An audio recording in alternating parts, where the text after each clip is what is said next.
How y'all doing? How y'all doing, sweetie pies?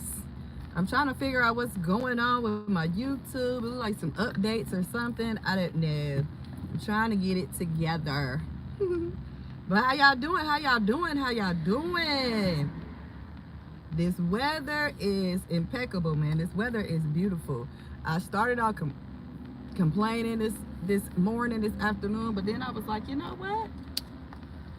No need for that because it's gonna be cold in a minute. Like cold, y'all see, it gets cold in Milwaukee, Wisconsin. So take the poll down there. Thank y'all for the likes. Thank y'all for watching. Okay, I am your professional yapper. Yappity yap yap yap. I have the gift for gab. No. But how y'all doing? How y'all doing though? How y'all doing though? For real, so for real. I just came on here because I'm not gonna be on here too long. I didn't charge my phone up enough to be on here for the 2-3 hours that I normally be on here. Okay, but just to let y'all know that things is going good. It is the 20th of, you know what I'm saying, September. All right, and the countdown is real. Listen, the countdown is real. My birthday coming up. Yes, Lord. Yes, Lord. 43, 43, 43. 43.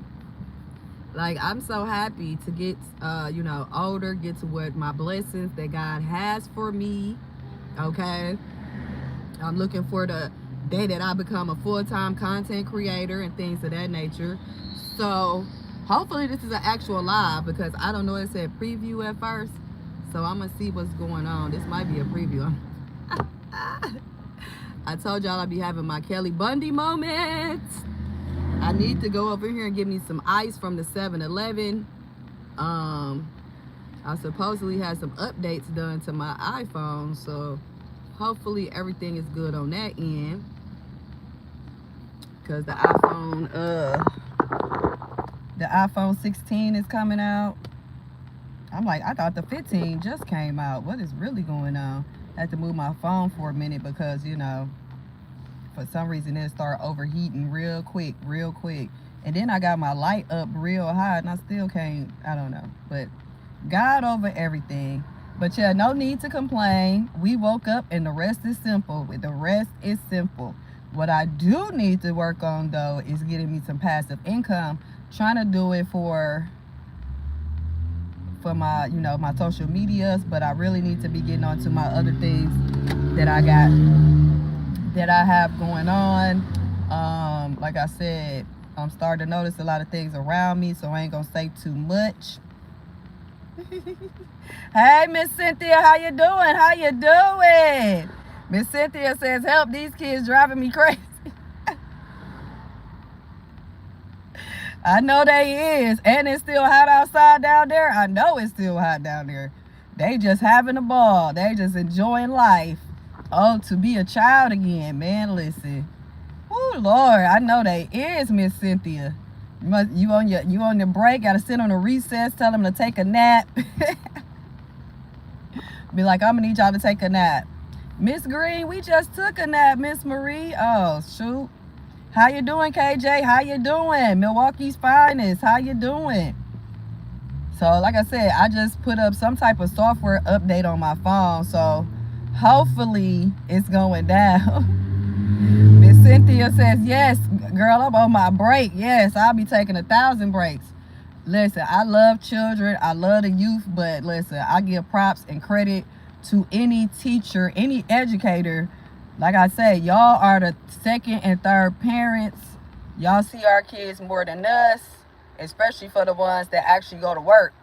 But school, like I said, school, they just be dropping these kids off. Like, whoo, the parents be like, where y'all go? It's your turn. It is your turn. Well, I hope you enjoy your lunch break, Miss Cynthia. Because I know schooling is hard, but I could not. Like, I love children. I used to look up what my name, like it was something I looked up, like what does my name mean? And it said that Marie means like teacher, something of that nature. I was like, oh heck no, y'all got me messed up. I'll be up in there like y'all think I'm Dangerous Minds or something? I'll be up in there like lean on me. They They used to call me Joe. Now they call me Batman. Get to class, get to class.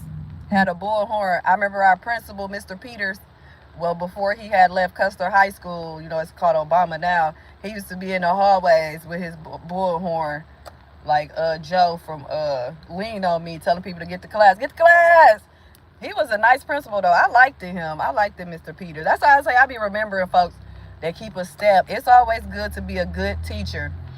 Miss Cynthia says, thank you, Miss Sweets. Yes, check out Miss Cynthia on Facebook, her Serious Minds Only podcast for your Bible study.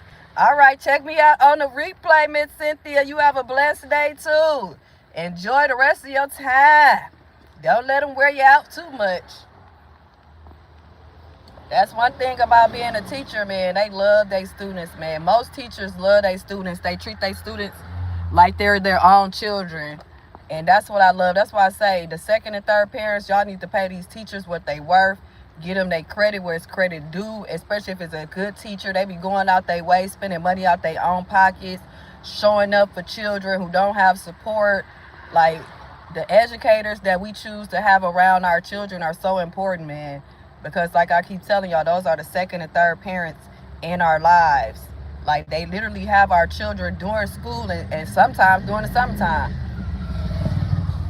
They have them for 8 to 10 hours a day. Just think about it. You work at your job for, 8 hours, but you got to get there, the hour before. Your kids already on the school bus drivers. Like, everybody should be compensated very well. I know entertainers and celebrities, y'all like movies and sports, but them people don't be needing them thousands of millions of dollars. When, the teachers, the veterans, people that actually do stuff in this country, like, we pay more for entertainment than anything. It's a shame, man. It's a damn shame. Just going to a sporting event is expensive. Like, the tickets don't mean nothing. You can get the tickets for like $5. Somebody give you some free tickets. But if you want to eat, you want to enjoy some life, you want to walk around, man, listen. Life be lifing, okay? But I've always thought that. I've wanted to do things for teachers. Like, I have so much respect for educators, especially real educators, that really love the youth, love the children, ain't out here trying to touch on kids and manipulate their mind and all this extra stuff, using their authority for negative behaviors. So I pray for all the educators, the veterans, you know what I'm saying? Because I could just imagine as a veteran going through boot camp, because like I said, my brother, one of his bestie friends, went to the Marines, and when he was telling me about it, I really was like, yeah, I need to go to college. Because he's like, yeah, we go into this building and they put gas in your face and you got to take your gas mask off and all. Listen. That's just too much. But just going through boot camp, like, y'all ain't even went to nobody's war yet. Y'all ain't even got good up in there yet. Like, the first 60, 90 days? Like, oh, Lord, no. And then you have to level up. You got to rank up. You got to listen to people telling you what to do every day, all day. And then you have to wait so many years just to retire up out of that. And only for them to be like, once you retire, we don't give a hot damn about you. That does sound crazy as heck. It's like, even when you go to college, you graduate, you have your fraternity, your sororities. They be with you to damn near you die. Shoot, you see these sororities and fraternities, they go hard for they sorors and they frat, they don't care if they 60 years old. They still be on, just like Kamala Harris. Was she supposed to be an AKA? I don't know how she got in there. But anyway, she an AKA, and was she like 60? And they going hard for her just because she's a soror. She's my sister. But as soon as I get up out of here, after I done did everything for y'all over here at this camp, I done traveled, I done moved my life around, going from one side of the country to the next side of the country. You know what I'm saying? And when I get out of here, I should have the same effects that a fraternity or a sorority have. I don't care if I'm 75. I should be able to still go to the VA, get help, get assistance. If I need benefits, I shouldn't have to go through all this red tape and loops and hoops and then talk to certain people that's going to help me. Like, it's just, the world is backwards, and we definitely live in the bizarro world. Like, what's good is bad and what's bad is good. You know, teachers should get bonuses every year. Y'all don't want to pay them what they weigh, get them some bonuses. You know, the parents need to come together. Y'all so worried about everything else, come together. Get the teacher $1,000. Get her, a vacation somewhere. Shoot, golly. That's why I don't do a lot of the professions. People are like, you should be at school. Hell no, people don't be appreciating the school teacher. They don't appreciate the school at all. Y'all just dropping y'all kids off, rolling off. Ain't came to a parent-teacher conference or an event. The cheerleaders, the basketball, the soccer, they be needing volunteers and uniforms and things of that nature. Y'all just like, oh, the school will take care of it. Oh, the teacher got it. Like, what the? No, this is supposed to be a whole community. When we talk about community, that's what we mean. We don't mean, we mean community. The folks that's out here helping us to help ourselves. Because if we didn't have good educators, we didn't have schools and daycares, a lot of us wouldn't even have no job right now. Because what you going to do with your children? That's why it's been a lot of black mothers especially, leaving their children at home like it's the 70s and the 80s. And, not understanding that people don't give a damn if you got to go to work. Some of these parents literally was at work and their children was at home. They didn't have no daycare, because if you make too much money in certain states and cities, you don't qualify for daycare. You got to pay out your pocket and stuff like that. It's like, what are you talking about? If I'm going to work, you need to find the resources so that my children can go to daycare. But now that I'm at work and now my children not somewhere, it's just a whole big ass setup. You know what I'm saying? It's just a big setup, and it's crazy to me. It's crazy that that people just this greedy, man. It's just crazy. So that's why I say I like to hang by myself, because I be having different thoughts and stuff. And I need to get my life, y'all. I need to get my life. But yeah, I really need to start on my passive income. Throw this USB up in my Chromebook so I can finish my book. You know what I'm saying? Praising other people, giving other people credit for what they got going on, when I need to be giving myself some credit and doing what I need to do. So I could have had like 3 books out by now, just off of my imagination. But yeah, it's just crazy to me. Like I said, if you have good educators, good teachers in your children's lives, whether it's professors at college, whether it's elementary, preschool, high school, middle school, just show them some type of appreciation, man. Get them their flowers, because that's one reason why a lot of these teachers are quitting, because they feel like they're not appreciated. The parents, the students, everybody taking them for granted, and it's just sad. It's sad. But I see more Milwaukee public schools trying to step up some things. I see the recreation department, they put out some things about, the wading pools and stuff, because I was for real, like, where's the swimming pool at? What is going on with these parks and recreation? Like, where is the community? But they're trying to do it. They putting out stuff, especially on Facebook. I be seeing them on Instagram. So Milwaukee recreation, after school activities before. They got open swim. I just saw a couple of other classes that I might need to get into. I need to see if they doing, I need to look at that recreation book that they send for free to different, residents and stuff, and see what I can get into. But how y'all doing? How y'all doing? So I be taking notes from Candy off of, from Escape Housewives of Atlanta. You can't take everything as negative. Somebody called me a professional yapper, and I'm like, you sure right. Because it don't matter if it's nobody on my live stream. I'm going to talk, and I'm going to tickety talk, okay? So y'all can catch me on the replay, or you can catch me not at all. But this is my channel, and I know that if I stay consistent, and I upload my live streams, some videos, some shorts. I ain't did no shorts in a minute. I need to do some more shorts. And just get back into the hang of things. So I got to discipline myself to be more consistent. Discipline myself to actually do what I'm saying I'm going to do. Even though I procrastinate, I still get it done. But procrastinate is one of the worst diseases you can have. I'm missing out on opportunities, people, places, and things I could have been. So God is good. God is good.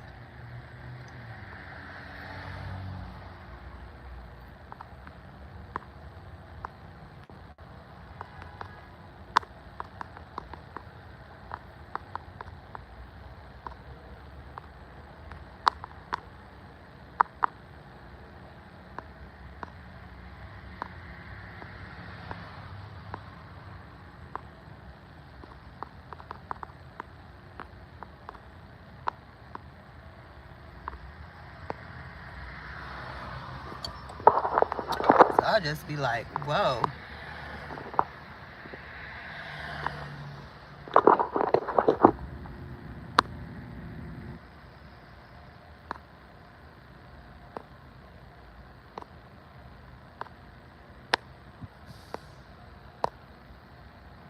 I'm like, why is it not, what am I doing wrong?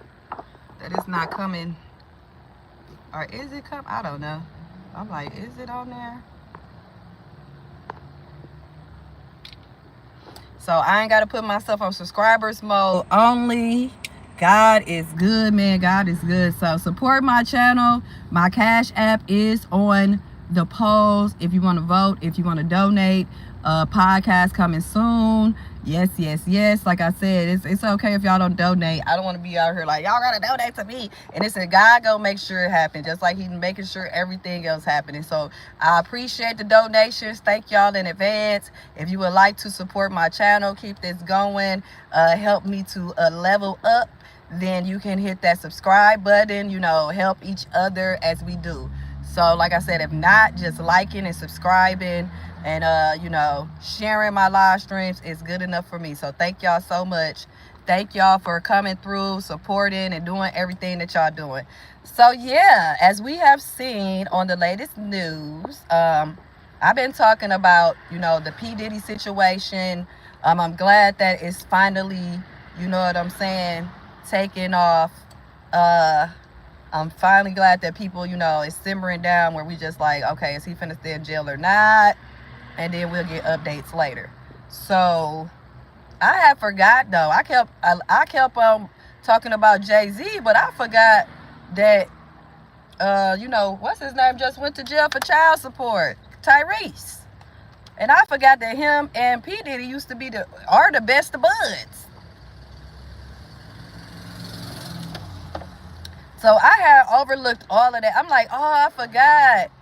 Tyrese just went to jail too, so everybody snitching. I knew, like I said, they get the lower level of folks. Not saying that Tyrese is lower level, but I'm just saying they get the lower level people. And now Tyrese was running, because remember, he had ran out of a concert from not being served for child support. And Tyrese literally just ran to the back, and then I guess they finally, because he left and went out of the country, and I guess he came back and they seen he was doing that Marvin Gaye tribute and all that, so they finally locked him up. But I forgot all about Tyrese crying self. I'm like, wait a minute, because I remember when he didn't want to go to Vegas with Diddy and Usher and them, and P. Diddy was all on social media or whatever, like, no, you need to come on to Vegas, you know what I'm saying? And that was around the time that Tyrese and his then wife Samantha Lee was having issues and problems. And it's something that she found out that made her abruptly, while Tyrese was out of town, you know, filming or whatever he was doing, that just made her abruptly just get the heck up out of there. You know what I'm saying? And I'm like, wait a minute, I forgot this. They just caught Tyrese up. So while I'm talking and yapping about Jay-Z, I'm like, oh my God, everybody telling for real. Everybody telling. And, you know, a lot of people, you know, just came out that I guess it was a lot more witnesses to the things that was happening, and didn't nobody say nothing. But yeah, it's just crazy. Hello, Shabazz. How you doing? How you doing? Hello, the Olden disciple. You say, Shabazz says, hello, for lady. How are you? So nice. Very nice radio. So good looking. Salute to the room and our live stream hostess. Amen. Salute. Salute. But yeah, I was just like, I forgot all about Tyrese. That's why he was running away from that child support, getting served for child support. It ain't had nothing to do with the child support. It had something to do with these allegations that was coming down the pipeline. And now they done got him locked up. And now everybody telling. That's crazy. Because I'm like, wait a minute. Tyrese did disappear after he was looking crazy for that Marvin Gaye tribute. I'm like, dude, you didn't even have to put all that, the hat on and all that. Like, you look crack. But it's a shame. But Diddy is just getting his karma, as we all will if we was on that type of demon time. it's just, you know, when it's gonna happen. Because like I said, if he was smart, he would have took a couple of them charges back in 2006, 8, 9, or whatever that stuff start coming out. Because it seems like the later on that they get caught, the worse the charges are. Just like I said for R. Kelly. When R. Kelly got caught, when him and Jay-Z was supposed to do that Best of Both Worlds tour, and all of a sudden, you know, R. Kelly got caught up and the tape from 1999 showed up and all this stuff, and he got away with it. Now, he don't seem like he gonna ever get out of jail. Out of prison, I should say, because jail and prison is two different things. But now it seems like he ain't gonna never get out of prison. Like, it's crazy. Just like with P. Diddy. That's why I said when I had my case, when I just recently had my case, and I seen that case, like, no, I'm finna show up to court right now. Because if I let this linger, and then I'm just sitting somewhere at my job, anywhere, because that's the whole point of the humiliation ritual people always speak on, embarrassing. Like, they wanted to embarrass that man. And study talking about some, oh no, you gonna reject his bail and things of that nature, because we all know he a flight risk. I don't even know why he was still in the country, because I'd have been talking to what's his name, that owned All Death. I'd have been got up out of there. You know what I'm saying? Russell Simmons. I would have been got out of there. Like, what the hell? Like, if you gonna sit around and play with your fingertips, then you might as well go ahead and face the music. But that's what I'm saying. What they say, don't do the crime if you can't do the time. So that's why I'm like, let me show up to this court date, because you ain't finna come for me when my life is good and I'm up, and then you want to bring up something from 2024, this 2040, and you like, hey, you got this case. No, hell no. Nip it in the bud now. Nip it in the bud. So now that my case is dismissed, thank you, Jesus, if they try to bring it back up or recharge me, it will be with prejudice, because I'm not out here doing nothing.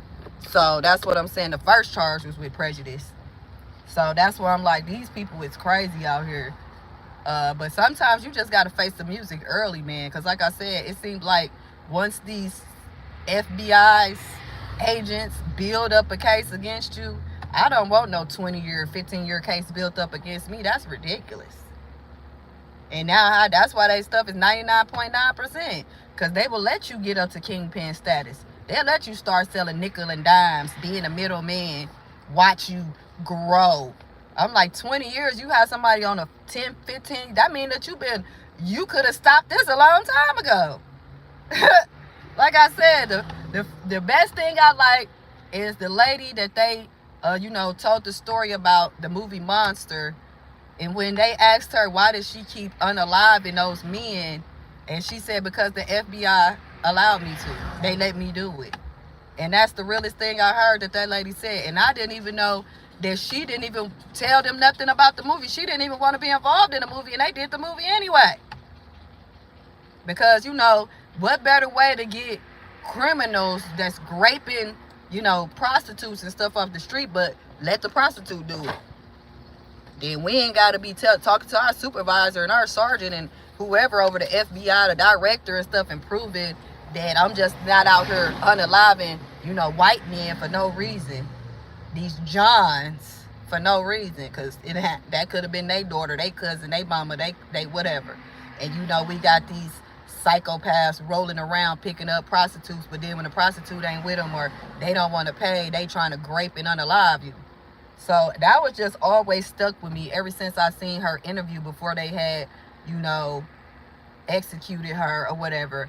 And when she said that, that's what I always thought. That's why I always think people, the FBI, like, motherfuckers always talking about, oh, they a snitch. Like, somebody tried to call me a snitch. I'm not a snitch because I'm not involved in nothing. And I'm not snitching or telling on nobody that I'm involved with. So it's like, to me, a lot of these so-called celebrities and all this, I think most of them, this is my opinion, these is my thoughts, that they are with they are the FBI. Ain't no, you know what I'm saying? I don't know if I'm explaining it correctly, but they are the FBI. A lot of them is CIA, and they are a lot of drug mules, okay? Because how else can you be getting $250 million worth of drugs and stuff and you a rapper and all this. Yeah, they be getting used as drug mules. They can go in and out the country, be used as for human trap, for trafficking, because you can't say certain things on these internet, which is really crazy to me. But involved in the trafficking, because that's how they really making their money. They making no money off no music, especially since we gotta buy the music or get it off, stream it. They not making no money. They done said that plenty of times. Like, y'all need to go back to selling real albums. Go back to a Sam Goody store. You know what I'm saying? Where we can go to Best Buy and get a CD, a tape, a cassette, anything. Like, now these artists really have to go on tour, really have to be up there making their money, shucking and jiving, hoping that somebody show up to these concerts and, so they can get paid. But that's the entertainment industry, Most of the times they don't make their money until they get out here and get the touring and, from the ticket sales. But it's just sad, though. It's sad that we idolize these folks, and then people act surprised or get upset that you finding out somebody like P. Diddy is out here doing what he doing. Like, why you was looking up to that man anyway? That's why I don't care if people talk about me, talking about Jesus, God. I'm not perfect. I'm trying to get my life together, but ain't nobody gonna ever talk about me worshiping Jesus or God, because they not out here telling me to do no craziness, and they're not, you know what I'm saying? Like, we sit here and idolize these folks and then be like, oh my God, they a human being. That's how I be feeling. Like, a lot of us be looking at these celebrities like they not humans or something. That's why I say, why y'all ain't stopped Diddy a long time ago? We got local police, FBI agents, y'all knowing this man going around kicking women in the head in the middle of the hotel and all type of stuff. She didn't file charges back in 2009, 10, and then y'all make a law like, oh, well, y'all got to come down here now because it's finna expire if y'all want to get paid off of, the sexual assault and, the beatings and the stuff that happened to you 10, 15, 20 years ago. Y'all better hurry up, especially in New York. Like, what is y'all doing? So the lawyers was getting paid, the court was getting paid, because you got to pay money to file these motions. You got to, pay money to come up there. You got to pay your attorney. They getting like 33% of whatever millions that you get from these folks. So it's just like a whole big ass money grab all the way around. And they trying to make it so this man is actually broke, so he don't got no way to get out. But like I said, if I was him, I wouldn't be trying to get out anyway. I'd be sitting there chilling, doing me. Like, you know what I'm saying? Because you just looking like, I don't know. Just sit there and be like, oh, I'm good. Because he should have known them people wasn't finna let him out. He should have known. Okay? He should have known. But I forgot about Tyrese, though. I'm so serious, y'all.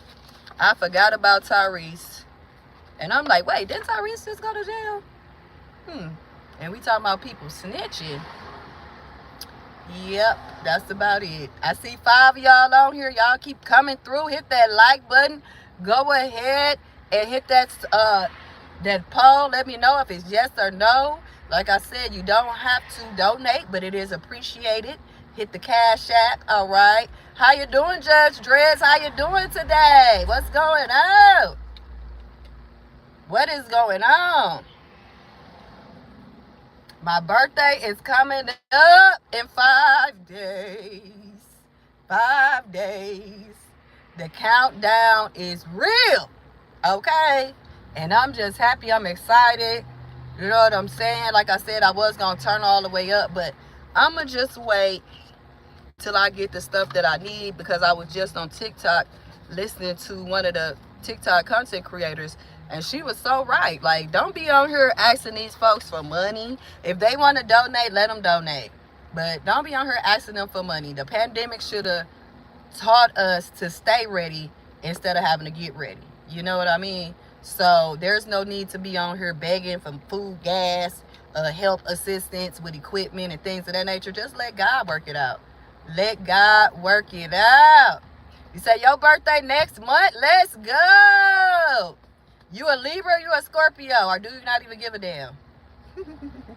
I'm not supposed to give a damn because, I'm a Christian, so I'm going to have to, that's why I say God working on me, man. He working on me. Thank you, Jesus. Thank you, God. Yeah, buddy.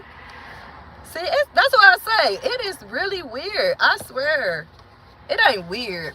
It's the energy. It's like if I really was into numerology and astrology and stuff, then I would understand more, but I'm not, because I'd be like, ooh, this is devil and witchcraft, and I really don't want to be predicting my future and past and everything else. Like, no, I just wanted to go whatever contract I signed with the Lord who brought me down here. This is my life. I appreciate everything.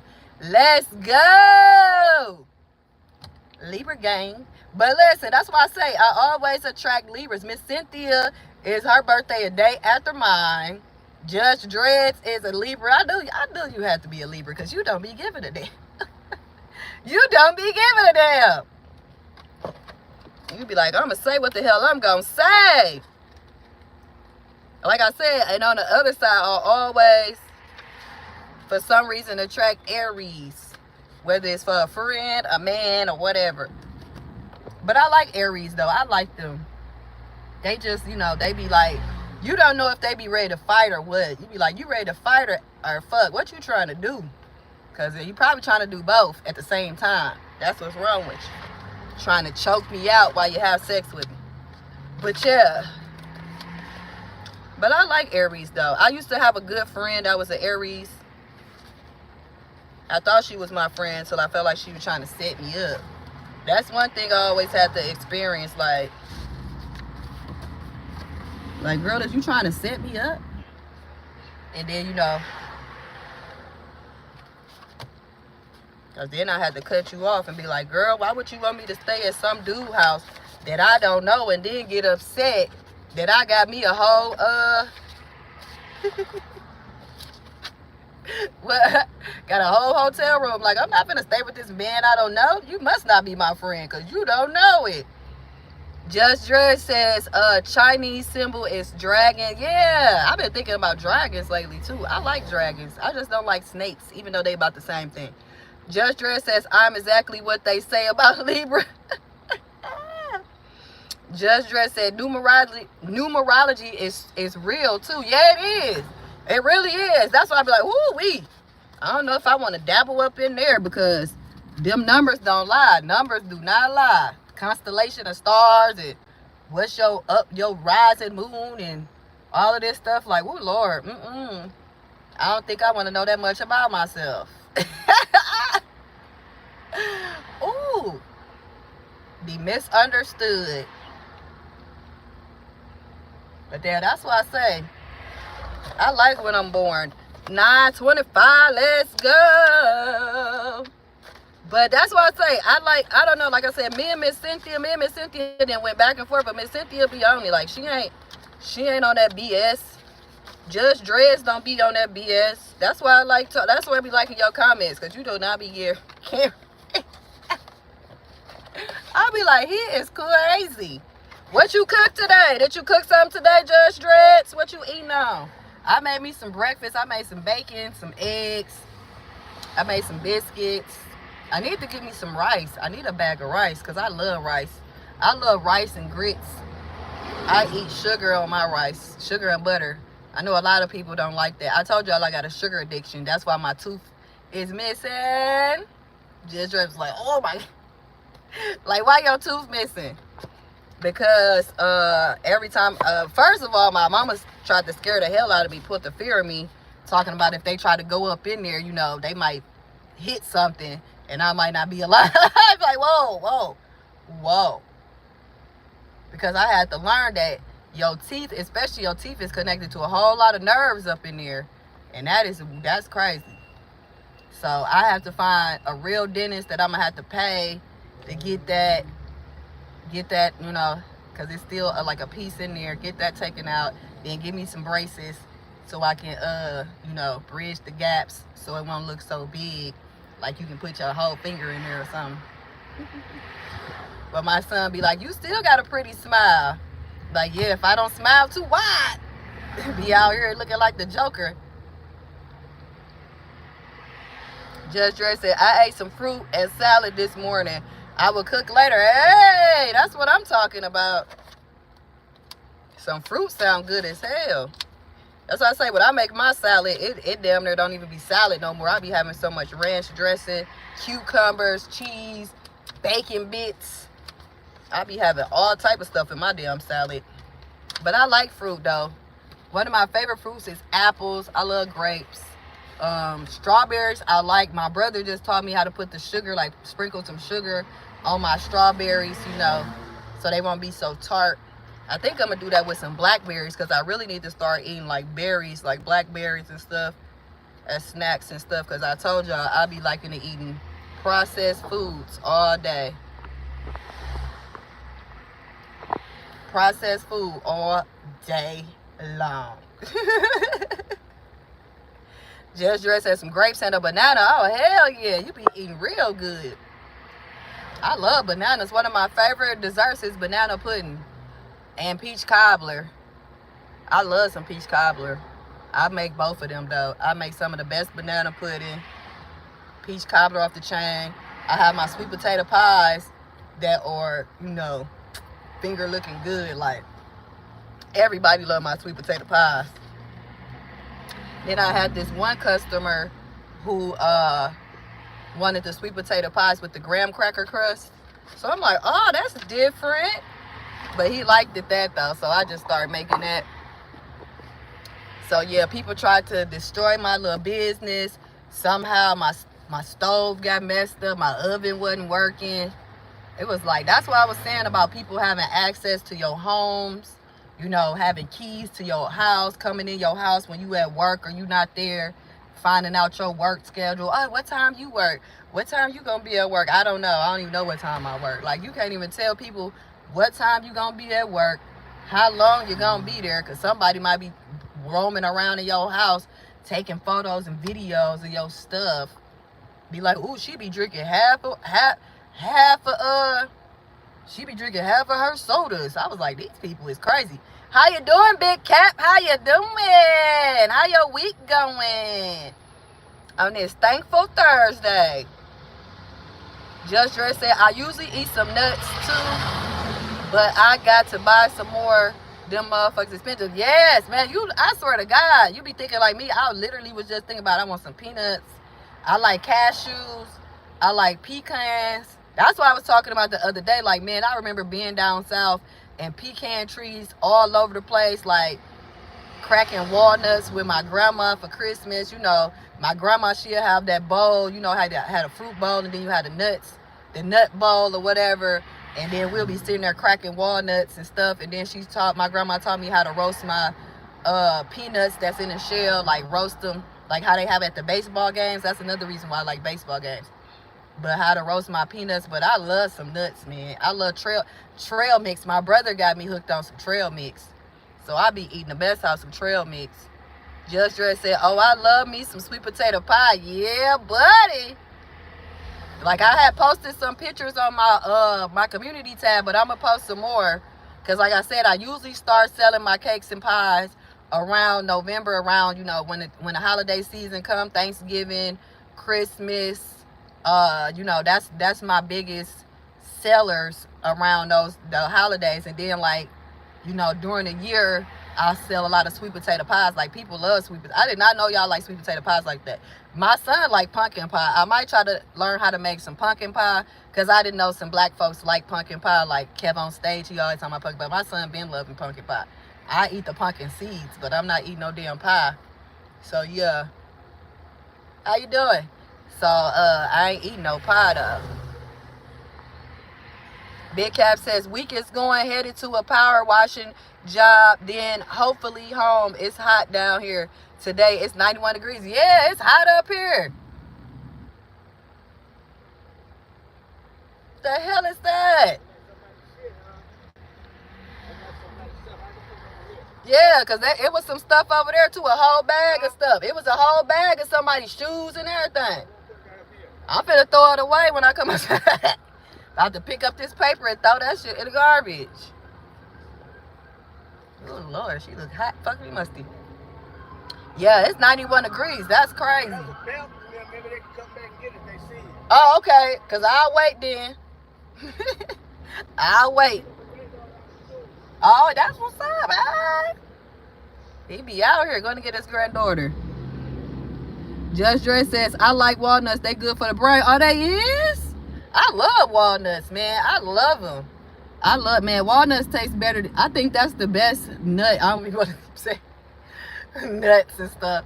I think that's the best nut. I used to love cashews like that, but walnuts, man, it's just something about some good walnut.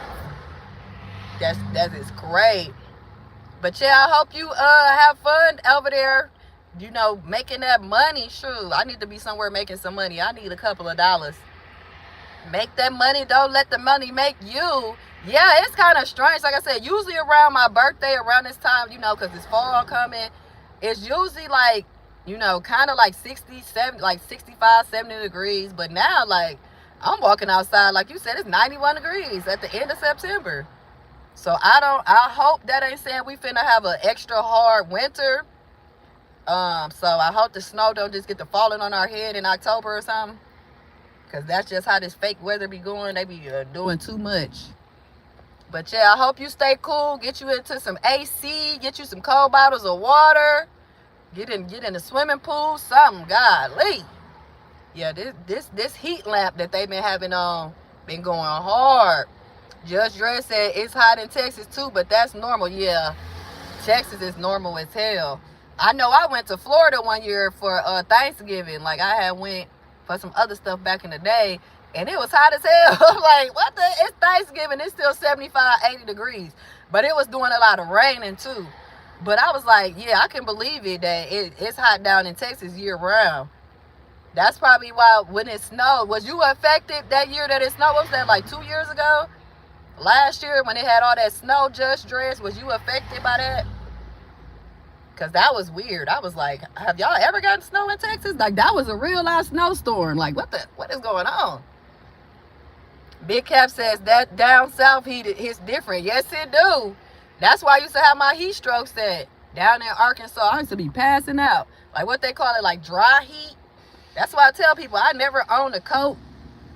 Barely had a jacket until I moved up to Wisconsin. Shoot, you need boots. You need a whole snowsuit. Up in here, you be like, whoo, Lord, you got to dress up like the kids when they go outside. Like, let me get this snowsuit. I need some thermals. I need some hand warmers. Shoot, I need to just not even come outside. So that's what I'm trying to work for. That's what I'm working for, is for me to not to be here in the winter times. That's what I be saying. But like I said about these Wisconsinites, this is when they really get to moving around and kicking it and having fun. Like, soon as it start getting cold, that's when people seem to start coming outside. The bars get crowded. You know, like right now, don't be really too many people outside during the summertime. But soon as that snow, soon as it start getting cold, they be like, you want to come? I got a birthday party. Girl, I'm not coming outside. Like, I got a cousin who birthday the day after New Year's. And she tried to like, oh, girl. That's why I be like, I be showing up for y'all when I should be in somebody's house, okay? And I've been like that all the time. But that's why I like being by myself, because, like I said, I don't know. People crazy. Judge Dredd said, I don't cool off until late October. It don't cool off until late October here. Oh, okay. So that'll be a good time for me to come, because I said when I came down in Houston, Texas, it was like April. It was my friend's birthday, and it was hot then too. But I liked it. Like I said, I liked it. I just noticed the transportation of it. Like, they had some nice places to eat, because that's how you get me with the food. Like, that's what I like about Chicago. I dodge bullets just to go up in there and get me something to eat. Like,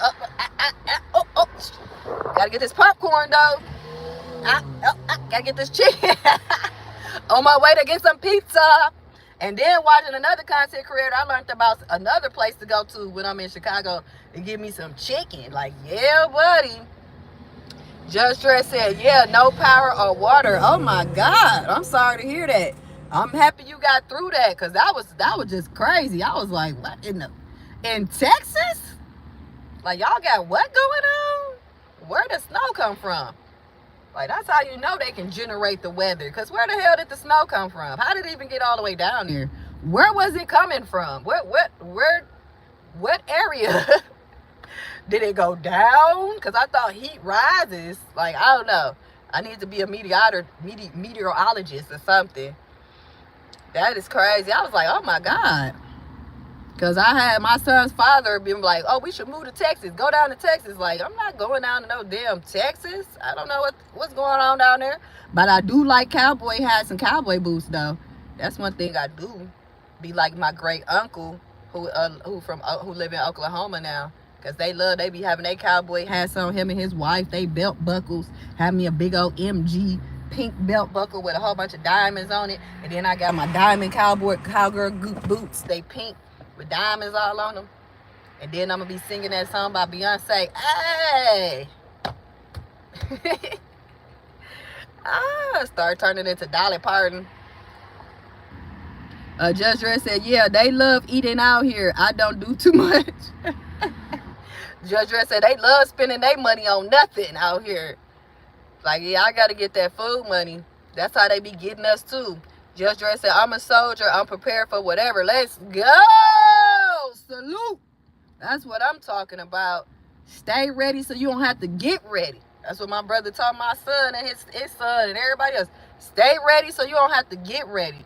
And that's what I was saying about the TikToker when she was like, you know, people out here asking, you know, it's nothing wrong with putting your Cash App up and stuff and getting donations and things of that nature, but just blatant out, coming out, be like, hey, can you help me? Like, nah, you need to be trying to get some passive income, some, you know, some savings going on, especially for emergencies. We supposed to be saving at least 3 to 6 months. And how this economy is, we gonna need like 6 to 9 months of emergency savings, meaning your whatever you pay for rent, utilities, bills, you know, food, the necessities of your income should be going towards a savings. So if you do lose your job, or, you know, any emergency happen, fire, whatever, flood, then you will be good. You know what I'm saying? So yeah, God is good, man.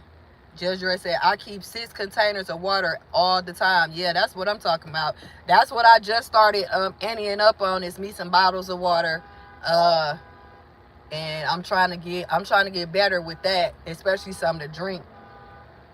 Because you can survive longer off of, you know, liquids than you can food. It's good to have rations of food too.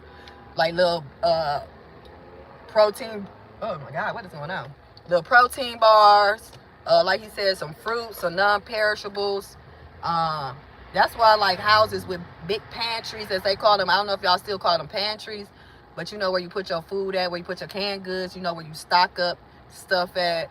So that's why I was like, damn, man, I gotta get back on it. I gotta get back to doing me, because I done went through so much surviving these last couple of years. Like, I didn't start making some crazy decisions. So next month, October, we gonna try to do something different, do something bigger, and I'm not gonna be sitting up here having to ask nobody for nothing. That's basically what I'm trying to say.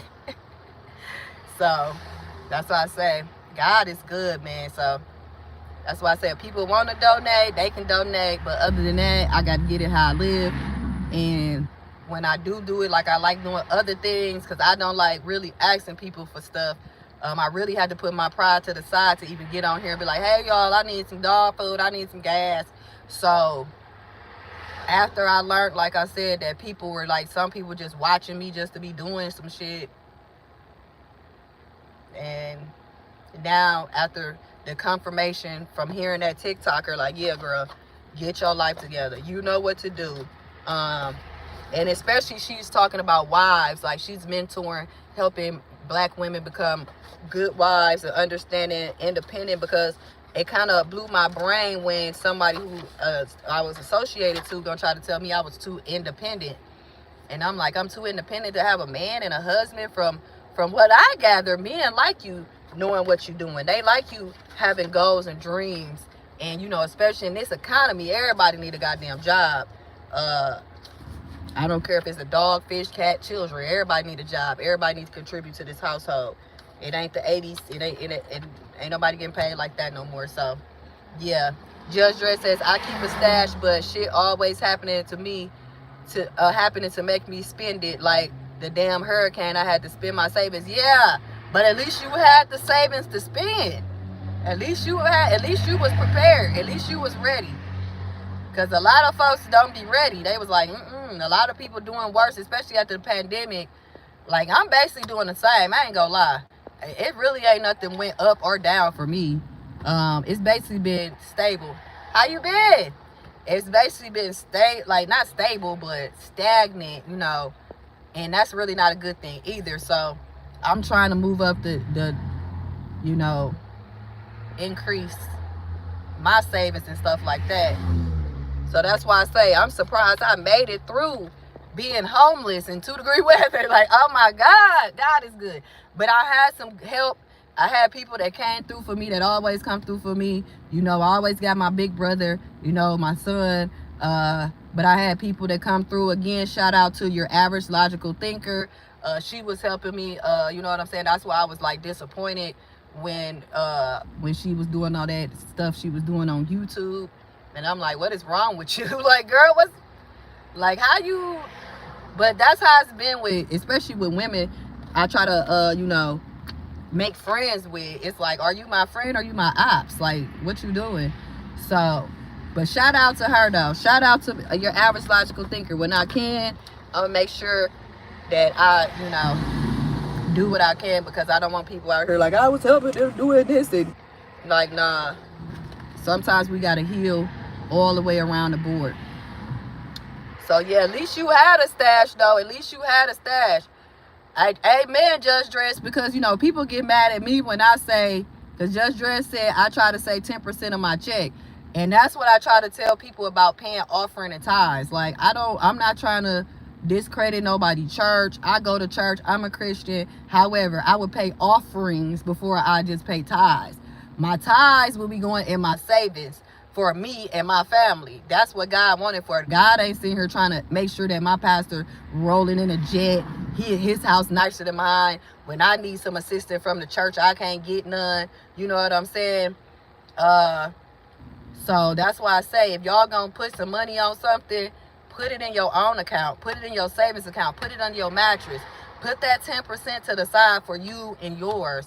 And if you want to offer, if you want to get some offering to your church, that's cool. But these tithes, tithing, that's for you. That's for God. That's you putting that to the side for God, for you. You know what I'm saying? And we get upset at the churches and the people like, oh, I done gave all my money and my tithes, and you doing this. Yeah, that's what you decided to do.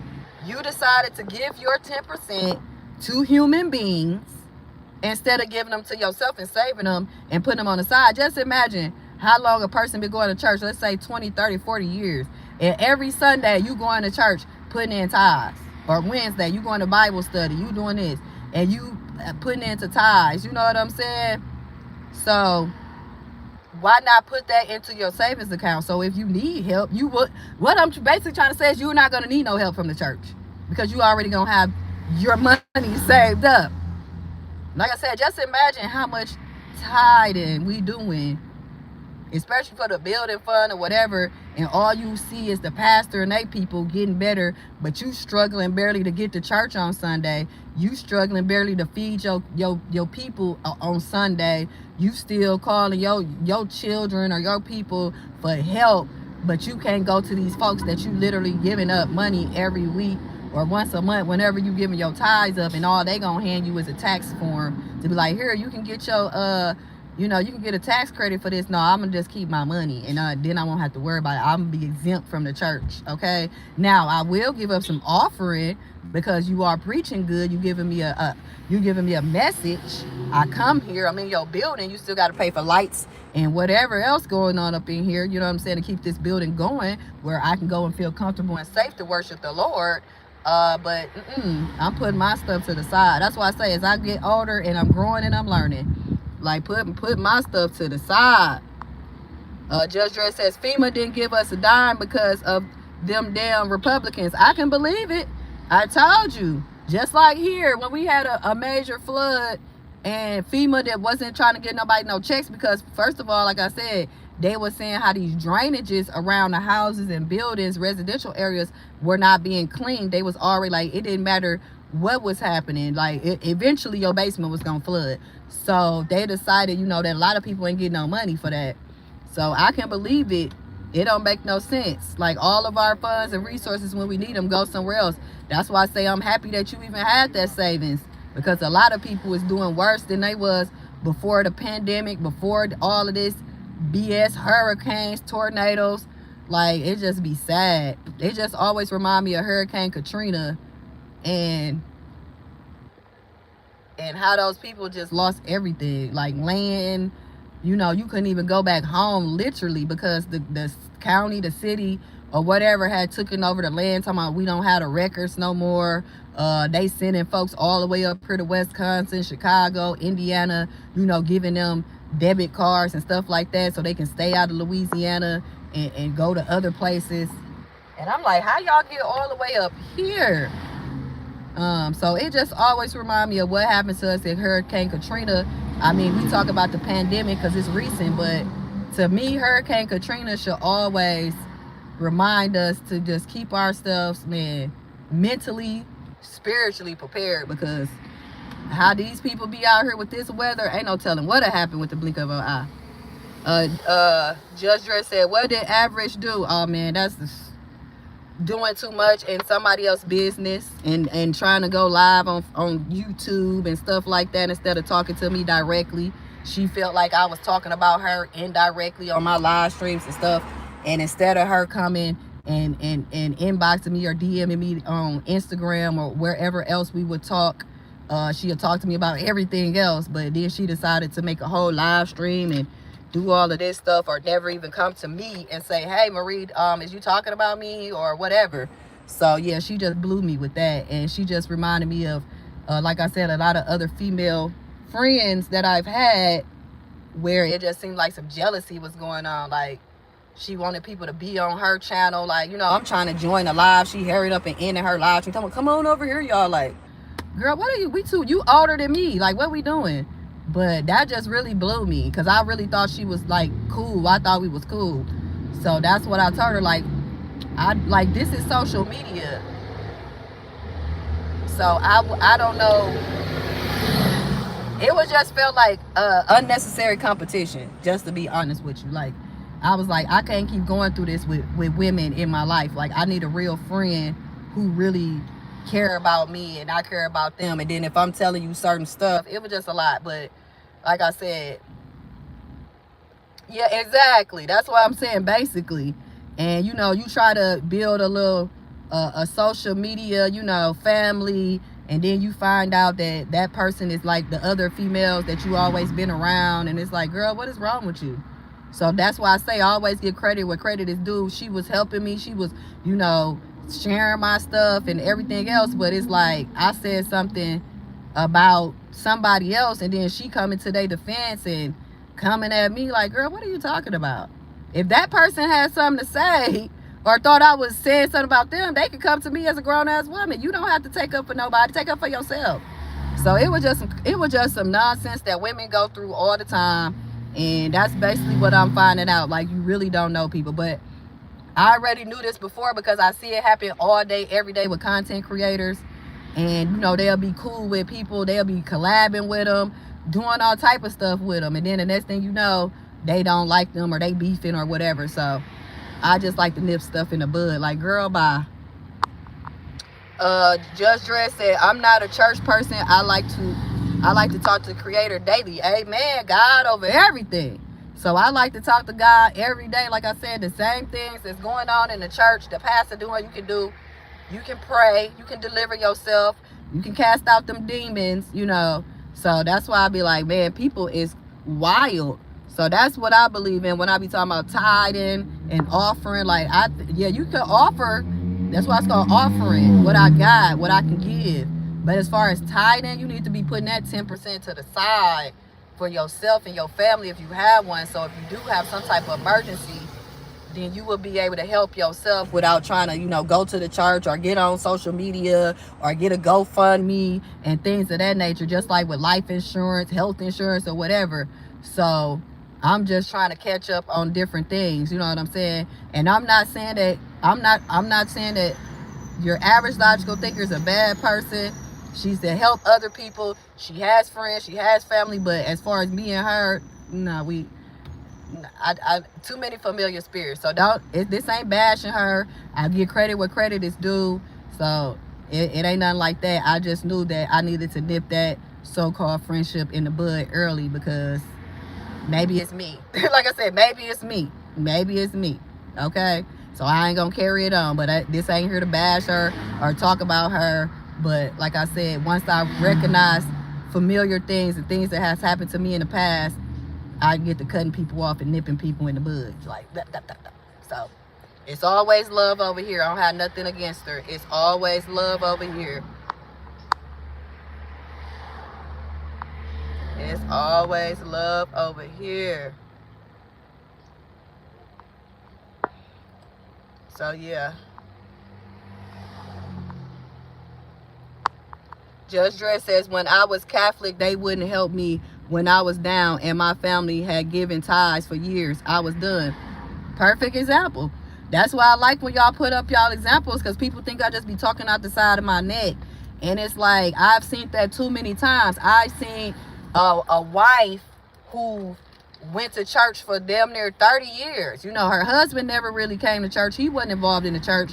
But she would be there, you know, giving her tithes and offering. And when her husband passed away, you know, she asked the church to help her bury him and do that. He's like, no, he not a member. He never gave us no money. He never. I'm like, what? So it's just different things that I learn as I get older and I see and I grow. And, you know, people might not agree with it. They're like, who she thinks she is, telling people not to pay their tithes.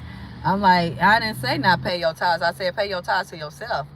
Because I have been one of them people where I have looked and I was like, maybe I can go to the church and ask them for some help. And, you know, the help I was looking for, they had already said it in announcements like, hey, if you need some help with your light bill or whatever, you need to go ahead and go down to the nonprofit and help y'all with that. And then at the same time, asking for more money. Like, oh, well, we going on vacation and we, what the hell? Nah.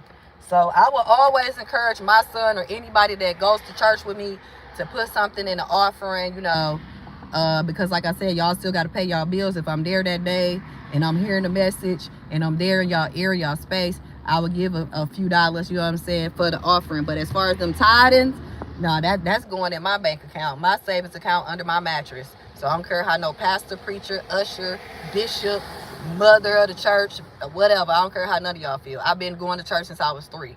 And I ain't seen nothing different since. So y'all changed my mind. Y'all tell me something different if you mad at what I'm saying. Okay? But that's a damn shame that they want to help you, though. Especially the Catholics. What is that? Ugh. And I didn't know it was so many black Catholic people. I'm like, what is that? Judge Dress says, I'm by myself, so all I can rely on is me. I got to be ready. Amen. And that's what I just learned recently. Like, thank you, Jesus. Be out here doing me. Judge Dress said, oh, wow. That's how I felt. Like, oh, wow. Judge Dress says, you don't really know people out here. Judge Dress says, you not really my friend unless I know you in the real world, and maybe not even then. Now, say that again. Because like I said, I done had so many people pretend to be, it's like, I go hard for you, but then when I turn around, you like, oh, you got so much to say about me now. Like, let me say that again. You're not really my friend unless I know you in the real world, and maybe not even then. I'm trying to tell you, that's what I was finding out with my fake ass friends in the real world. Like, you sitting here helping this person, but you won't help me and then act like it's a problem. Like, girl, get the hell away from me. That's why her mama kept coming up, oh, we a Jehovah's Witness. I don't care. Judge Dress says, I don't fall for all that pimp talk in here about friends, family, and gang. People say in here, amen. Amen. Judge Dress said, my biggest fear is relying on somebody else. Man, come on now. Come on now. That's why I said I got to get up and get out and do something.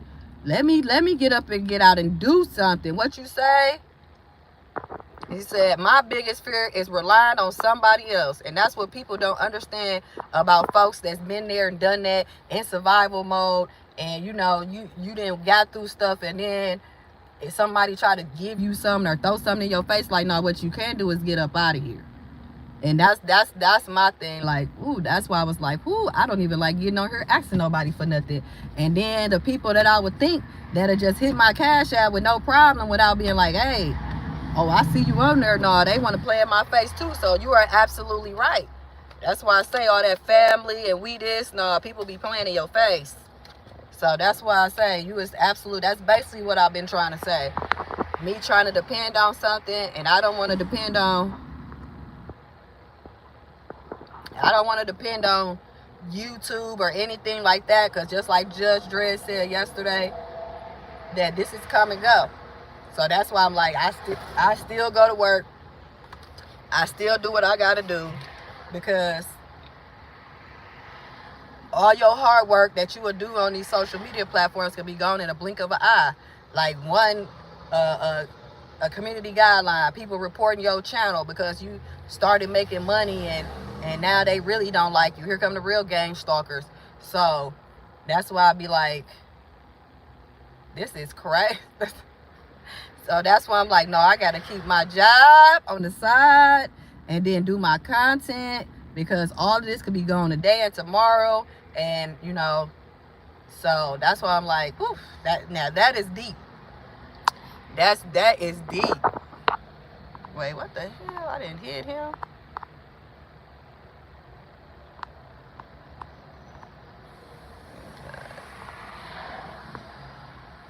I don't know what the hell happened. Trying to hide somebody else. I didn't hit. Blocked him. Okay. Thank you for the votes. Thank you very much. My bad, Judge Dress. I don't know what the hell just happened. At least my poll getting better. Thank y'all for taking the poll. Thank y'all for coming through.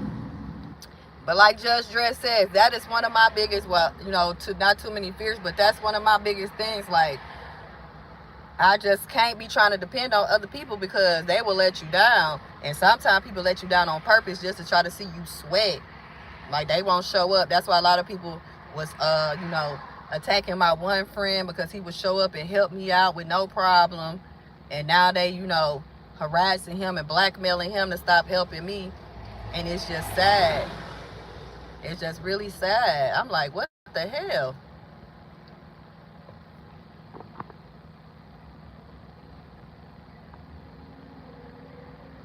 Why is this not? I'm trying to block other folks.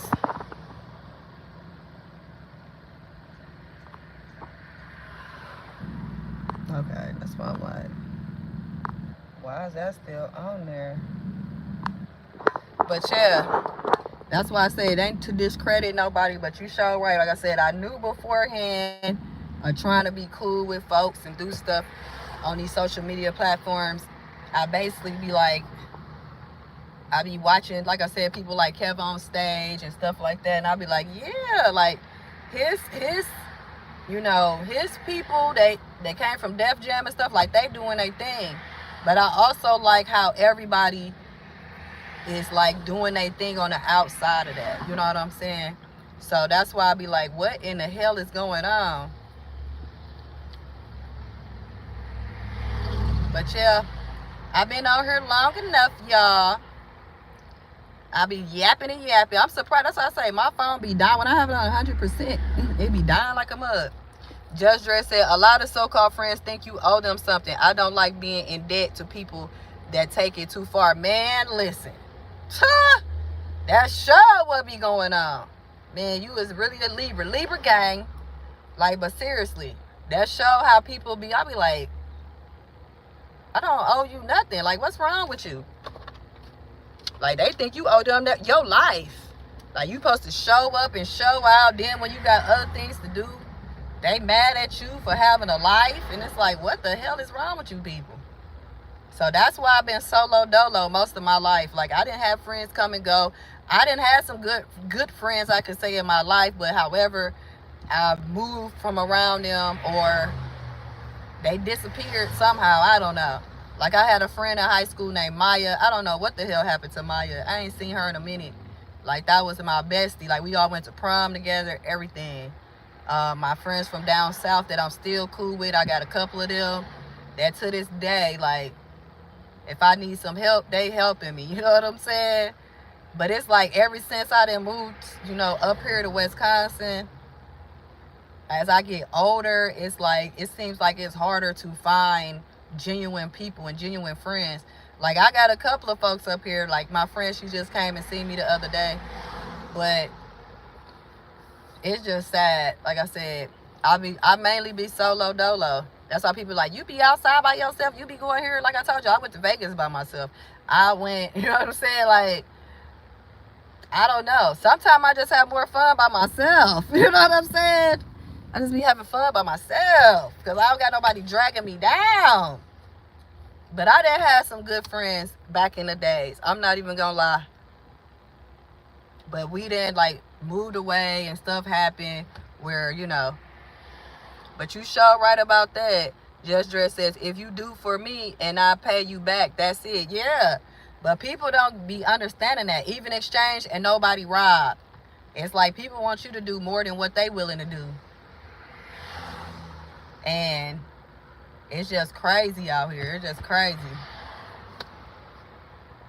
But yeah, people, like I said, I lose a lot of folks because of what I say. I offend people a lot. So people feel like I'm not their friend because of what I might say, because I guess I keep it too real. I'm too direct or whatever. So that's how I end up losing people that call themselves my friends. Because they be like, you so mean. It's like, no, you liked it when you thought I was a yes person. But when I tell you about yourself, or I tell you the truth about what's going on, then you getting upset. But you think you can say and do anything to me, and that's not how this works. So I come in there, people try to take my kindness as a weakness, because like I say, I love everybody. Like, I don't hate people, I really don't. However, I do have a right to dislike folks, and I do have a right to who has access to me. You know what I'm saying? So I'm not finna stop being me. Like I said, my mama been slapping me in the mouth since I was a kid because of my smart ass mouth.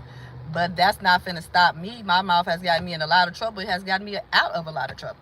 So as people try to tell me, like, oh, read the room. No, I know how to read the room. A lot of people don't know how to read the room when I'm there. But yeah, that's how it is. Just Dress said, the Father will always send you angels when you need one. Speak on it. Speak on it. Like, he sure will. He's like, literally, he will. Like, literally. That's how I was saying, like, even with my coworker, she not coming back this season, but just what Judge Dredd said, like, she was helping me out a lot. Some of the stuff she was trying to tell me, I wasn't even trying to listen to her, but she was helping me. Like, Judge Dredd, like I said, my coworker, even though she not coming back this season, whatever, but she was younger than me, and she was giving me some gems. And some of them I wasn't even listening. Like, she had told me a minute ago, like, go get you a Planet Fitness,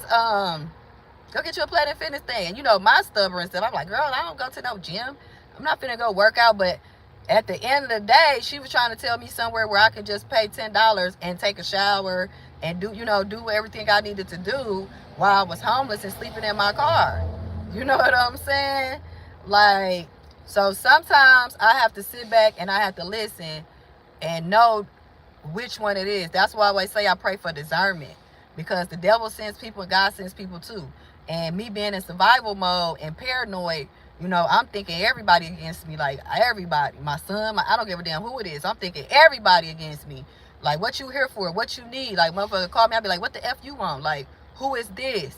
So I was like, oh my God. So once I did, like, towards before I got my place, that's what I did. Like, finally it clicked in, and I'm like, oh shoot, because she was telling me, like, it took for her to tell me what was going on inside of Planet Fitness, because I'm like, I don't work out like that. Like, I'm not getting on nobody's machine. But she was like, no, girl, they got showers, they got little lockers and stuff, and it's right up the street. Like, it's literally like up the block and stuff like that. And I'm like, okay. I was like, oh, they got showers and stuff in there. So like I said, about a couple of weeks or a month before I moved in here, I went and got the Planet Fitness, whatever. I went and got the Planet Fitness account, and she was right, because I had got to upgrade it to the black card. I was like, oh yeah, this is awesome, girl. Yes, this feels nice. So I was all up in that shower for a minute. I'm like, oh, I could have been doing this for the last 3-4 months. Because, I was basically, waiting until I got to the hotels and stuff to take my showers and stuff and whatever. But I'm like, damn, I could have been at this damn Planet Fitness. I've been in this area every day. And then that's when, I found out it was gang stalkers at the Planet Fitness, because I paid on the 17th or the 18th. I paid like the day before, and then they was saying, you know, when I came in there, some white lady kept popping up talking about, oh, can you scan this? Like, oh, but you can't be in here. Like, literally put me up out the Planet Fitness. But any other time I was going in there, I was just scanning my little thing. I was just going in there, you know, doing me. So I'm like, dang, what is going on here? So yes, Judge Red said, yeah, the gym work if you homeless. Yeah, I was like, golly, I could have been up in here taking me a nice ass shower. They had water coming from the top, the sides. I'm like, I ain't never had no shower like this. This is awesome. Maybe I will get on one of these machines. And then they had like a little massage machine in there, like all type of stuff. So I had to relax my mind, you know, and be like, you know, that's why I was saying what I was saying to her before I cut people off, because I want to know if you truly care about me. Like, I'm telling you, people gang stalking me. They locking my son up, and, you know, you acting this way. And I'm like, I don't want the same thing to happen to you and your son. You know what I'm saying? So with all this that you doing, it might be a good thing for me not to even talk to you or interact with you, because I think people think what I'm going through is fake or something. Like, I'm crazy. Like, no. These gang stalkers have literally affected everybody around me to the point that I'm like, can I trust you? Like, if my own cousin rolled up on me, I'm like, bitch, what you want? You know what I'm saying? Like, these folks have got into people's Facebook accounts, DMs, Instagrams. Like, they done came and told these folks all type of lies, plots, and schemes about me. Shit I didn't post and said about them. For those folks not to, you know, F with me no more. And you know what I'm saying? Like I said, they done came and locked my son up for 14 months. Dragged him out of his high school. And I don't want that to happen to nobody else, but people be thinking I'm full of shit or something. Like, no, this is real life. Like, they came to my friend who helped me out and tried to blackmail him and tell him to give up millions of dollars that he don't got. And I'm like, shoot, I called the FBI, so I don't know what they talking to you about. To the point my friend, like, I'm not coming past 91st Street because he don't live in Milwaukee County in Milwaukee. So he like, I'm not coming past 91st Street. You know what I'm saying? Like, they out here blackmailing folks, doing stuff to folks, threatening people, you know, trying to run up in your house, you know, watching you. Like, it's just the craziest stuff I've ever seen in my life. And it's like people just taking that shit like it's a game or something. And I'm like, no, it's not a game. And I would never want nothing to happen to nobody else because you're associated or affiliated with me and thinking that it's not real. And you think they can't find out who you are and what's going on. And these folks is really doing what they doing. And it's crazy out here. It's crazy out here. Judge Dre said the worst thing you can do is panic. Yes, that is the worst thing you can do. It's just like they teach you when you learning how to swim, or you swimming, or you becoming a lifeguard. Like, if you see somebody out there panicking, like, while they swimming, like they drowning, like, hey, it's sad thing. You better throw a life jacket, something out there, one of them life ropes, a lifesaver, because if you go out there while they panicking about drowning, they'll take you down too. They'll drown you too. So you sure right about that. And that's what I was prepared for. Like, that's why I had all my stuff in order to a certain extent. And I'm like, dang. But now I know about Planet Fitness, you know. But before then, I was good. I'm like, okay, they finna come put me up out this house like they did before illegally. They finna file this eviction. This man don't even own the house. The landlord don't own it. He ain't a manager. Don't nobody own this house. I don't even know how y'all got keys to this house. Oh, y'all changed the locks. Y'all going onto the website for, you know, abandoned houses or houses that they got foreclosed on because of taxes or whatever, you know. Some of them they call dollar houses. So now y'all done came up in here, cleaned up a little bit, put in some new locks. Got me thinking that y'all really the landlords and stuff. Like, it's just some weird ass shit be going on around here. So yeah, so I started learning. So now I know that if anything happens in the future, that I'm gonna just take my happy ass. Like I said, I had my storage unit, already had that prepared, because that was my first rodeo. So I knew to start putting my stuff in there. So when the sheriff showed up, like, y'all seen all the back of my stuff, like, all I had was my clothes, the little stuff that me and Princess, and a couple of boxes. And we got the hell up out of there because, like I said, it just be some weird ass stuff going on. So I try to always be prepared. That's why I say now I gotta make sure, like I say, storage unit money, even though they'll say the first month is $1 or free, you still need to have about $60 for that, you know, depending on the size of the unit. Like I said, now I know about the $10 to $20 Planet Fitness, where I can go take showers and things of that nature. You know, if I want to throw some clothes in a locker, put a lock on there so I can come in and out. So I don't just be dragging bags and forth, you know, looking like I'm homeless coming up in there. So yeah, and like I said, it's just not about you know, not paying your rent. Anything could happen. The city could take your building, the building could get foreclosed on, your house, you know, anything could happen where you end up homeless. And that's why I'll go back to the part about the ties and putting, just like Judge Dredd said, just putting 10% of your income to the side for emergencies. And that's why they say a lot of us Americans don't have money put to the side. Shoot, I'm one of them. So I'm trying to bounce back. I'm trying to get back in there. So I've been checking my credit. You know, I got to pay off some of my credit card bills. The state of Wisconsin keep on trying to take my money, the county or something. I don't know what these people doing, but I really need to get me an attorney so I can see how much I really owe these people, why they took $500 out my federal money. So I need me a income tax lawyer, a tax lawyer, so I can see what's going on and why I'm still being charged late fees and stuff from 12 years ago, stuff that happened in 2012 and things of that nature. So I'm just working it out, getting out of debt so I can uplift myself. Judge Dredd said, I used to work at LA Fitness. Hey! And that's another thing too, because if you work at the gym or whatever, don't you get like a free membership? Working at the gym, I might have to look into that too. I always thought about working at a hotel too. So if ever I needed like a discount or something did happen, then I'm already there. But Judge Dredd says, I've been homeless several times. I can write a book on how to survive. As you should. As you should. So, because I would have needed that book. Even though I've been homeless about, 3 times, I've always, due to me having my son, it wasn't long before I got into like a shelter or something and then got me a place to stay. But for those of the people that cannot and don't have those resources like I didn't have, because I didn't have a little child or anything, so me getting into a shelter really would have been about me either being domestic violence or something, because just because you're homeless, they don't see you as a priority or urgency to get you up in nobody's shelter. But if you got children with you, babies, or children under the age of 18, or you been, DV'd or stuff like that, they'll make you a priority to get in there faster. So, but yeah, I would have needed that book though, because like I said, I never even thought about getting a gym membership to use the shower while I'm homeless. Like, I've never even thought about that. So that's why I say that'll be a good book, whether it's a guide, a few pages, or whatever, but that'll be a good book.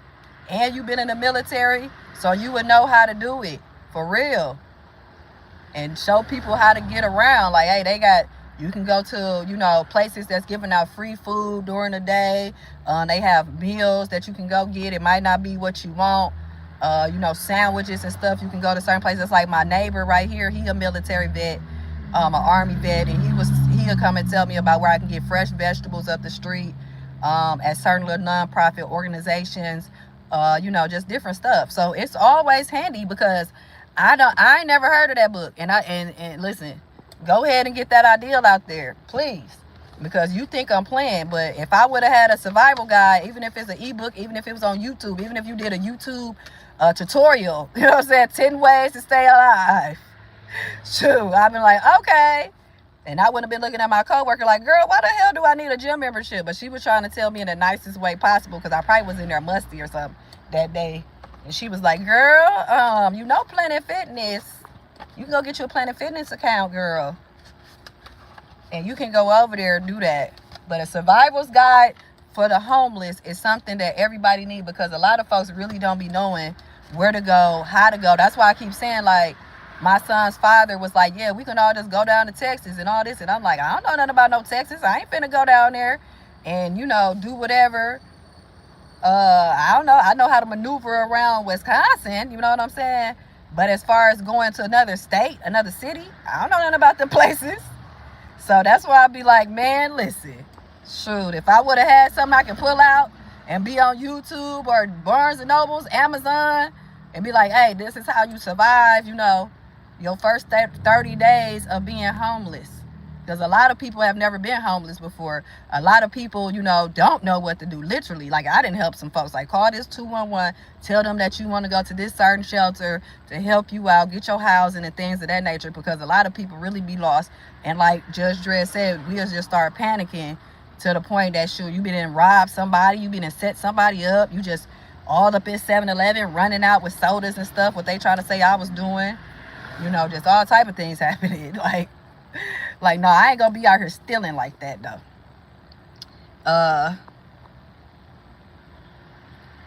Okay, so it is free. Okay. Judge Dredd said anybody can be homeless at any time. They just don't know it. I'm trying to tell you, Judge Dredd, that's why I was like, that would just be good just for anything. Because people don't understand. You can have a fire at your house. You can have, you know what I'm saying, somebody drive into your house. Like, that's why I like that one commercial about Mayhem and State Farm, because they be trying to set out all different type of examples of what could happen that you would never think of would happen. You know what I'm saying? And people always think, oh, you homeless. A person is homeless because they ain't pay their rent and all that. Like, nah.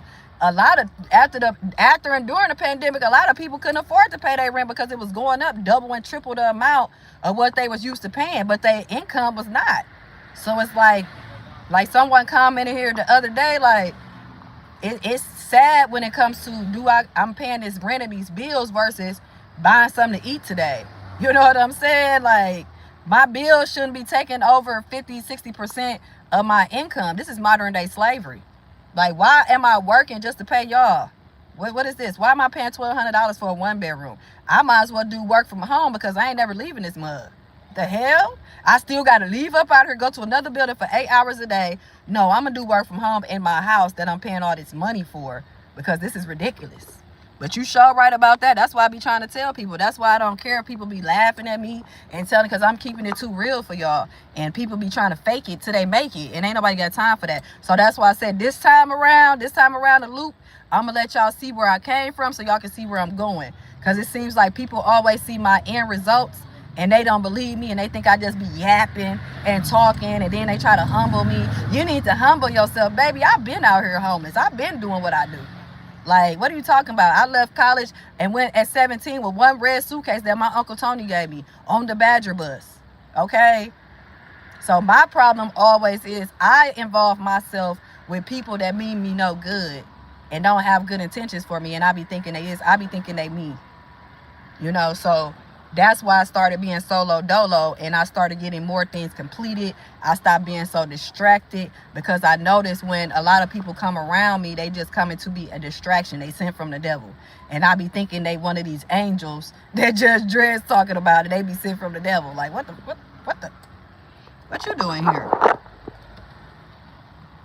Yeah, Judge Dredd said, yeah, be free if you work there. Yeah, that's what I thought. Like I said, I need to start doing something different. Judge Dredd said, it hit different as a man. Nobody want to help you. You sure right. That's what I'm saying. That's why I'm like, that's why they need the guides out here.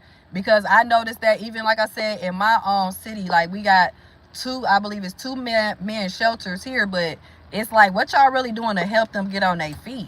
You know, people always be like, well, they probably on drugs and they this and that. Okay, even if they is, y'all still be helping single mothers that come in there with their kids that you can tell they on drugs, and y'all help them. Like, I was at the homeless shelter and I heard this lady, she came in there with her arm broken, right? Because she was DV, like I said, older lady. And I was sitting there to use the phone. Like, we got a little public phone we can use, right? And the lady is literally, because, yeah, I'm nosy, I was listening. She was literally talking to the man that broke her arm, talking about how these people finna help her get an apartment, a 1-bedroom and everything else, and telling him when he come over and all this shit. I'm like, what? And that's just sad, because they treat especially black men like y'all supposed to have it already. Like, help y'all. No, y'all should be able to get the same help that these single mothers get. Because us single parents, we get all the help. We get all the help. Like, they be throwing help at us. When you have children under the age of 18, don't let you have a brand new newborn baby. It's like they are catering to you having children and then leaving your man out. It's just like the old movie, what we was talking about, Claudine, when a woman can't get none of these amenities from the welfare of the government if she got a man around. Why not? Why not? Why not? So they always expect, especially black men, to be out here like, oh, you don't got no family, you don't got this, you don't got that. That's why I keep trying to tell my son, and he not understanding. Like, you don't understand that the game is already stacked up against you. Just being a black man out here. They don't want you to have nothing, and they're making sure that you don't want to have nothing. They gonna lock you up. They gonna take everything. They gonna try to turn you against everybody. You know, turn everybody against you. Have you sitting here looking like you a burden on society, like the one black man was saying about the homeless guy that got unalived allegedly by the Ohio police around here. Homeless man, that he was useless. But what are we really teaching our young black men to do? That's why the Democratic Party keep bragging on the black women. Oh, you are the backbone of the Democratic Party. This shit, this. Like, black women trying to brag so much. Oh, I got a PhD. And I got, yeah, because you probably over here taking a black man's job. You stepping all on top of the black man's neck. And then be sitting up here talking about ain't no good black men out here. Black men is mediocre. They only making $40,000 a year. That's because you running around acting like Kamala Harris, like you supposed to be in that position when you ain't. No, I don't want this woman over there talking to nobody about no war. Go take your ass somewhere and sit down. Sorry. That's my opinion. But we as black women and black people really need to uplift our black men, because we have no problem talking about them like a dog and, you know, doing all this. Even if you have these black men that's red pill and they passport bros, it's still some good black men. They ain't the only black men out here. There's still some good, strong black men. They're just like Judge Dredd said. That's being a man. No matter what, I don't want to depend on nobody. We done made these men depend on us. We done made it to the point that we want to be the men. We want to pay all the bills. That's why a woman keep talking, I ain't going 50-50, yeah, because you're going to be going 100%, because you the one with all the goddamn money. But that's just me. But it do hit different when you a man, because, like you said, don't nobody be want to help y'all. Judge Dredd says, being a vet, you can get help. What the hell?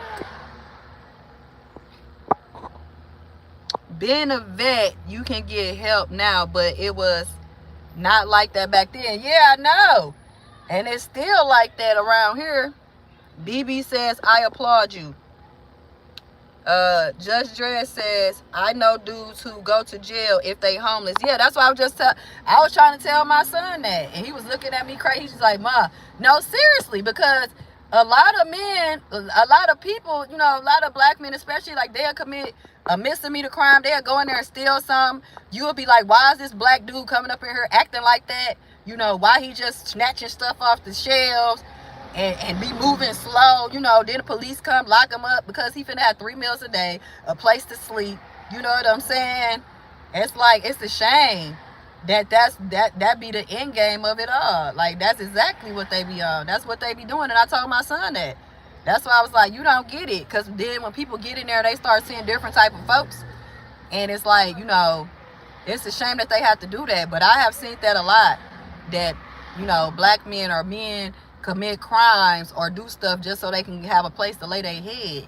And I was just so sad. That's why I was like, I was just so upset when these men come up talking to me, calling me the B word and talking about they gonna slap me, when it's like, I'm the one that really care about y'all, because I don't want to see y'all laying like, I'm me and my dog walking around and you can literally see black men laying on the ground, like just laying there asleep.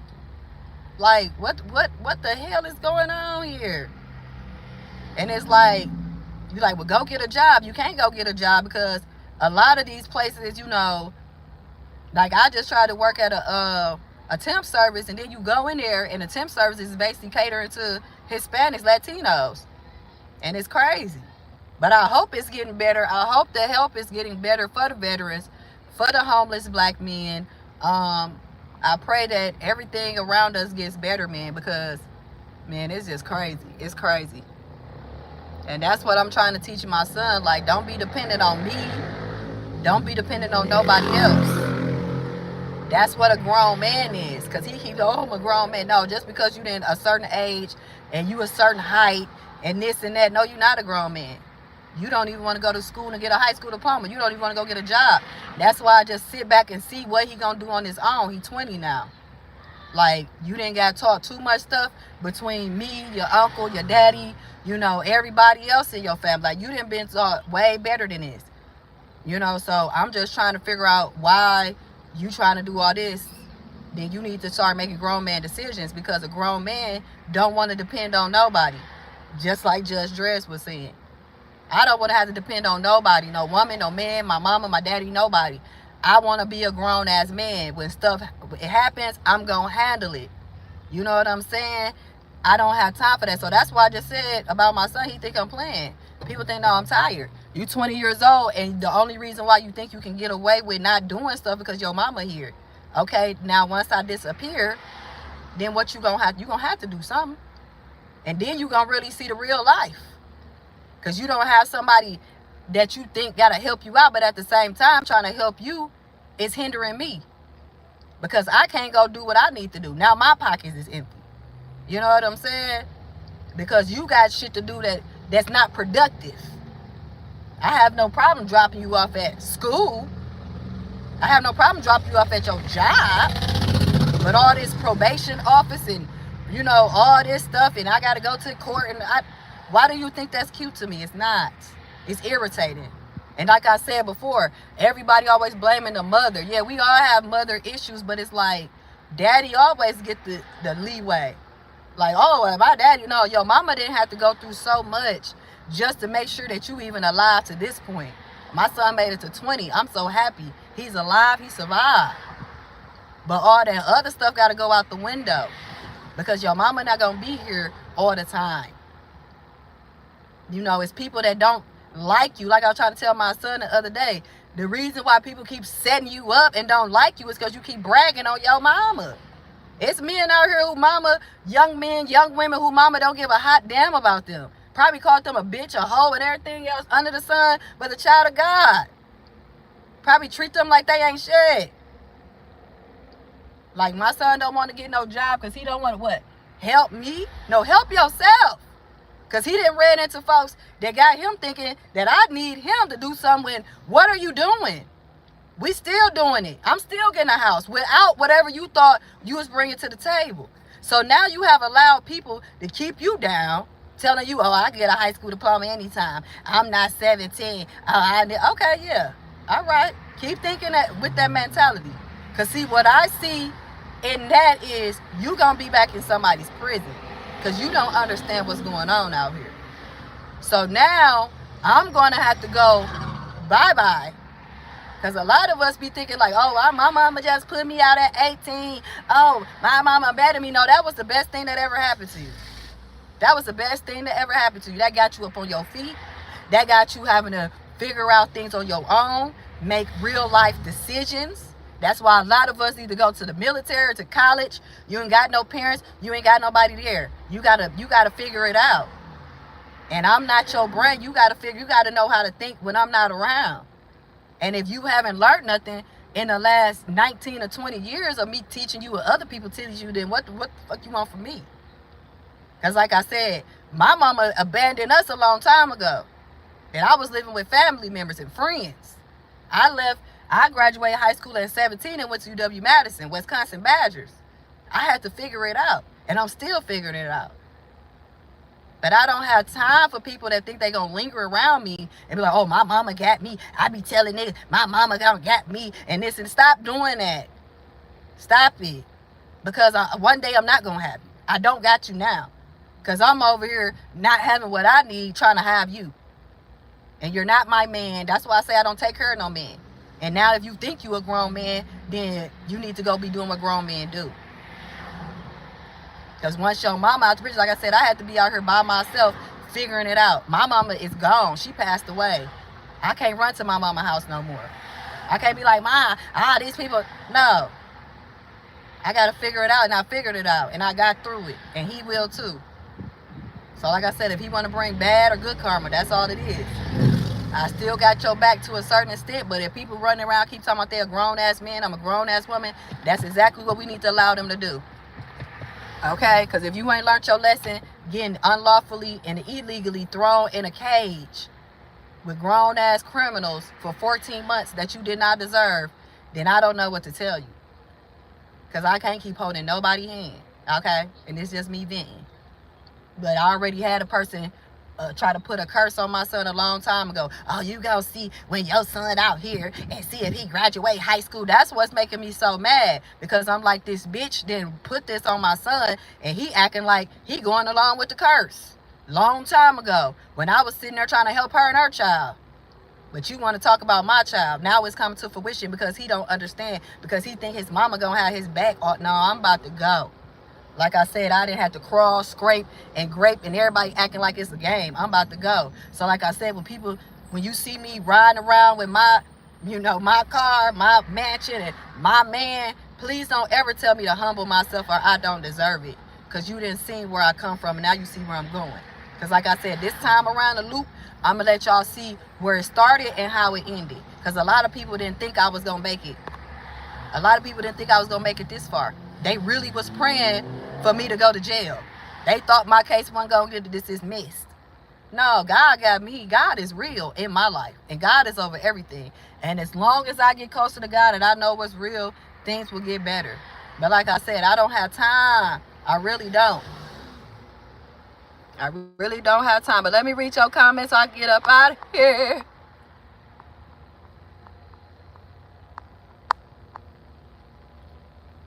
Judge Dredd said the immigrants get help through their kids too. Yeah, they do.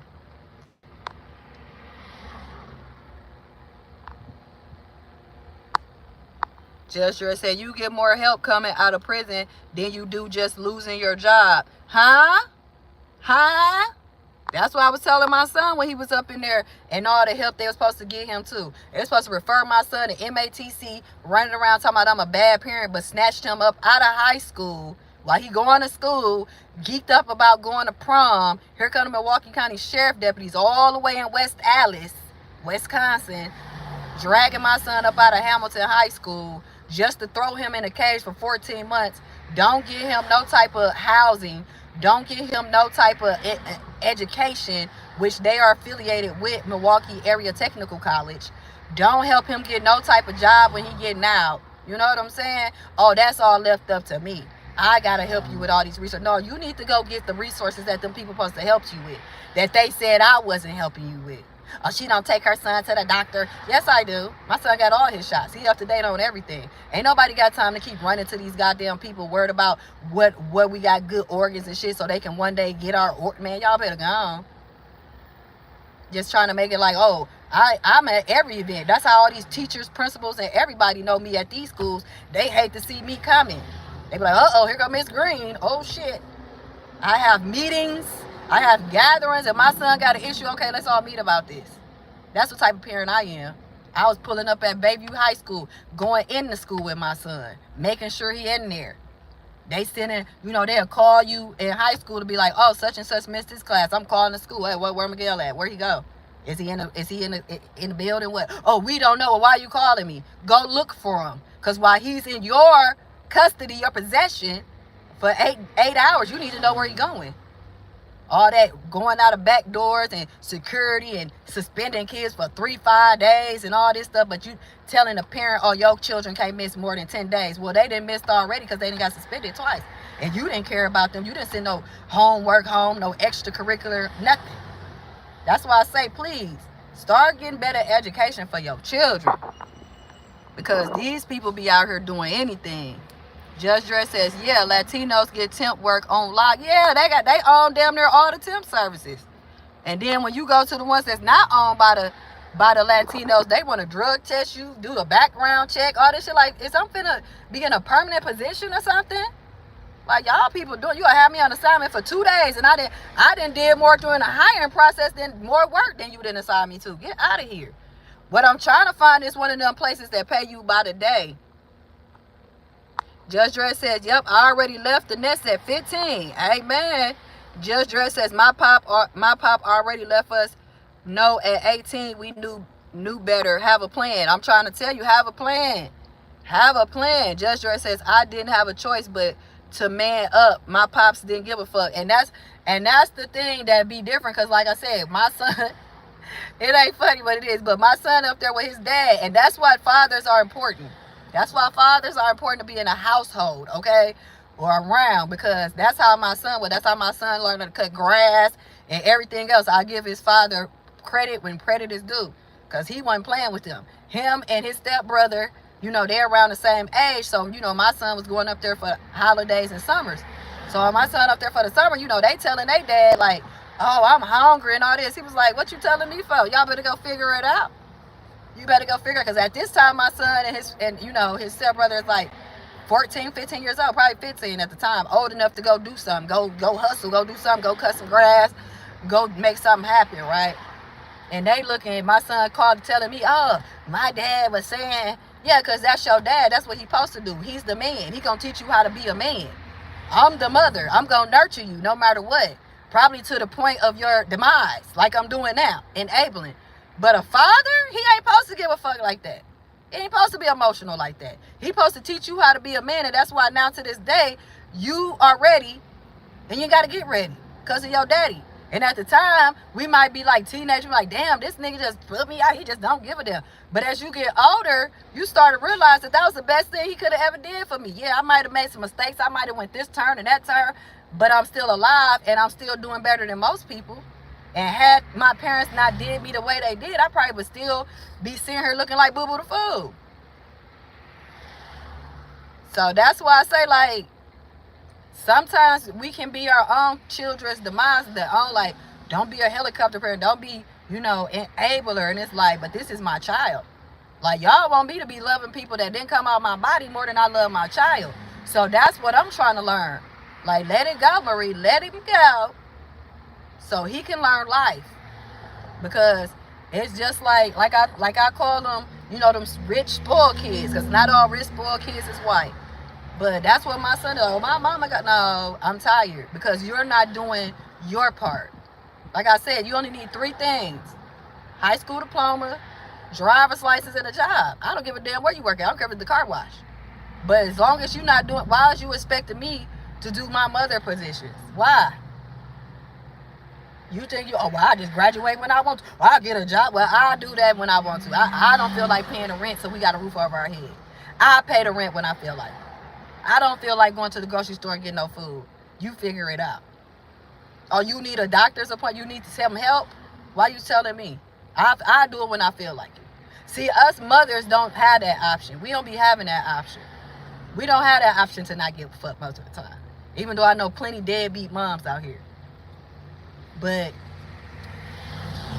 we don't be having that option. And that's why I say it's good to have the father in the home so the mother don't be looking like, go ask your daddy about that. Because sometimes us mothers can be our children's worst enemy, not on purpose. You know what I'm saying? Because like I told my son, a lot of people don't like that. A lot of people don't like that you have a loving mother. They try to make me out to be a monster. Like, I don't give a fuck about my son. Oh, she just in here complaining about her son. You know, so a lot of people don't have a mother that tell you they love you every day, give you a hug every day. You know, a lot of them don't do that. So you bragging to these folks because a lot of people think people jealous of you because of material things. Oh, the house you got, the car you got, the clothes you got on. No, some people just really don't like you because of the way you being loved, the way that people like you. The same way with me. They like, why y'all like Marie? Why men be catering to her? Why they be trying to help her out? Oh, my son needs some help too. She asked you for some help with her son. Why you helping her and her son? They'll be mad that a man want to take me out and put me on their arm and put a ring on my finger. Oh, what makes her so special? Or why you taking pictures? Why I can't upload no pictures of you and me on YouTube, on Facebook? Who is she? So that's why I be like, that's why I ask people in real life, like, are you single? Like, no, seriously, like, single. Like, ain't nobody attached to you. You don't belong to nobody. Ain't nobody wishing and hoping that you they man. You know what I'm saying? Because when I come on the scene, people are like, you need to humble yourself. She talking about women with 8 kids or this or that. Like, please get away from me. Please get away from me.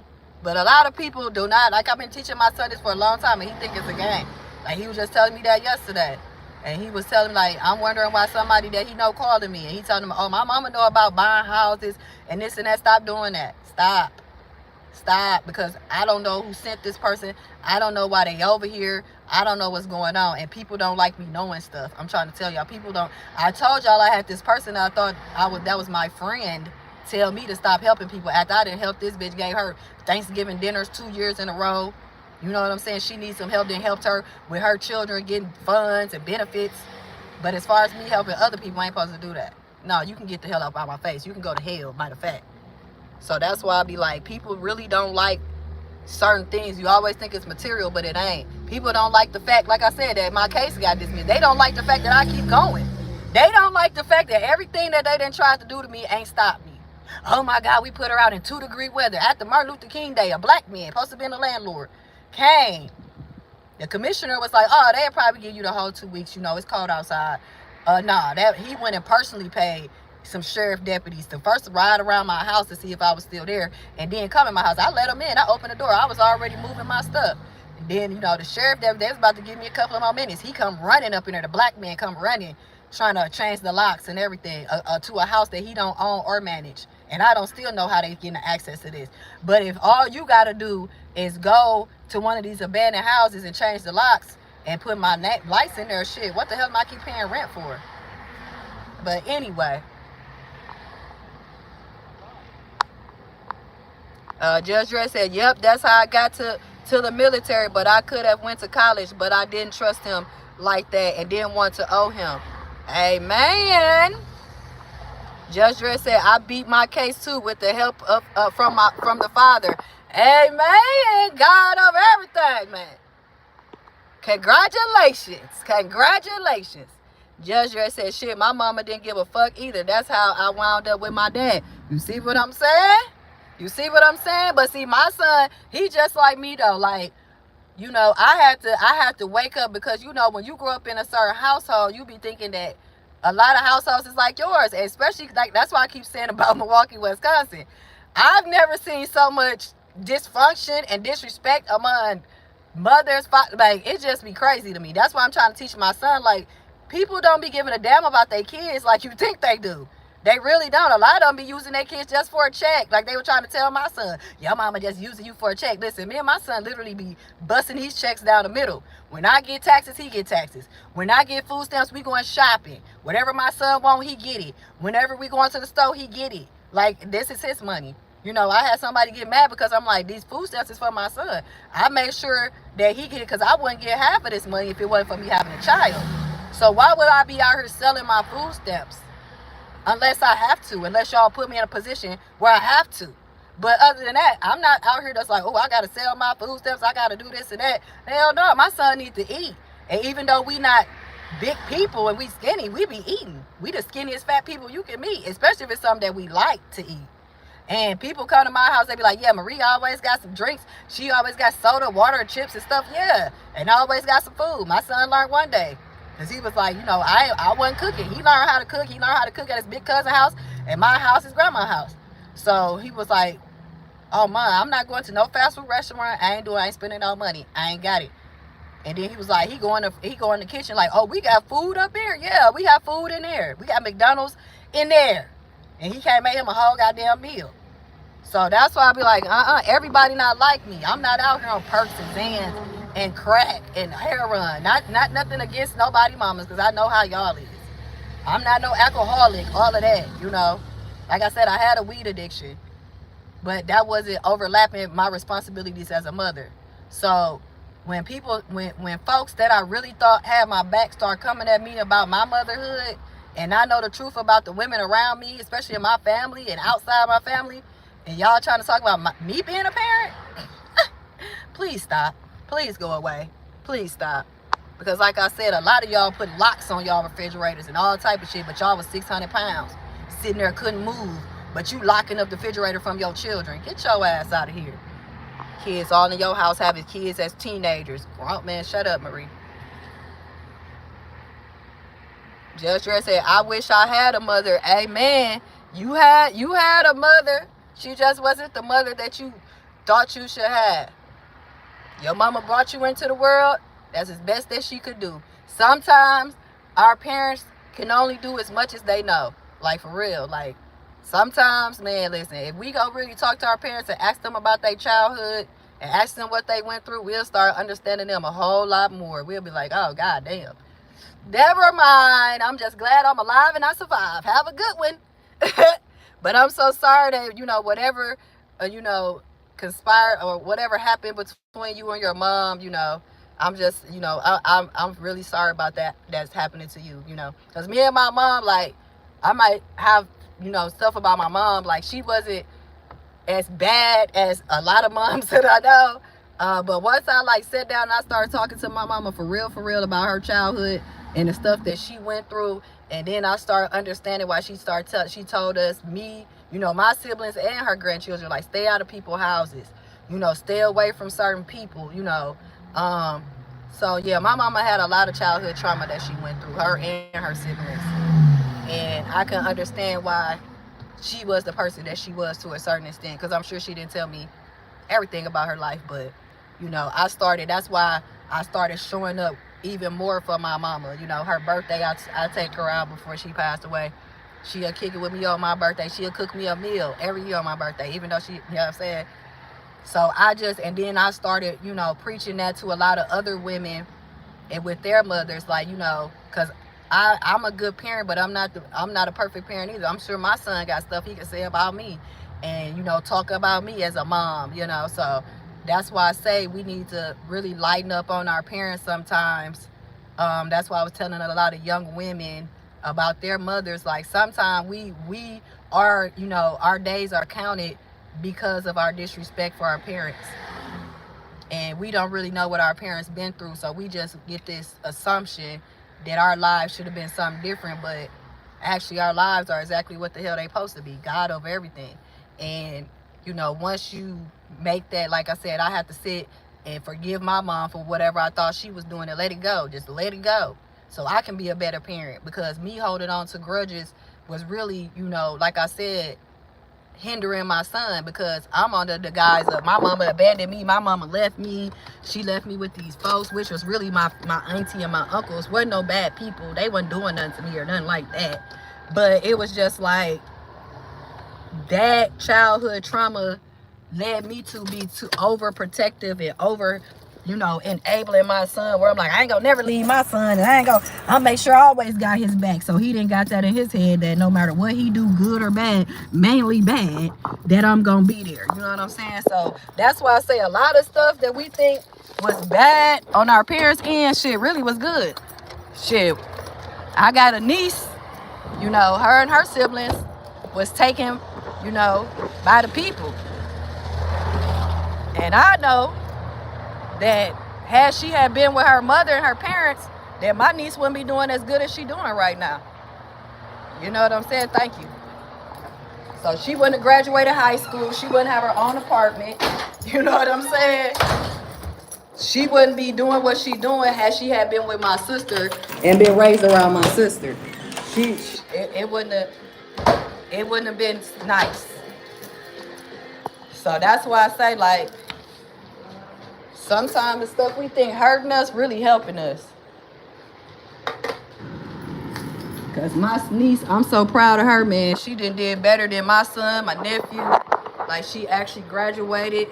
She got her own apartment. She's still in there. Like, you know what I'm saying? So, I don't know. But that's just my opinion on the matter. Other people can think different. But that's just how I've been.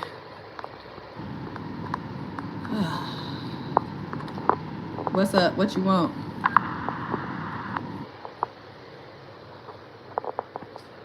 This is why I be in the car. Get down. I just took you outside. But I had to come in here to charge up my phone. But yeah, that's just how I am. Because a lot of people be like, I had to come to the realization. So I was helping a lot of women grow by doing that. Hey, Michael Penn, how you doing? How you doing, Michael Penn?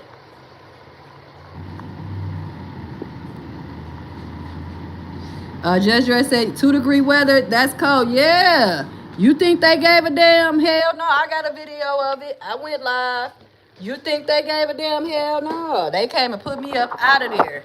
You know what I'm saying? So that's how I was like, if I can survive that, I can survive anything. And I was in my car, me and my dog. That's why my dog can get whatever she wants.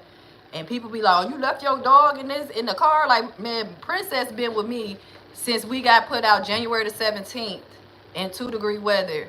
And my dog is still alive and she here. My dog got ran over there, all type of stuff, and we still here. So that's why I'll be like, hell yeah, I gotta give me some dog food, whatever my dog need, whatever's going on. Because if I can survive all of this and still keep going and still keep smiling, God over everything, man. God is real. Like, I don't care. That's why I be like, people like, oh, you believe in Jesus? She's a Jesus fanatic. She's a Bible thumper. Yeah. Because when I sit there and pray, I sit there and talk to God. And everything I pray for, everything I ask for, God made happen. God made happen. He worked through other humans. He worked through other people. And eventually, look at me now. Yeah, it might not be, you know, a mansion and luxury, but I'm not in no tent. I'm not in my car no more, you know. So I'm not sitting out here starving. I ain't never been starving, but people, human beings will try to put me in a position to lose my mind, you know, unalive myself, be out here crying, oh my God, I ain't gonna make it. It's cold outside. No, I had enough blankets. My car wasn't, you know, messed up because somebody hit me at Walmart, ran into the back of my car on purpose. That was before then. But I had heat, I had blankets. Me and Princess was good. We had nights that we could stay at the hotel where people helped us out, where I used my check when I was working because I still went to work. You know what I'm saying? Sleeping out my car, showing up, doing me the whole tax season. So that's why I say people are still upset because I didn't fold like they thought I was. I wasn't humble like they thought I was because of who they think I am. So that's why I keep going even harder because I'm like, y'all finna really see. Y'all really gonna see what's going on. But what I'm gonna let y'all see is day 1 to day 365 because y'all just keep seeing day 365 and thinking this is not real. Oh, so you mean to tell me that you did this and you did that? I'm sorry, I wasn't sitting around on my back having 4, 5 kids and 8 abortions. I actually was doing something with my time. You thought I couldn't get no job doing taxes. I told you I do continuing education. That's what I was taught from middle school. Like, just keep going to school. You know, everything's changed. Stuff gets upgraded. So I went back to school. I went back to college. You know, I went to banking training. I signed that up myself. I'm like, I'm not finna be no CNA. I'm not finna do no daycare. All the same things they be trying to have us black women do here in Wisconsin. I want to do something different. I want to do accounts receivable. I want to work in an office. Okay. So do y'all have any customer service training? Do y'all have any data entry training? All y'all got is training to be CBRF, CNAs, daycare, and it's all the same. It's just one of them is children and one of them is elderly. You still doing this. You still changing peppers. You still watching people that can slap you upside your head. You can't do nothing, regardless if it's a child or it's the elderly. So what is up for the in-between? So once I started, you know, God started blessing me with different stuff. Like I said, I found the banking training. I did that. I graduated that. I had somebody that tried to distract me. Like I said, these friends that I be thinking my friends. And, you know, when the counselor, financial counselor came to me like, you know, you got to stop hanging around that person. Like, I sure do. But they ain't finna stop me from graduating. They didn't graduate, but I did. They didn't pass the test, but I did. So that's what I had to learn in life is to start cutting people off and keep going. Because the devil sends people too to distract you, to pretend to be a friend, to pretend to be somebody to help you. Like I said, she didn't help me. She didn't help me get into clubs, paid money for that, and it took me to grocery stores. But the whole time, the chick did not like me. The whole time, she was out here setting me up to die. You know what I'm saying? Like, it was just crazy. Still out here crazy. Lying and plotting and scheming on me, you know. So that's why I say, like, man, God is good. Judge Joy said, in both ways, amen. Judge Joy said, no mama, no dad. That's where I come from. That's why I don't give a fuck about too much. Judge Joy says, well, a mother's love, I guess. Yeah. Judge Joy said, my mama abandoned us with my dad the first time we ever saw him. Shit was messed up. You have no idea the shit I saw and went through as a kid. No, I don't, because I didn't go through it. So I don't have no idea at all. Judge Dress says, but I don't hate her. I'm sure she went through something too. You right. Yeah, that's what I be trying to tell folks. Like, we never know what our parents like, especially like the parents, like my mama, she'll be 62 this year. She say she'll be 6, but she should be 63 because I'll be 43, and then my niece, whatever. But I would have never thought some of the stuff my mama was telling me she went through. I would have never thought. And my mama was a strong person. That's why I say at her funeral, I was more disappointed. People looking at me like I was more disappointed that my mama was gone, because my mama is a fighter. Like my mama don't let nothing keep her down. She be gone. She do what she gonna do. You know what I'm saying? She a Scorpio. Like that's why I was like, what the hell is what's going? Who did what? So it was just like, and that's why I go off of that moment. Like ain't nobody gonna do me like they did my mama. You know what I'm saying? And that's what I learned about my mama as she was passing away. Like my mama was a badass bitch. Like my mama was strong as hell. Like I think I'm strong. Like having to survive back in the 80s, 70s and 80s and 90s. You know what I'm saying? Like man, listen, them was some hard times. Like a lot of them parents was addicted to drugs. A lot of them parents didn't have real love from their parents. You know what I'm saying? Ain't never heard nobody tell them they love them, get them a hug. Back then, our great grandparents or our grandparents was having 12, 14 kids at a time. They didn't have time to be sitting around talking about, oh, I love you, Marie. Oh, I love you, Tom Tom. Oh, okay, let's see how you guys doing today. Like they didn't have all that time that us parents have now, so that's why I say, like, it's nothing to say that people didn't have a bad childhood. It wasn't traumatizing. I'm not trying to take away from anyone's experience. However, we got to think about what we did as parents, how we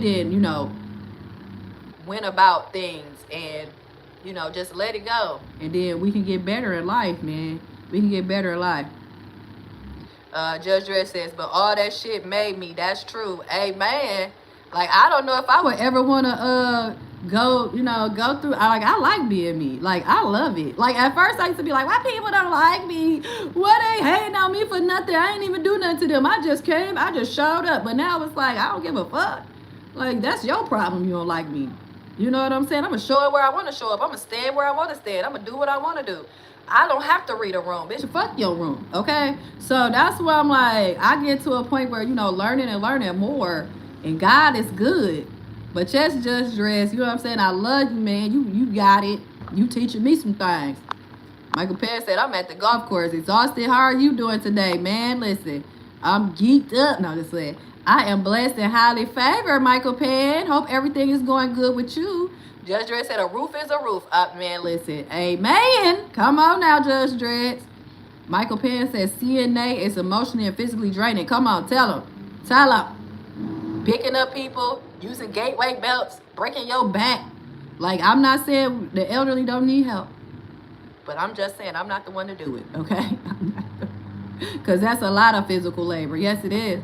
Michael Penn said, I work in the healthcare part-time. I am selective which clients to accept, as you should be. As you should be. Because I was going to do, like, the CBRF where they just pass out meds and stuff, but then I was like, no, because, see, if even if you didn't do nothing wrong or whatever, if you get some type of complaint or you get found, in the wrong for, something involving children and the elderly, you basically can't work nowhere again. Like, I'm good. Y'all ain't finna get me. Judge Dredd says, I'm a medical assistant, but a waste of time. They only hire Spanish women here. Shaking my head. What? Why would they only hire? So don't nobody speak English? The hell is they doing? That's why I say another reason about Texas. Like I know a little bit of Spanish, but I'm not, hell no. Like Spanish, California, Nevada, New Mexico, I gotta be somewhere where like I said, y'all taking over. Y'all, that's too much taking over. Judge Dredd said, yeah, CNA ain't it. They do everything the nurse don't want to do. Talk about it. Talk about it. But see, my mom loved being a CNA, and she never wanted to level up to an RN because she said they do too much paperwork. And that's what she was telling me, like, you should try to be an RN because she know I don't want to deal with the patients like that. But that's exactly what the CNAs do, and the nurses just sit back, in their office writing down stuff, doing stuff, going through all that training. I didn't go through all this school to go in here and change bedpans and yes, you did. Shut up. Michael Penn says, Judge Dress, I understand. Heck yeah.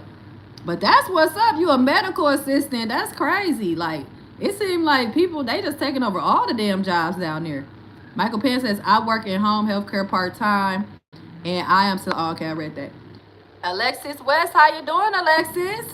Hello, I'm doing great. Blessed and highly favored. Thank you. I'm able to get on this social media and yap my guns. Professional yapper. So God is blessing me and continually bless me. Okay.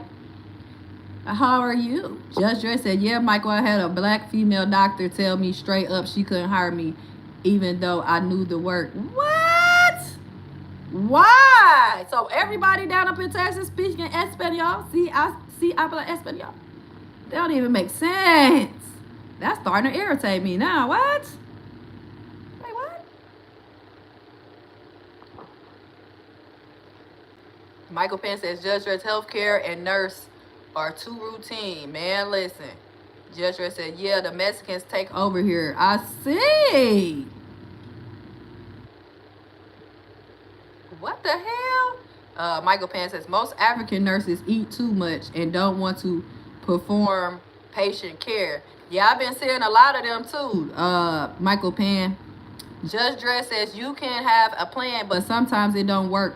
You got to do something else. Yes, it do. Like, that's why I tell people you got to have plan A through Z. Because, you know, people be like, you got to have plan A through Z. Z, like zebra. You got to have A through Z. You got to have about 20,000 plans. You're like, well, if this don't work, then this got to work. Well, if that don't work, then this going to work. If that don't work, then I got to go around here and do this. Like, you got to have at least 25 plans.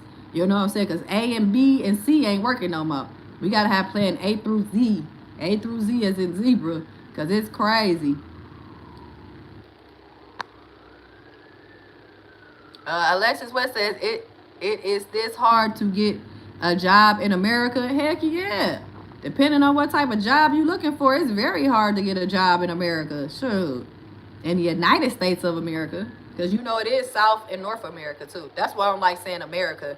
I like saying United States of America because America is North and South America. So we're in North America and then we have other people in the South America, right? Because I'm like, don't we got North and South America? Ain't that still America? Judge Ray said, I tell anybody Houston ain't what you think. That's what I see. That's what I see. That's why I said I just come down there for the food and get up out of there because, oh Lord, that is cray-cray. That is crazy. Michael Penn says, America is becoming like a foreign country, especially in California, Florida, New York, Nevada, Texas. But it's been a foreign country, right? Didn't the 13 colonies come over here? Ain't this the place where everybody that ain't from here come here? Except for the people that they don't want to claim as foundational black folks that they keep claiming as the Native Americans. And didn't we all not was here? That's the part I don't understand. Wasn't this called a melting pot? This supposed to be in the land of the free, right? And then, you know, everybody and their mamas just start coming from every other country that they could, and then they started because I remember I had watched this PBS about how the Chinese used to walk to California. Like they used to walk from China to California. And I was like, I told people I told people it's paths that you don't have to get on these long ass planes, even though it might take a little minute to get there on foot or whatever. But I know it's trails and stuff that all these oceans ain't keeping us from another goddamn country. But I watched the PBS special and they was dark-skinned Asians. They was dark-skinned Asians from China, and they walked from China to California. But I'm gonna find that special. That's why I be like, I be wanting to do reaction videos because that's crazy. But ain't we all not from here? Or is that a lie? Like, we was told we was brought on boats. The Europeans ran from their country because they was over there doing all this perversion stuff that we got now. All this grape and, you know, witches and all that over there on New York. Especially, like, in New York and stuff like that. Like, that's why when you go to New York, it's so many different places that has, like, Little China and stuff like that. Because when they coming in, that's usually where they come in at, on that coast, right? They come in from that coast and then, you know, spread to the next. And then when you talking about like California, you know, it's only like grass and dirt that separates Mexico from, you know, California and New Mexico. So it's like, I don't, listen, like I keep saying, I don't care if people come from wherever they coming from. It's just the fact that we that's already here seem to not want to get our goddamn life in order. That's the part I keep saying. A Judge Dredd said, you got to know people here. They don't care what your resume is. Say it ain't about what you know, it's who you know. That's how America, I mean, the United States of America is starting to be, though. Like, that's what I've been saying. It ain't about what you know, it's who you know. You know, that's how I got a few of my jobs. It ain't about what you know, it's who you know. I'm just happy that my job was what I know, but yeah, that's the United States of America, man. That's why people don't like nepotism and stuff like that. But it's like, that's the only thing that really be working around here. It's people that getting everybody in that they know. And sometimes that ain't even good because them people don't even want to work. But you sure right about that, Judge Dredd. Michael Penn says not too many them folks want to work in healthcare and nursing. Judge Dredd says, I went to school for a year, made straight A's, was on the honor roll, and it's all for nothing. Oh, it ain't all for nothing. You smart. You learned something. Shoot. You did what you supposed to do. Yeah, that you sounded like my son. What I need to go to high school to get the diploma for? Michael Penn says, America is a melting pot country in theory, but it's not in reality due to racism and segregation. Yeah, because we allowed these people to segregate us and put racism. That's why I say, like, if this is a melting pot and nobody is from here, we have allowed them folks, as you say, to become the top ranking richest people on the goddamn planet. How did they do that? By lying, plotting, and scheming. So we don't have enough heart to go tear these people, corporations and stuff down. Like, we don't have that type of heart. But in reality, this is a melting pot. When people can convince other people that they are the majority. Oh, it's only like 10 billion black people here. Now how is it only 10? How is it more of them than us? But Toys R Us closed because they said y'all wasn't having no kids. Walmart ain't closed down. And y'all be in the toy section all the time. Walmart's still going. The only reason why they be having to close down their places is because people like to go in there and steal. So if it's more white people than it is everybody else, why did Toys R Us have to close? Because they said that the white folks weren't having babies. See, we let people gaslight us to the fact that we believe anything these folks tell us. That's why I be like, this is insane. You want to tell me that it's more y'all, but when I look around, it's more people of color who don't want to stick together. See, the Asian people not gonna have our back. The Latinos ain't gonna have our back. Nobody that's not white, European white, is gonna stick together.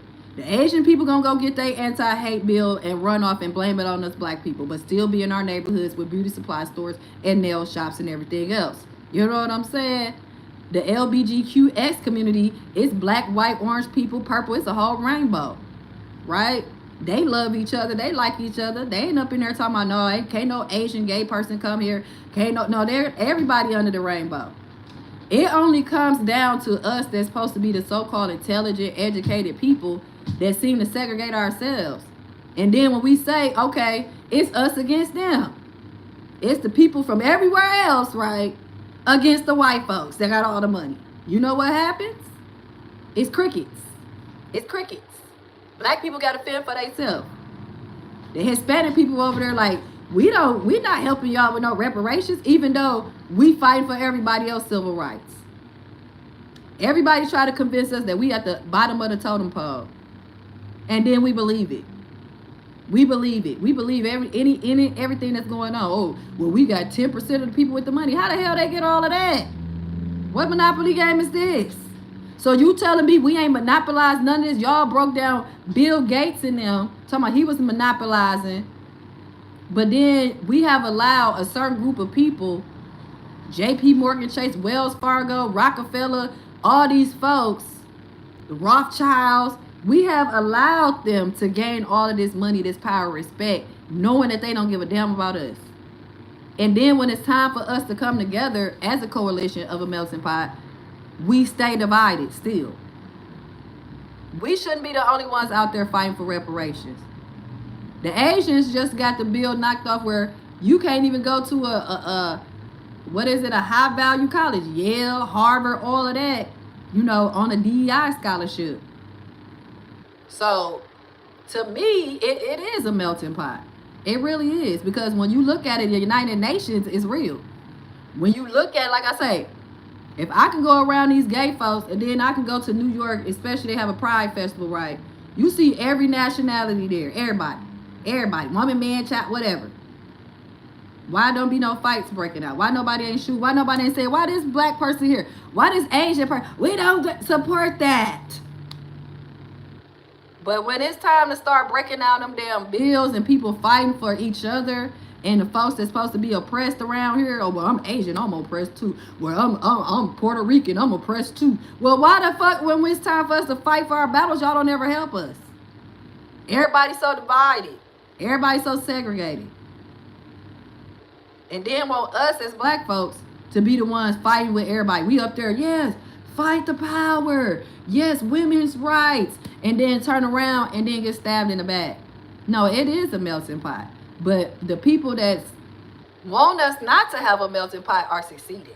They succeeded in it. Because just like Kamala Harris said, I go around all the world leaders. So wait.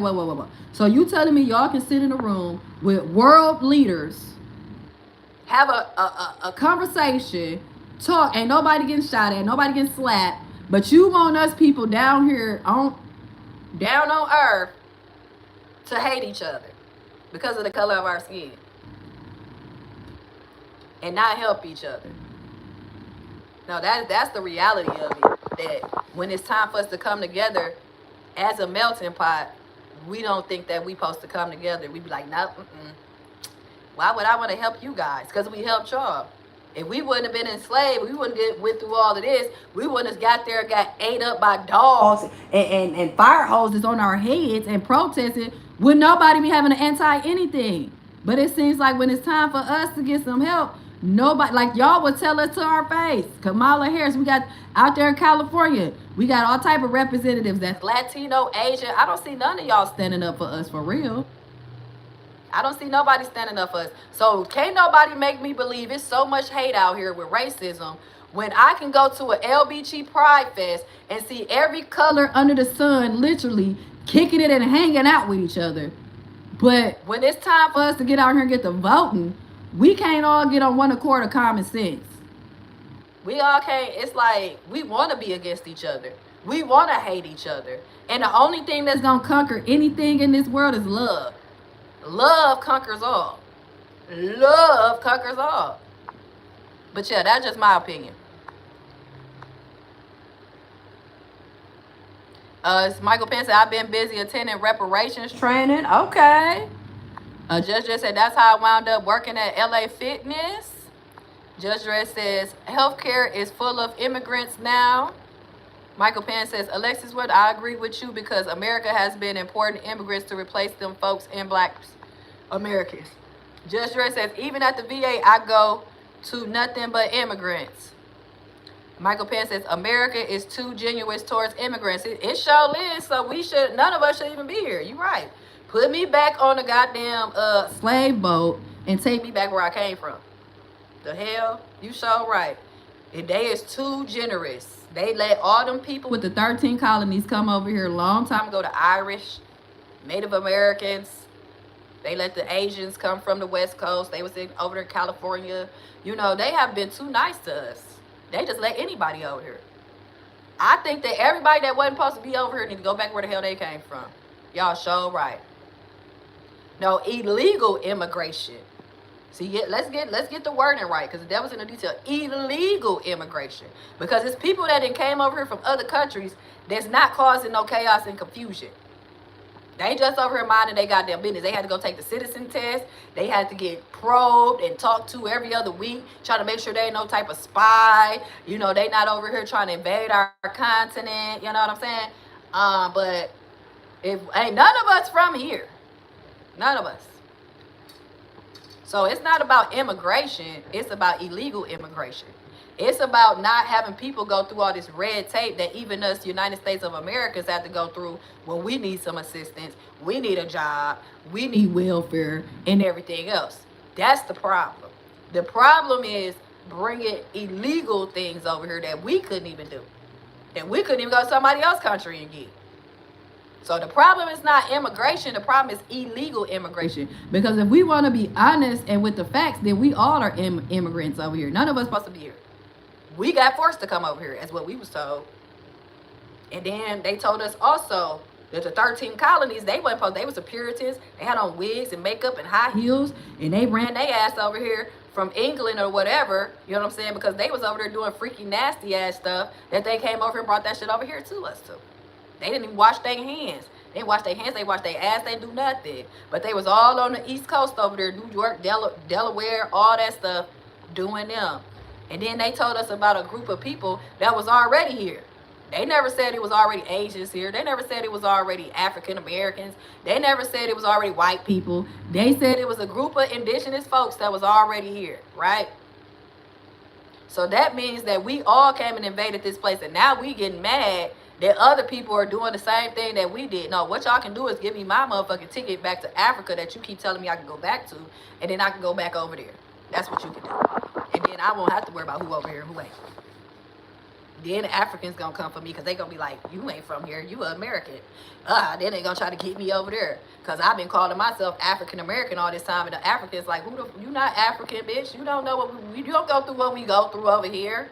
Go take your spoiled ass back over there to the United States of America. The hell? This bitch talking about she African American. Ain't never, don't know what a tent is, don't know how to do nothing. Ain't put a basket on her head and walk down on hot ass 120-degree weather. Ain't sitting out here doing nothing, but she talking about she African American. That don't even go together. That's an oxymoron.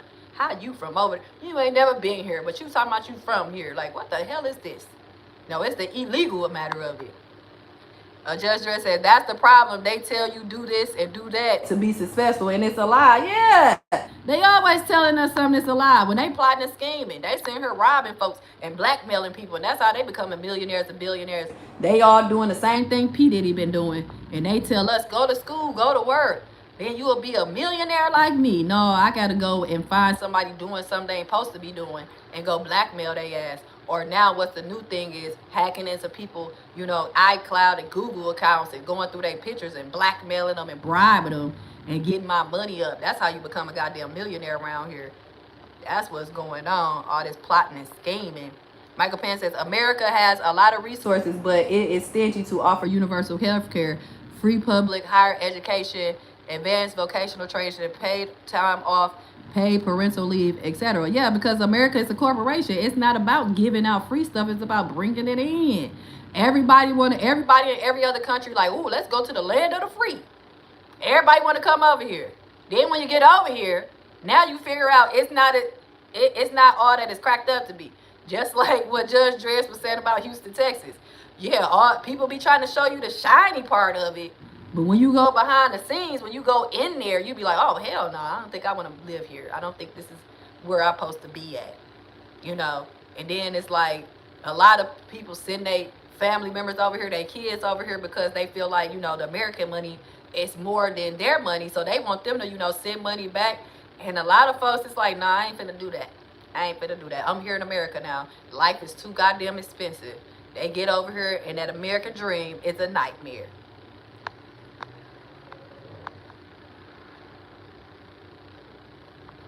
Judge Dress says voting will not solve our problems. Hell no, it won't. It ain't gonna solve our problems at all.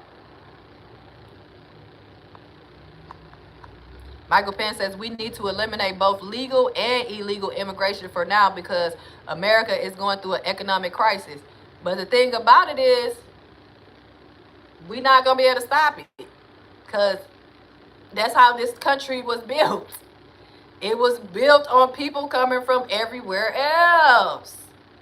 Why do you think them people will die swimming? It's literally dirt. It's literally a street that separates Mexico from the United States of America. And these people have to go around and they will literally try to kill, they will unalive, whatever they got to do to get up in here. And it's crazy. Michael Penn says, Judge Dredd, citizen ballot initiative process allows citizens to propose statutes or constitutional amendments, depending on the state, and collect signatures to place their proposals on the ballot. Okay, that's what's up. Judge Dredd says, yep, you have to be doing wrong to get rich. I'm trying to tell you. What 50 Cent said, get rich or die trying. Get rich or die trying. That's why a lot of people say generational wealth comes from somebody having to pass away. It comes from life insurance. It comes from being handed down. Now, one time has somebody really said that you working to the death, you working 12 hours, 24 hours is going to make you a goddamn millionaire. It's going to make you rich. No. It's ways around that. And we don't, a lot of us don't believe in life insurance. A lot of us don't believe in passing nothing down to nobody. Like, I ain't giving these motherfuckers no house. But once you start passing things down, then that's how you stop your children and grandchildren and stuff having to pay for so much. Like, we got a family house. That's why people trying to stop me, because that's what I wanted. I want a family house where none of my family will ever be homeless. They don't like that. People don't like when you trying to really break generational curses. You know what I'm saying? Because they good, so they like, oh. So that's what I wanted, the greenhouse. Buy a duplex or one of these mini mansions up here in Milwaukee, Wisconsin, or get some land down in Arkansas like my great-grandma had. When anytime we needed somewhere to stay, we can go to my great-grandma's house. You know what I'm saying?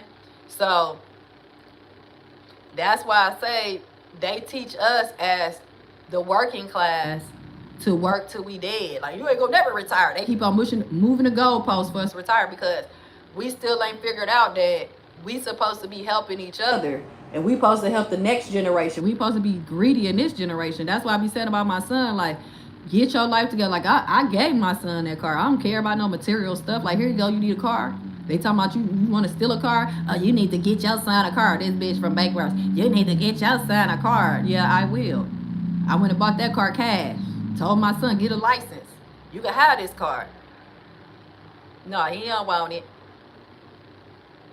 Like, even our children don't understand what wealth is. Like I tell people, I don't want to be rich. I want to be wealthy. And wealthy is passing down wealth. If I pass away, then this life insurance money needs to go to paying bills directly, pay this off. Like, it's this one company, they got a company, and they're a black-owned company, and they was like, you know, you can't sell this company, like, even if we pass away, the people that own it now, even if we pass away, can't nobody in this can ever sell this for at least over 100 years. So that means that at least a generation is like 20 to 25 years. So they have at least 4 generations of wealth that they just passed down. Because a lot of us, we had wealth. Our great parents, grandparents had wealth. They didn't own gas stations, corner stores, liquor stores. They owned houses. But they'd rather sell them, get rid of it, than to pass it down. That's why I like this new show that came out called I guess it's like a new season, but Family Empire, with this Houston, Texas family, the Bradens, and the grandmother, you know what I'm saying, she started being a real estate agent and she started acquiring properties and, you know, having daycares in them and stuff. And now she has this big ass lot that she saved for her children. Now her children grown ass people, they like in their 60s or whatever, and they have the grandchildren. The grandmother had paid for, you know, a couple of the grandchildren to get their real estate license, you know, to keep on the legacy. Now this lot has come up, you know, and the grandma, like, she want to sell the lot and get the money to her children. But, you know, the grandchildren who are around my age in their 40s, you know, 40 and under, are basically like, hey, give it to us. You know what I'm saying? We the ones that's out here, you know, doing stuff, buying properties. We basically like the second generation of grandma. You know, like I keep saying about the kids, because the kids ain't on nothing.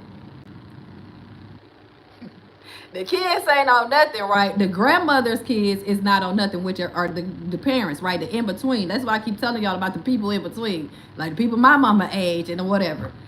They like, yeah, mama, sell the lot, give us the money, because the grandma is like, I want to pay off my kids' houses. Basically, she want to make sure her children don't have no debt, they not suffering, you know what I'm saying? Like, she want to make sure that her children, no matter how big an age they is, 60, 70 years old, that they good before she passed away, because the grandfather had just recently passed away, and the grandfather wanted to give the lot to the grandchildren, and the grandma was like, hell no, I'm gonna give it to my children, right?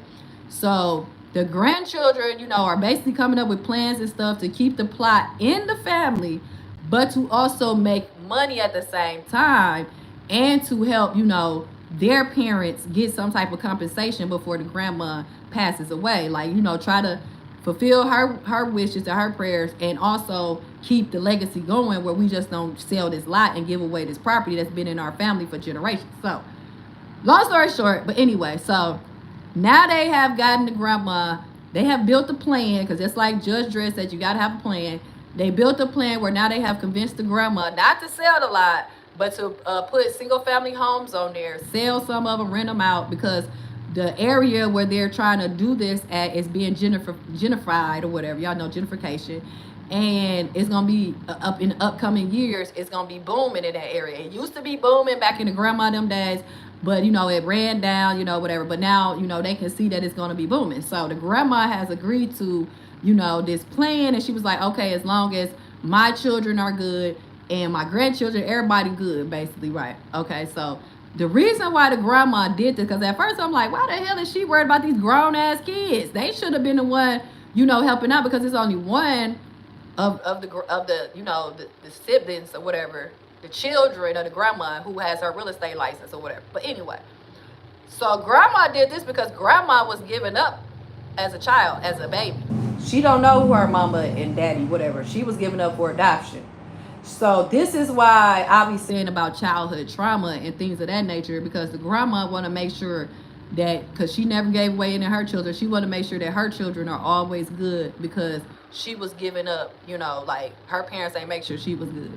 So like I said, a lot of us deal with abandonment, and the grandma want to make sure, even at her old age of like 80, 90, didn't have a stroke, she want to make sure that her children, even though they grown as hell, is make sure all their bills is paid, their house, they not gonna be homeless, they, whatever's gonna happen, they gonna be good. You know what I'm saying? So I just say all that to say that once we really understand what wealth is and how we get it, then a lot of us will be better. Because that's why I say my great grandma have land. I don't know if we still have access to that land, because my great grandma Rosie, she supposed to have the deed and stuff over there. So my mama was always like these. That's why I be talking about the children of your grandparents. Like, I would always ask my mama about the land, and the plot. Like, yeah, we can go put a house on there, or a double wide trailer. Oh, you got to talk to this person, and they got this. And it's like, you don't want me to have shit. And that's what the grandchildren kept trying to say about their parents. Like, these motherfuckers don't care. We got nothing, though. Like, we trying to keep this in the family so that our great children can have something. And these motherfuckers don't care. They don't care. That's why they just spoiled brats. But the grandma knows she did that to her kids. But that's what I say. That's why I be like, man, listen.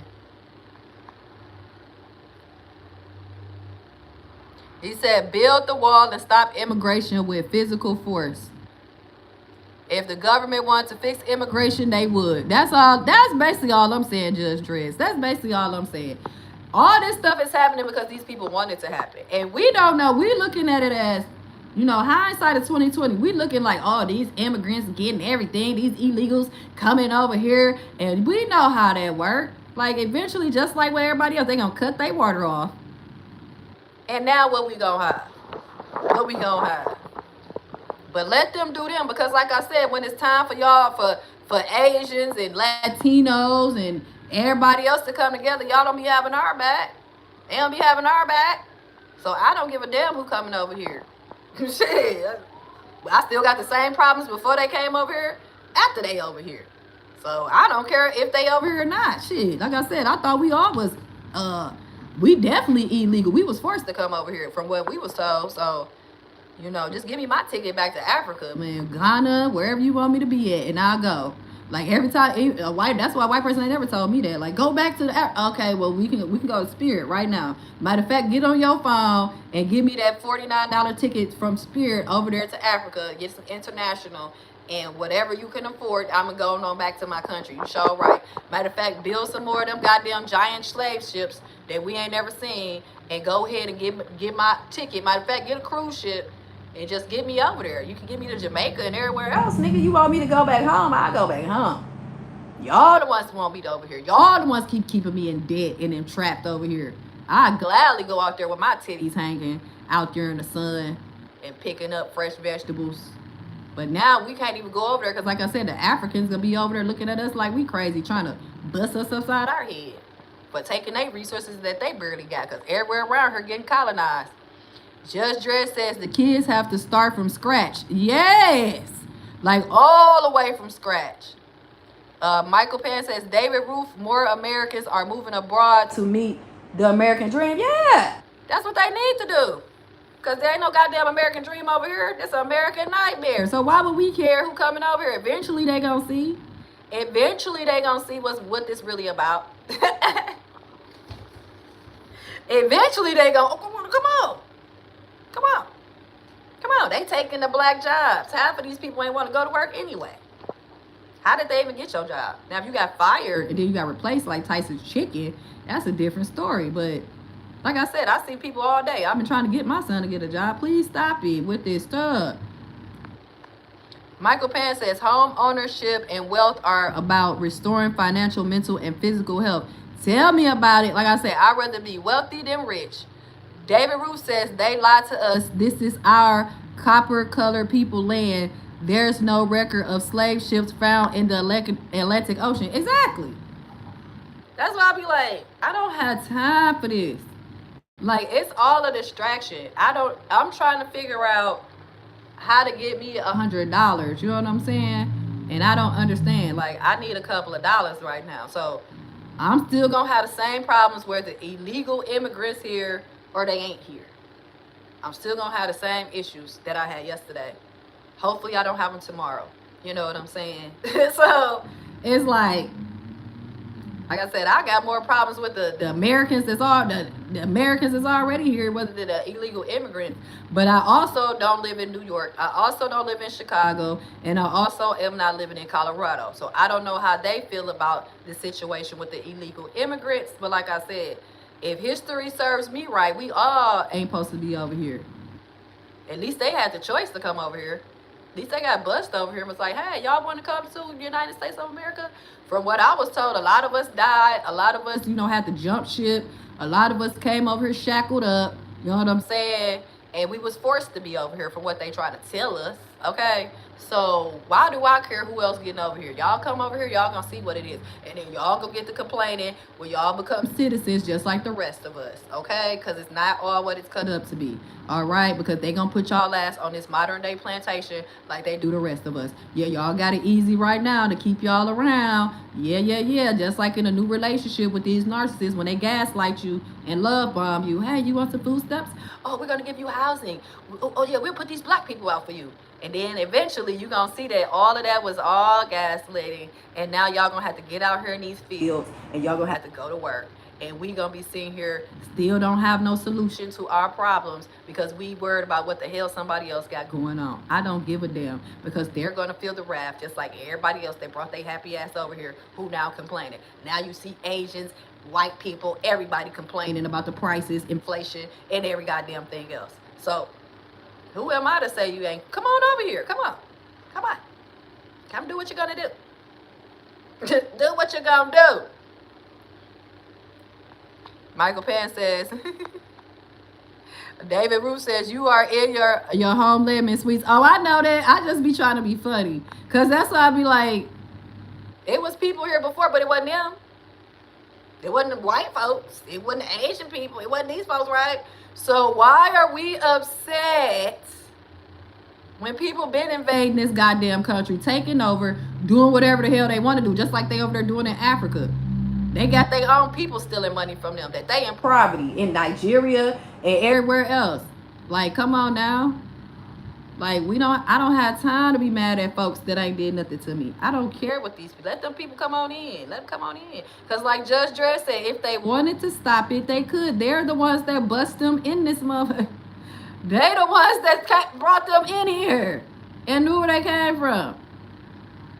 The same way they try to tell us they shipped us over here. Like, well, can you ship me back? Oh, you can't, because that never happened. That's what I'm trying to say. Like, well, when can I go back, sir? Like, that's why I say black people get mad. They told me to go back to Africa. No, what you should have said was, where's the plane ticket, bitch? Where is the Santa, the Maria, the Pinta, whatever the hell you brought me over here on, motherfucker? Go build another one, and I can get my ticket, and we can get the hell out of here. The fuck, how I get here? Amtrak? Spirit Airlines, Southwest? I don't know, but you can help me get back to my country. That's why I say we always worried about who coming over here, but ain't nobody worried about it. We can get the hell out of here. That's why people getting out when they can. Because soon as they tell y'all the so-called border is closed, it's going to be for your ass too. And you going to have to endure everything that's going on in this United States of America. While we worried about other people coming over here and all this racism that they got going on, well, they going to endure it, ain't they? That's like the rest of us. Yeah, they winning right now, just like we was during the pandemic when we was all on our slingshots, rolling around, doing donuts, all up in Miami. Wasn't nobody complaining about the United States of America then when they were sending out them stimulus checks. When you get them extra food stamps, I didn't hear not one goddamn complaint. The only people I heard complaining was the landlords that act like they didn't know what was going on. Like, so you didn't know that they getting a rent assistance for this momentum? Stop it. Y'all just want to put people out on purpose. So that's why I say, I really don't be caring because I got real life issues going on. I got real life problems. I'm raising a real life human being.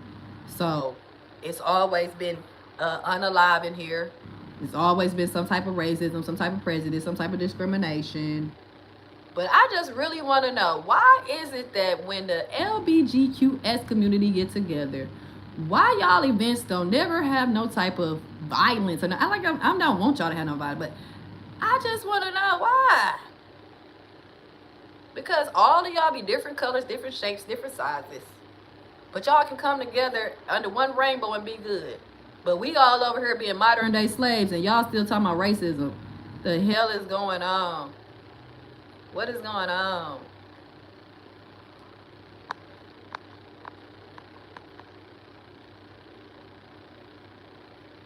Judge Dredd says we really don't have a home. Judge Dredd says we gave away those jobs. Yeah. Michael Penn says the minimum wage in America is too low. $7.25 per hour is not enough to afford food, health care, and housing. So why we ain't focused on that? Don't y'all see they got us off of that? We was going hard for that. $15 minimum wage. We was going hard to the point they start changing it in certain states and stuff. Certain states and cities actually up their minimum wage, right? To like $10, $12 or something. Like, we was actually fighting for something that affected all Americans. Not just the black ones, that's not the Asians, that's not the Latinos, but everybody that go to work, right? Everybody that go to work, because it don't say the black minimum wage, it's the Asian minimum wage. It says the federal minimum wage is $7.25. And we was fighting hard for that, right? $15 an hour, fighting hard. Now you don't hear nobody talking about it. Now you see, we talking about Latinos taking the jobs. What about the machines? When I go in Walmart, I don't see nobody. I don't see a Latino, a black person. I see a kiosk. And then I see somebody come from all the way in the back, whatever the hell they was back there doing, and bring me my food. So if you talking about something taking jobs, listen, they been outsourced our jobs to India and everywhere else. That's why these Indians from India always hacking into our phones and everything else. They outsource our stuff to China, car dealerships, everything like that. But we worried about who coming in here, but ain't no jobs here because they out there. They already in another country. That's another reason why people are really going somewhere else, because that's where the damn job at. You'll be surprised. You go over here to China, you go live somewhere else, and you over here being customer service for T-Mobile for the United States of America. Like, that's why it ain't no jobs over here. It got shit to do with them people with no jobs at first. We have a place here called Master Lock. You know, everybody use Master Lock, the locks, the key. And they've been talking about outsourcing since my brother worked there back in like 2004 or something, like 1990. They be like, we finna outsource to Mexico. We finna outsource. That's why there ain't no damn jobs, because most of the jobs are not here in the United States of America. It don't have nothing to do with them goddamn people coming over here. With no jobs at first. That's why everybody doing work from home. Because when you do from work from home, I could be doing customer service or data entry or fraud or whatever. I could be living in California, but really my clientele is in Washington, D.C.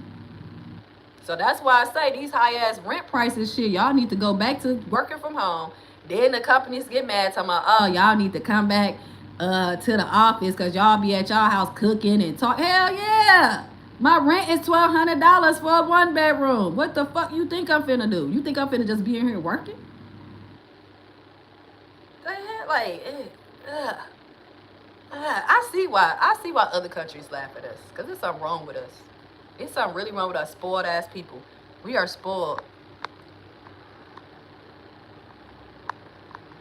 David Roof says a collective, we need to stop shopping with them and they will fall. That I agree with. I've been saying that. Like, we want to shut down this economy and stop these billion trillionaires from making money, then stop buying shit. Just stop. But we can't because we is addicted and we are consumers and not citizens. And they know that. They know we're addicted to something. It don't have to be drugs and alcohol. It could be just like this social media. Y'all see, I've been on here for like 3 hours because I'm addicted. I'm addicted to social media. People addicted to caffeine. People like, y'all going to buying cups, Stanley cups for thousands of dollars, but everybody run around here talking about they broke. Oh, America is such a bad place. But we got all these Starbucks where one drink is like $12 to the point where fast food restaurants have to lower back their prices because they was like, what the, oh, y'all thought we had some money out here? No, that was that pandemic money, baby. It's gone. Okay, go back to the regular way of things. Go back to the dollar menu because all of that is over with. Okay, we wasn't worried about none of this. None of this stuff we worried about when we was out here spending all that goddamn money, running around here kicking it. Everybody all in Florida, all overseas. We passport bros. You don't see passport bros like that no more. They going over there getting tricked and robbed, unalived. You know what I'm saying? Like, no. Like, I got real problems. Let them people come over here. They want to come over here and have these problems. Let them come over here. That's on them. The hell? Y'all think this is American dream? We know it ain't. We know they gonna have them people working like slaves in a minute at their own expense. Well, we gave you $70,000 for this house. So why would I be mad at them folks?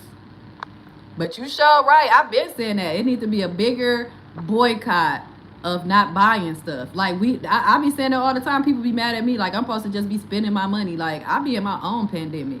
I don't go outside. I don't spend no money. Get 6 feet away from me. I pretend like the nail shop is closed. My hair ain't done. Or the braiding shop is closed. I pretend like everything is down so I can save my goddamn money because something is up ahead and it's gonna be worse than whatever the hell the pandemic is doing.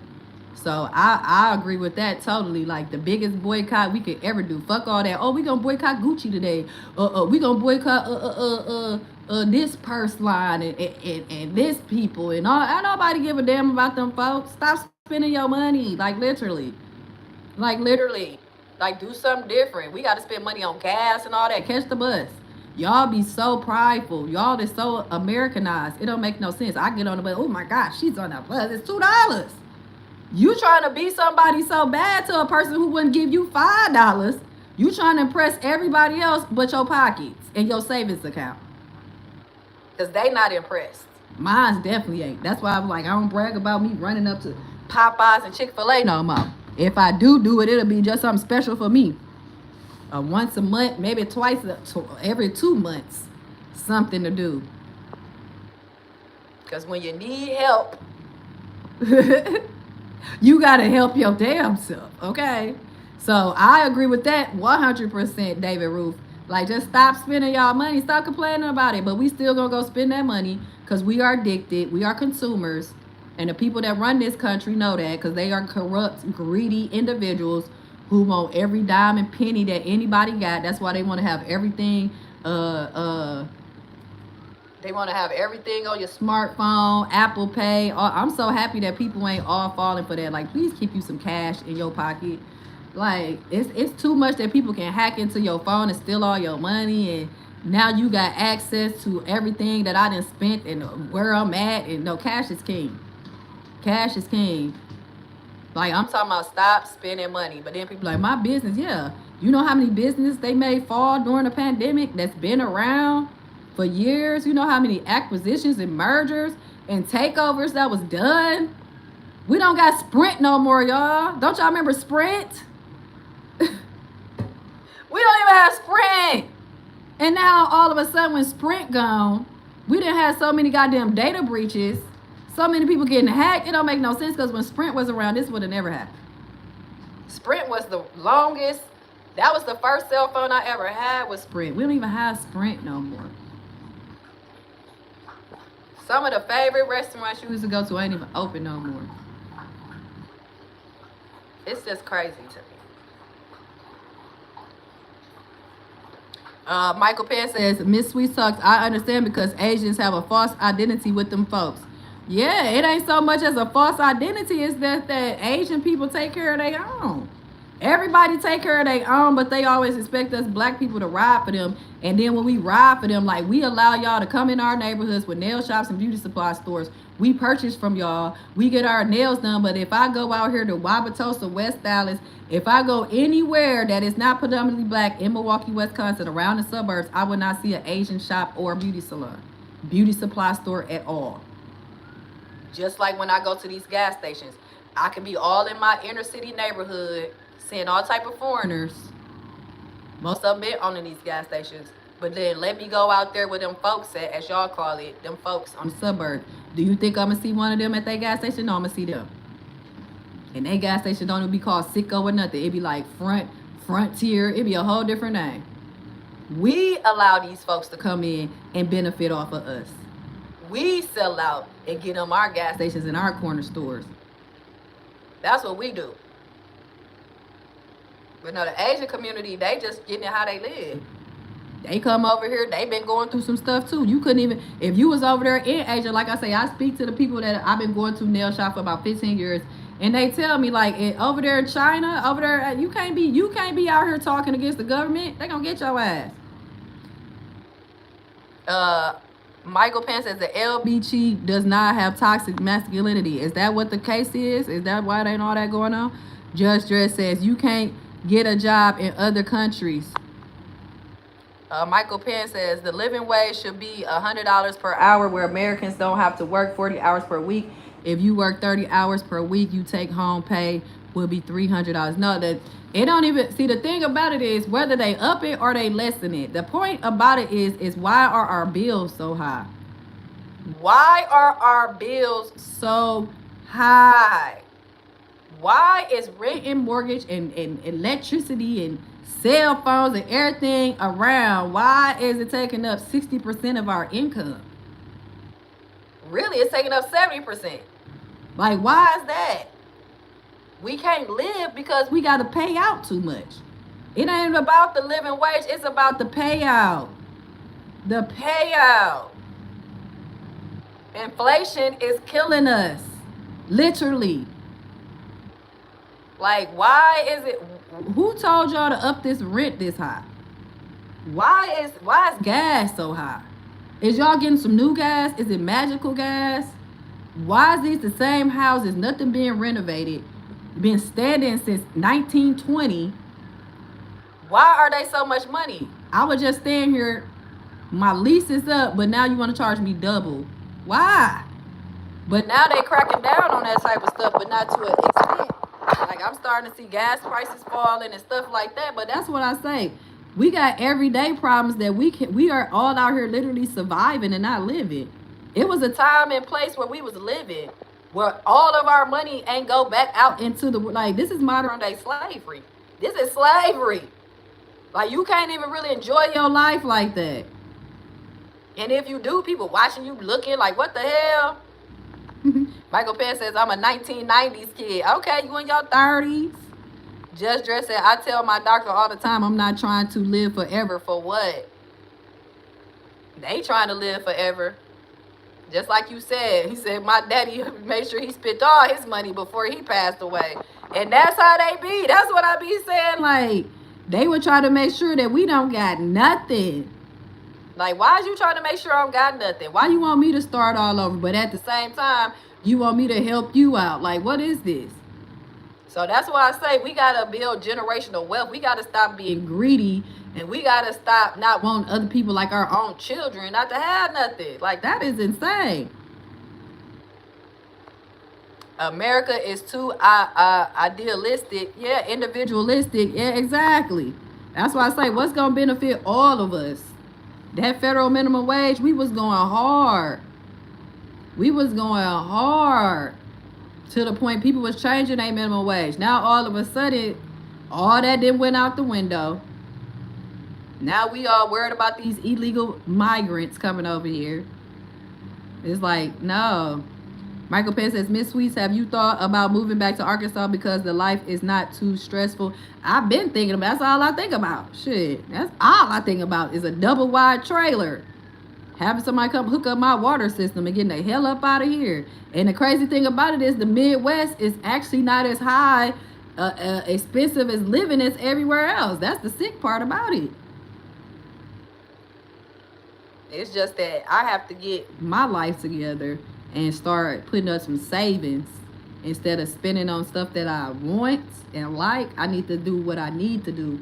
That's why I say I'm not putting it on the government and people. Like, I, Marie Green, need to get that savings up. I need to have that 3 to 6 months. But like I said, now in this economy, 6 to 9 months of emergency funds. And all the money I spend on chicken at Popeyes and Chick-fil-A and whatever else could have been going into my savings and not into their pocket.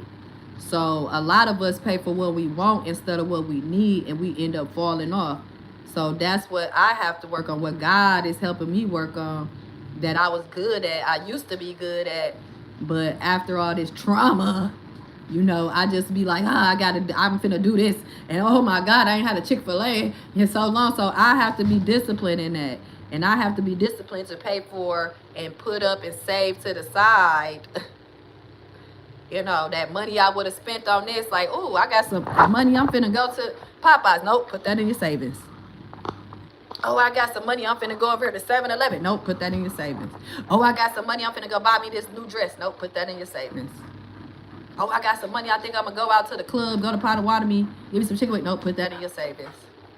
So I'm trying to be more disciplined with my spending habits, my saving habits, because the first rule of saving is to get in a habit of saving. It's not about the amount of money that you save it, it's the habit of saving. Even if you start off saving $1 a week or $1 a paycheck, $5 a paycheck, and then you just get in a habit of actually just putting that money to the side and not touching it at all.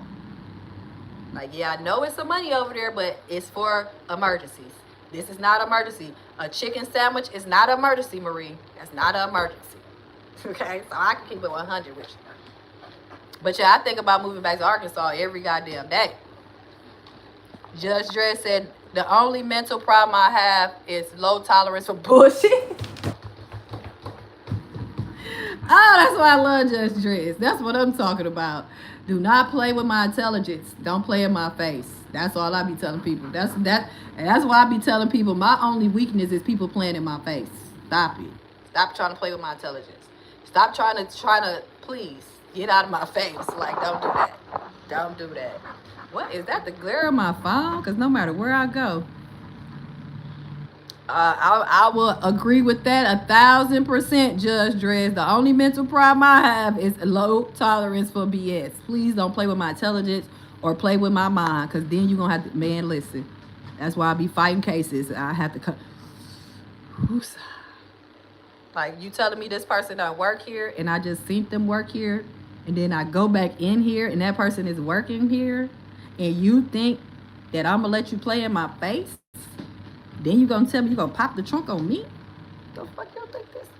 But anyway, Michael Pan says, yes, our bills are so high due to price gouging and deregulation. That's all I'm saying.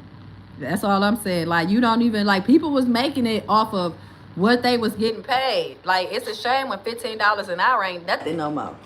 Like, $15 an hour ain't finna get you nowhere. Even working 40 hours a week. You like, what is this? Why the hell do I gotta work full time, get a side hustle, damn near gotta make an OnlyFans just to motherfucking make it, and then all my bills still ain't paid yet. Like, I still got that's why I say I'm not against nobody. Listen, make your money the way you gonna make it, because only God can judge you, baby. Because in this economy, sure, we all gonna be making the OnlyFans in one hot second. We all gonna be a force to perversion, like these people that run this country won't. They want us all running around here naked, getting cucumbers in our booty. Michael Penn says, Miss Sweets, are you a social worker? Hell no. The hell? Mm-mm. No, I do taxes. I ain't never tried to, no. It's too much corruption in the social worker world. Too much corruption over there. I'd rather go where you trying to corrupt people, but they come and get you. For the IRS. Michael Penn says, America is big on consumption because it needs consumers to be addicted to the shopping and debt. America is a beautiful woman. There you go. I ain't never heard that about being a beautiful woman, but I agree with you 100%, Michael Penn. I agree with you 100%. Okay? For real, for real. But no, I ain't never been no social worker. I ain't tried to be no social worker because it just be too much going on. And they'll be them put me up out of there. I'll be like, what the hell is y'all doing to these people? These people need help and resources. And y'all running up in there trying to take their kids and report them to the people. I don't have time. I be doing too much trying to help folks. Okay? I be doing too much of trying to do my job. So they not going, Judge Dredd says, better get that Social Security while you can. Shoot, what Social Security? They told me I can't get no Social Security. And I'm not old enough to retire yet. But I was getting I got to see how much I got built up for my Social Security. Because I didn't know SSI was about supplemental income. So I might need to go try to apply for me some SSI. Because I didn't know it was so many different Social Security benefits. I'm like, oh, that's to supplement your income when you can't pay your rent. When you can't afford to pay your rent, you don't got no food. And that's exactly what's been happening in my life. I need whatever I didn't accumulate it by the age of 42, because I've been working legally with my SSI number since my Social Security number since 14. Like, I need to really research that. Thank you very much, Judge Dredd, so I can see what's going on. But I just learned what SSI was. I was like, wait a minute, that's for to supplement your income, because it's like SSDI, disability, SSI. I'm like, what the? It's so many different ones. Because I just thought it was people for either, you a certain age, you didn't retire, or like military type of benefits, or if you, like you said, you like have mental problems, You said play crazy. Well, that's what I was trying. Well, I wasn't trying to do that. They kept saying I was crazy, but they wouldn't give me no psychiatrist. When nobody helped me get no therapist, till I had to force my way up in there. So I had to get loud with them people and stuff. Be like, listen, I need somebody to talk to. You know what I'm saying? Then to go in front of a judge, like, no, it's nothing wrong with her. There's nothing wrong with her. So they kept trying to convince people I was cuckoo for Cocoa Puffs. But, well, no judge or no therapist or psychiatrist signed off on it. So I need to know the right places to go. That's when I was like, okay, so if y'all saying ain't nothing wrong with me, what the hell is going on then? What is the problem? But yeah, that's how a lot of people do it. They play crazy or they really are crazy. Michael Penn says, baby boomers and the silent generation have initially sabotaged the slacker generation, millennials and zoomers. Yeah, see, that's what they call the slackers. That's what them people call. The slacker generation, millennials and zoomers. Yep.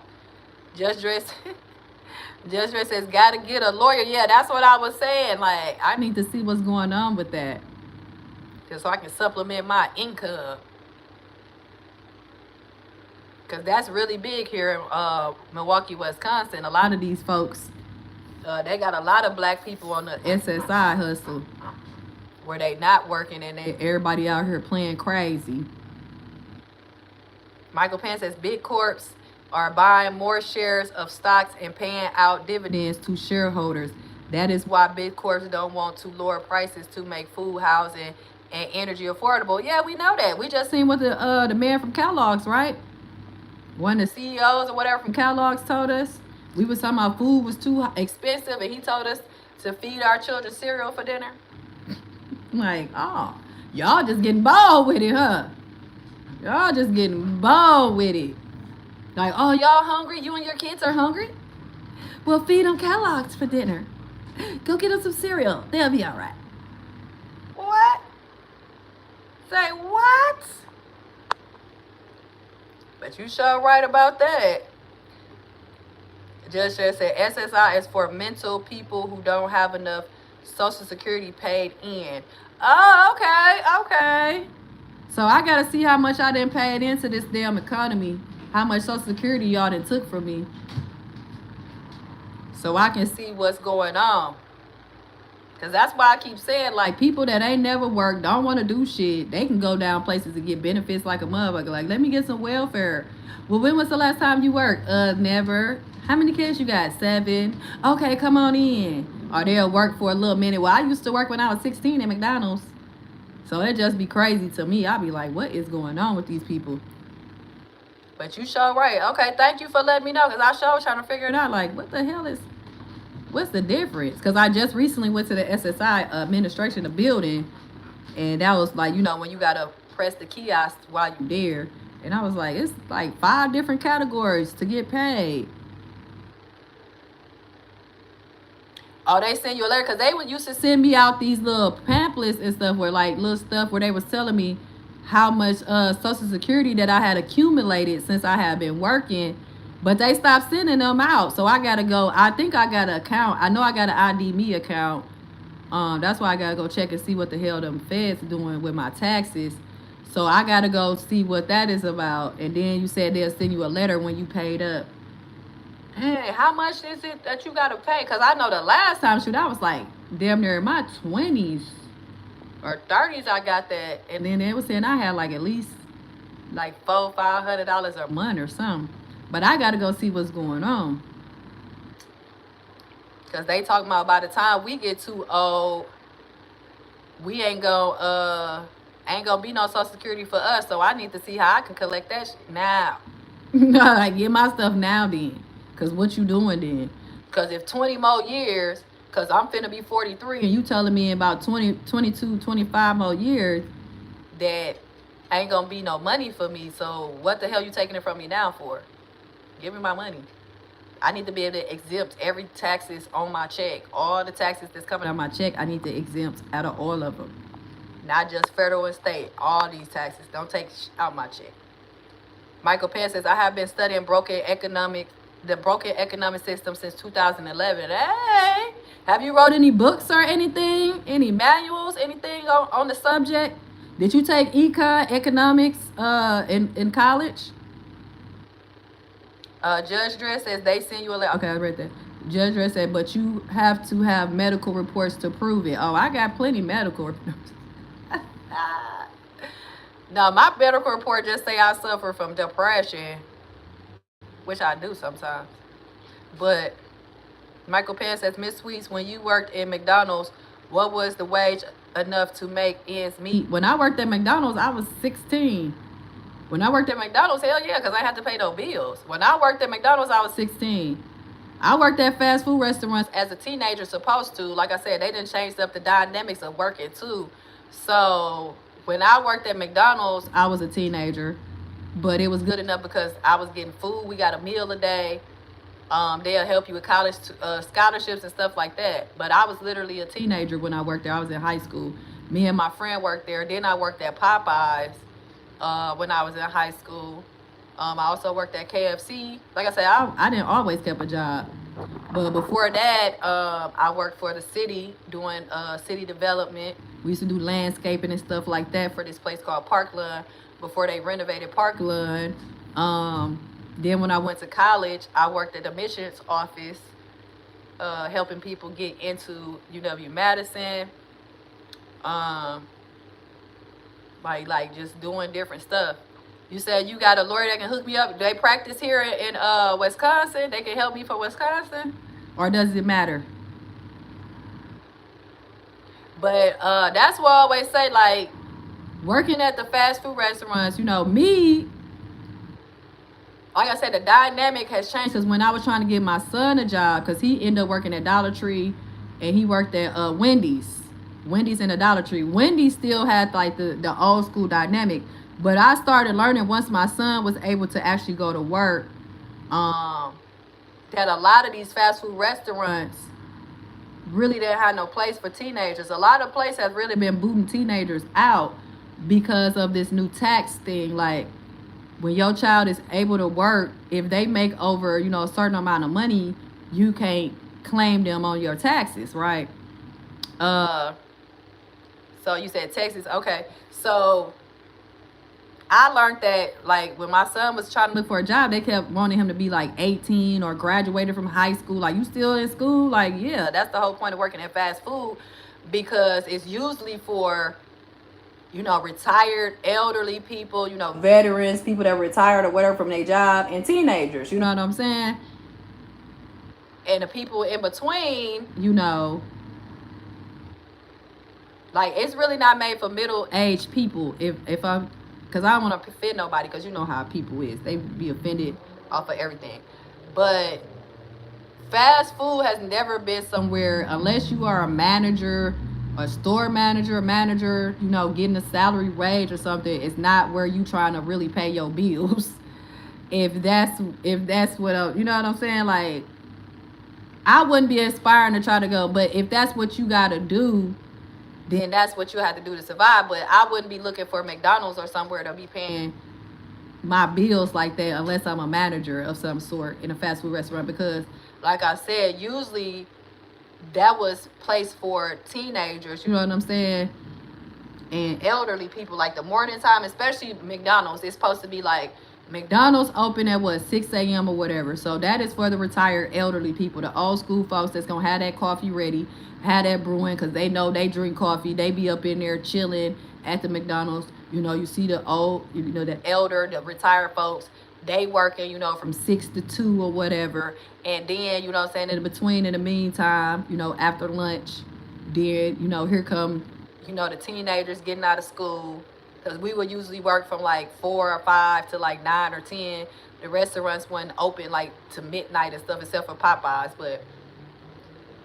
But now it's like you see more middle-aged people like me in these restaurants and these places, and that's why it be a lot of a lot of craziness going on, because you're not getting paid enough to pay no bills. You got kids.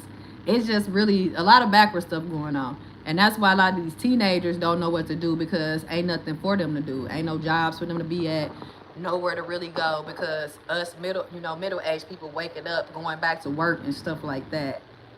So the work system has been real messed up. Michael Pan says, Miss Sweets, what kind of lawyer did you need in Milwaukee, Wisconsin? He was talking about a lawyer for the Social Security Administration.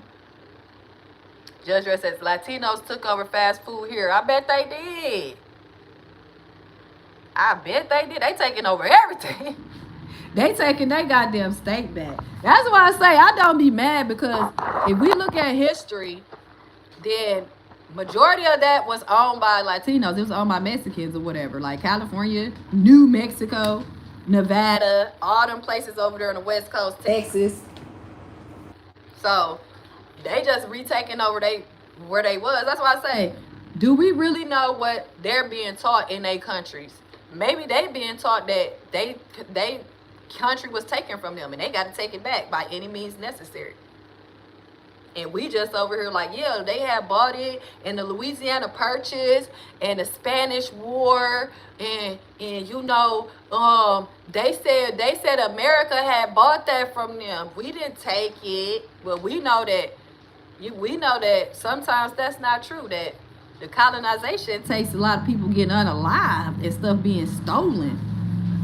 So that's why I say I don't be mad at folks. I don't know why them people coming over here like that. They might be coming to take over something that they been in a revolution for over in their country that we don't even know what's going on. We just see the other side of the damn totem. I mean, the other side of the judgment. We like, why they all coming over here? Because they was been over here, and this where they came from, and this used to be part of South America, and now it's part of North America. That's just gonna be me. Judge Dredd says all entry-level jobs took over by Latinos here. Ooh, Texas is going down. But I'm not even gonna lie. I always thought Texas had a majority of Latinos down there. Like, that's every time I like look on TV or look at the news or whatever, it's always some Texas with a big ass truck with a cowboy hat on down there in Texas. Judge Dredd said you ain't getting no fast food, no hotel jobs, no food service jobs, no warehouse, none of that. Shit here unless habla español en este. But you know what I'm saying? Like I said, I'm not there, so I know it will frustrate y'all. But like I said, I don't be mad. I've been seeing this coming. And the thing that I'm seeing is what we don't do is they help each other. Like, one person get a manager position, I'm finna bring in everybody. Everybody that speak English, everybody that's like me, I'm finna bring them in. And me, I be a little prejudiced because I don't even like going to IHOP and places like that if I don't see no Mexicans in the kitchen. Like, this is some white people back there. There's some black people back there. Nah, that's why I go to the South Side where most of the Latinos at. I ain't even gonna lie to y'all. Cause they be on it, man. They be quick, they be fast, they be doing their job, and they be getting the hell out the way. All right, let me get ready to go. Cause I've been on here for like 4 hours. I need to be going live like this on TikTok. They be on TikTok going live all day and night. I'm gonna be on live for like 10 hours. But that's also because they get paid off of their live streams too on TikTok. Now I gotta take this dog out again. Please calm down. I need to take a damn nap.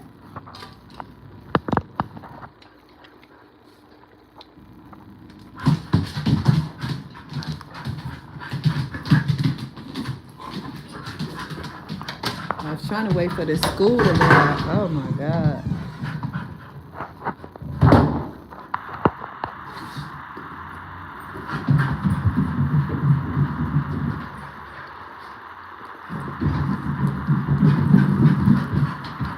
What the hell I just do with them keys?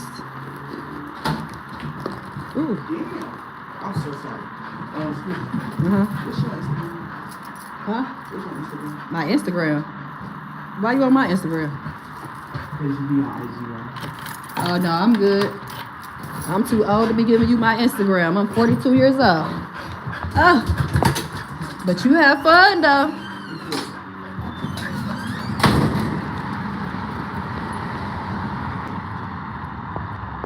What's my Instagram? It's probably, where is you going? Whew. Please stop before I let your ass go. I think I'm gonna go try to get me some ice. Whew. Now, if I want to stand under here, they don't look like they did too much of a good job, right? What the fuck? Ooh, come on, come on. Hey, what the? Do you not see this as a street? What are you doing? Show ass out of here.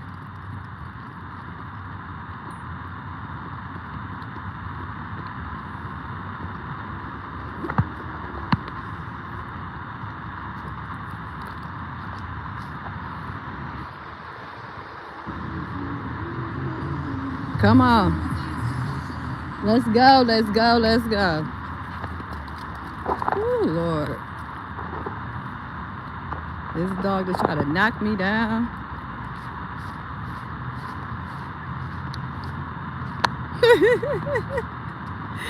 Just said, what's your Instagram?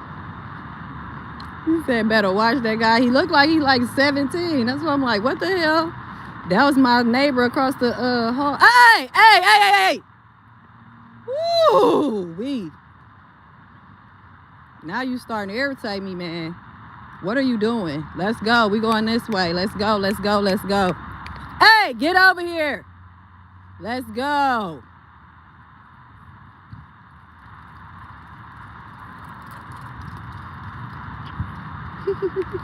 Nah, so he might be somebody stalking me and they sending his ass. That's what I be saying. He's talking about, what's my Instagram? Why? That was a random ass crazy question. Now y'all see what I be talking about. Oh yeah, I'm definitely watching them. Like, you want to pop out asking me random shit. You don't even know my name. Do you know my name? No, somebody might have told him to ask for my damn Instagram. Because that was weird. But I'm glad y'all be seeing the weird stuff I be going through. That's why I say I tried to go to a doctor to see if I was crazy. They was like, nah, it ain't nothing wrong with you. I'm like, why not? I'm trying to get a check. No, I'm just playing. Hopefully that gate closed over there.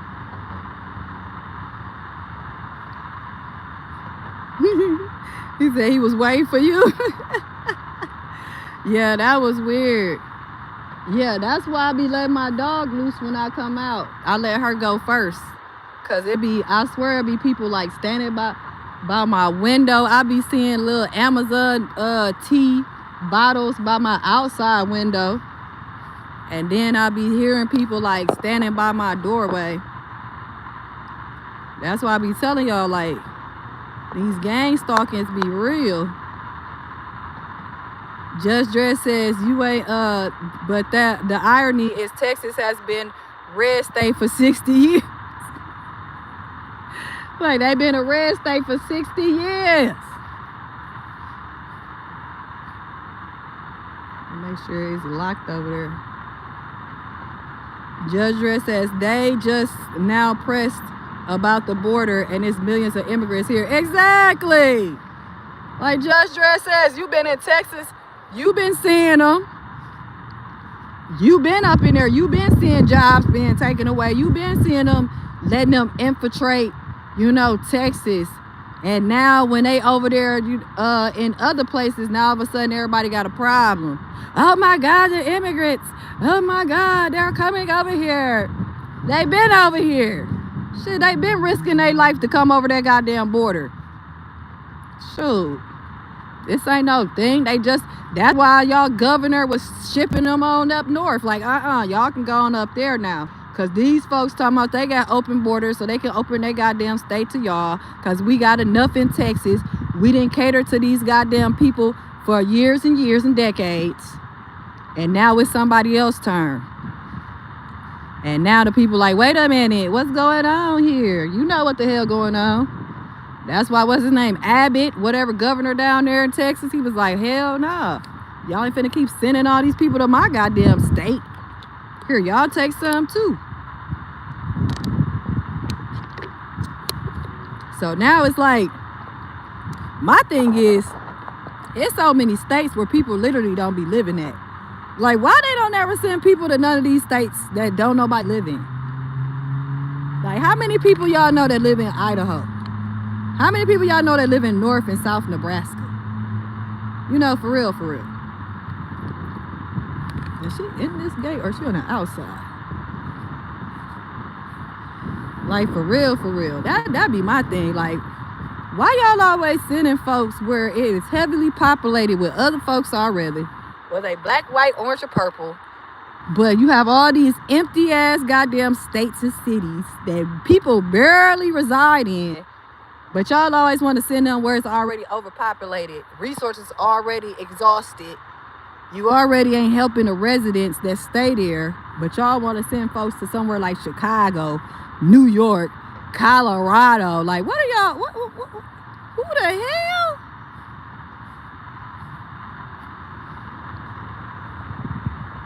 Like, it don't even make no sense. Judge Dredd said they know you by yourself. Yeah, me and my dog, my son in the building though. He's somewhere in the building acting like he ain't in there.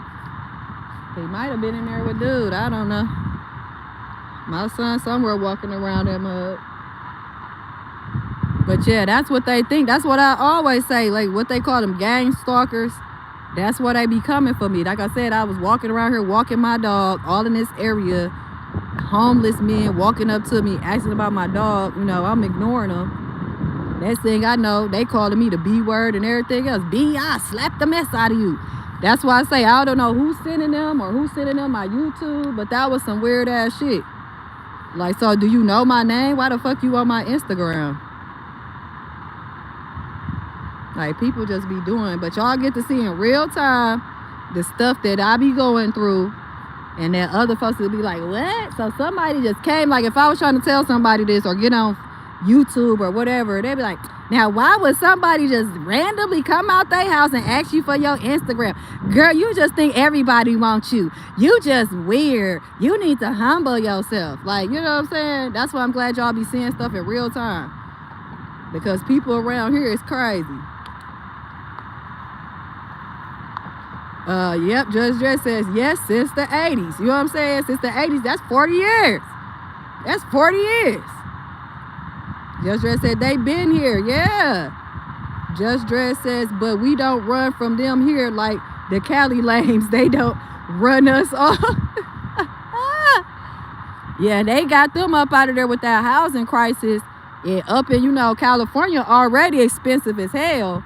And you know, all the real gang bangers and all the motherfuckers that really was about that life, they been locked them up back in the late, you know, 90s. I mean, the early 90s, you know, around the time when Tupac and them was famous out here.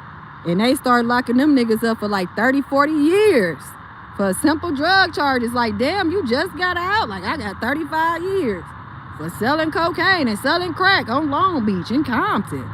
So that's how they started taking over them neighborhoods back in them days. They started locking niggas up with no problem, knowing that they had put the guns and the drugs in the neighborhood. And then when they came, they was locking them up for, I mean, unbelievable years. Like, what the hell? Like, I was watching some of Vlad videos about some people. Like, even a dude that called himself the original Rick Ross, because I watched his movie 100 Kilos a minute ago. And I was like, what the hell? Like, they was locking niggas up, giving them life sentences and all type of stuff. So that's why it's a lot of more, you know, as you call them, lames in California now, because a lot of the dudes that would get down and lay down, they locked them up a long time ago. And they probably still didn't got out and still on parole, so they won't be able to do shit. But that's why they started locking them up. That's why my uncle, when he came from out there, he was like, man, we becoming extinct. We becoming extinct. Judge Dredd said they pressed about them Haitians in Alabama, though. Why would they be pressed about Haitians being in Alabama? Is that where he was talking about they eating the pets? They're eating the dogs. They're eating the cats. Like, but y'all let Jeffrey Dahmer eat people. Wasn't nobody talking about that. Why y'all wasn't talking about people out here eating folks? Man, y'all took the man back to the man's house while he was naked and bleeding out his bum. And he was telling y'all some crazy white man was trying to eat him and chop him up. And the police took his ass back to the house to get ate up and unalive. That's why I'm like, why would you even say that? But y'all be letting folks be cannibals out here. And y'all worried about some dogs and cats. Is this open? Hey, get over here. Because I see people keep on coming through. I thought this was locked. Let me go lock this. At least she know not to run out of there.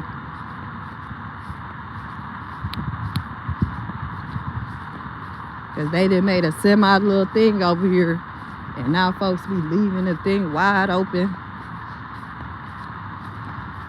Leaving the gate. Who let the dogs out?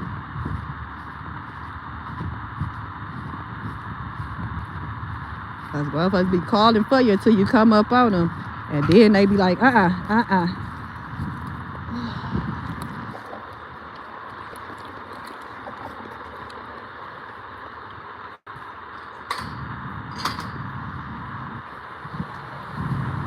At least you were smart enough not to run out the gate.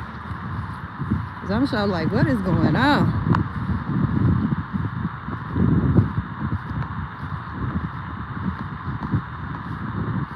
Better get you a strap. Hey, I already got one. Ben had one.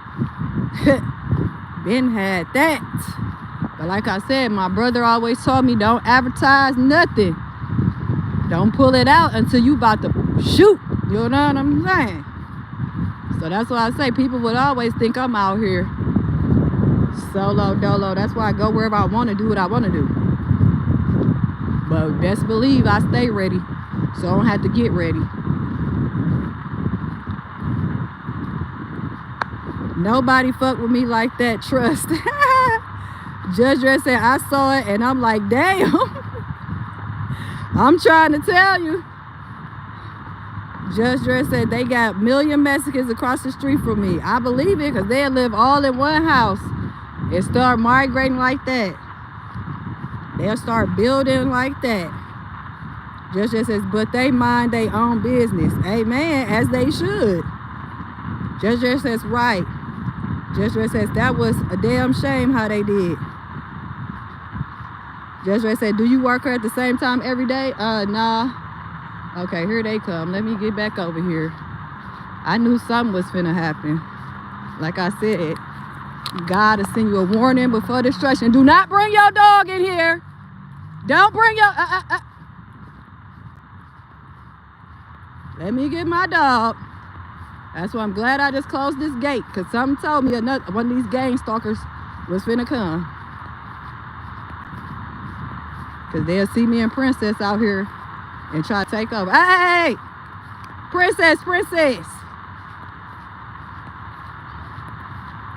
No, she's good.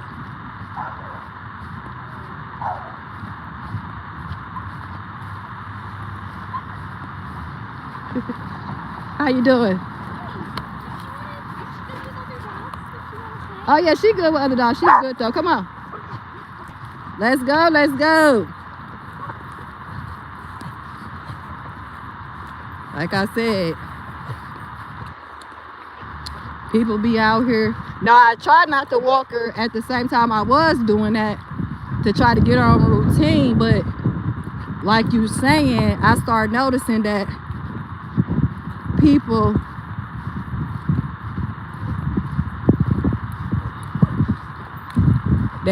started coming out at the same time we was coming out, like watching us and shit. So that's why I say about working a job. Just like her talking about, oh, your dog, she good with other dogs, she want to play? No, she good. But that's the same one that be at the park when we come to the park. I wish you would calm down. But it's another dude that be over here with his little white dog, and he be trying to push us up out the little park.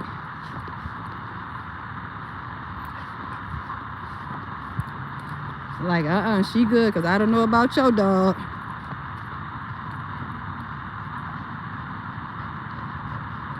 But yeah, then I tell my son to walk her. So since my son been here, he been walking her instead of me, because he was getting the same things I was telling him before that. As soon as I walk out, it's like somebody be watching me on a ring bell camera or something, or got access to some type of camera around here, because every time we come out, they'll come out and just specifically start asking me questions about my dog for no damn reason. And I'm like, I ain't never met this many friendly people in my life. Because I could be sitting somewhere. Ooh, let me take it. I could be sitting somewhere and I can watch people walk past my house. You know, I sit in my car a lot, just like that lady with her dog. I don't see nobody asking her nothing about her dog. I done seen her a few times walking her dog. I don't never see nobody stop and be like, hey, what kind of dog is that? Or where are you going? So that's what they was doing to me and Princess. Every time I would come out, literally walk out my building, it's like a motherfucker be waiting on the sidewalk for us, just to ask us, hey, what kind of dog is that? Your dog got puppies? And then, like I said, if I just look at them or I wouldn't say nothing, next thing I know, I'm getting called a bitch. They gonna slap me and all type of shit. Like, what the fuck? So I'm like, who the hell sent you over here to ask me questions and doing all this? So that's when I knew that gang stalking stuff was real. And my son was saying when he first started walking her, people was coming out the blue saying the same thing to him. So that's why I say, no, somebody sent to ask him what my Instagram was. Because like I tell people, ain't no telling who know who. Especially since we got this social media. You don't know who kin to who know who out to get you. You don't know who you didn't offended, or who just don't like you just because you.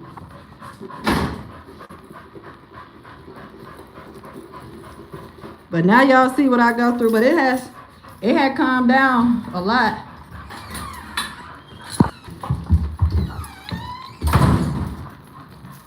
It had calmed down a lot recently, because I was going live and I was telling the niggas, like, I'm finna call the police on your ass. And they like, what you gonna call the police for? Because when I do to you what I'm finna do to you, that's why I have my last case with disorderly conduct with a dangerous weapon. So that's why I'll be pulling stuff out unless it's time to pull it out, unless I'm really gonna do something. Because the last time, even though I was threatened for my life, I'm the one that had charges brought up against me. So I try to stay cool, calm, and collect until I can't stay cool, calm, and collect no more.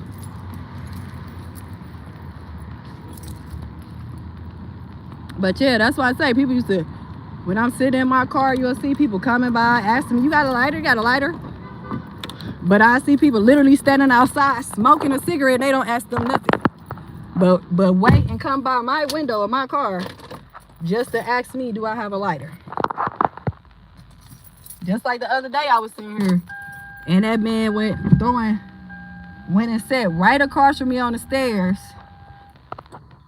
looking at me. He was on these stairs right here, come out of nowhere, start opening up one of them free sandwiches and throwing bread at my car. So that's what I say. No, he didn't ask that for me. He asked that for somebody else.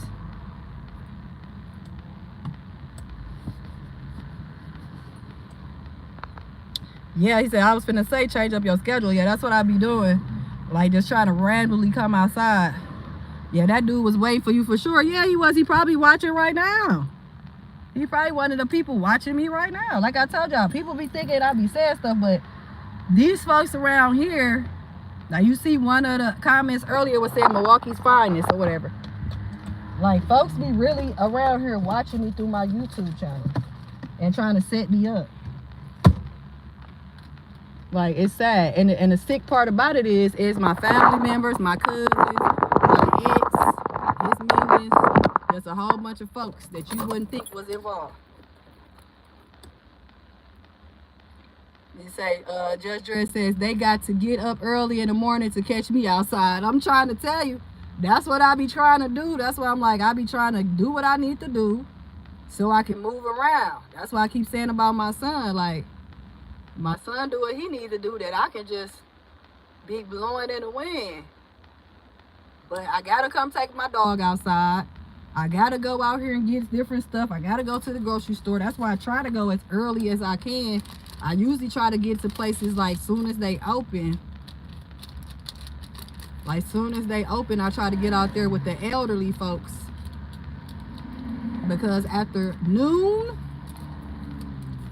after 12 noon, that's when the freaks come out. Yeah, like I said, I didn't call somebody putting a flashlight through my window.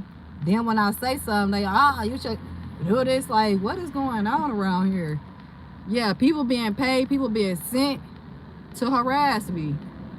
And that's what I figured out gang stalking was. Because I was like, what the hell is going on? Judge Dredd says, if I got something to do, I'm out by daybreak. Yeah, that's what I be trying to do. That's why you was like, you be sitting in your car? Like, yeah, because, you know, I got my dog in there, so she'll be all in my face. So I try to sit in my car, do what I got to do. But, yeah, that's the main reason why I'm homeless. That's why people be like, they put you out in 2-degree weather. Yeah, the days after Martin Luther King's birthday, of course they did. They took me to court on an illegal a lease of somebody that didn't own the property, wasn't nowhere around the property. So God is good all the time. Ashley Day, what you talking about? What's the problem? What you got going on, Ashley? How are you doing today? See what I'm saying? It might be one of these people watching me right now. That's why I say people, I keep telling y'all, people like to watch my YouTube and get mad in private, and then all of a sudden they popping out in public. They popping out in public like, hey, what's your Instagram? Who you asking that for? You look like you my son age. Why would you be on my Instagram? Do you even know what my name is? Like, it's just some weird stuff be going on. But to me, it ain't really weird because it's been happening for the last couple of years. And that's why I was like, people want my phone number so bad, I'll get them the Fed's number. And then since then, ain't nobody asked me for my phone number. I tried to give my phone number to my so-called friend. She didn't want my phone. Oh, I already got it. Oh, but before, everybody was running in my face, just randomly coming from nowhere. What's your phone number? Can I get your number? Like, what? What? Like, why you want my phone number? Okay, I got something for you. So I made an announcement on my YouTube live one day, like, okay, you want my phone number, give it to the feds. I'm gonna be giving it to you. You want it so bad.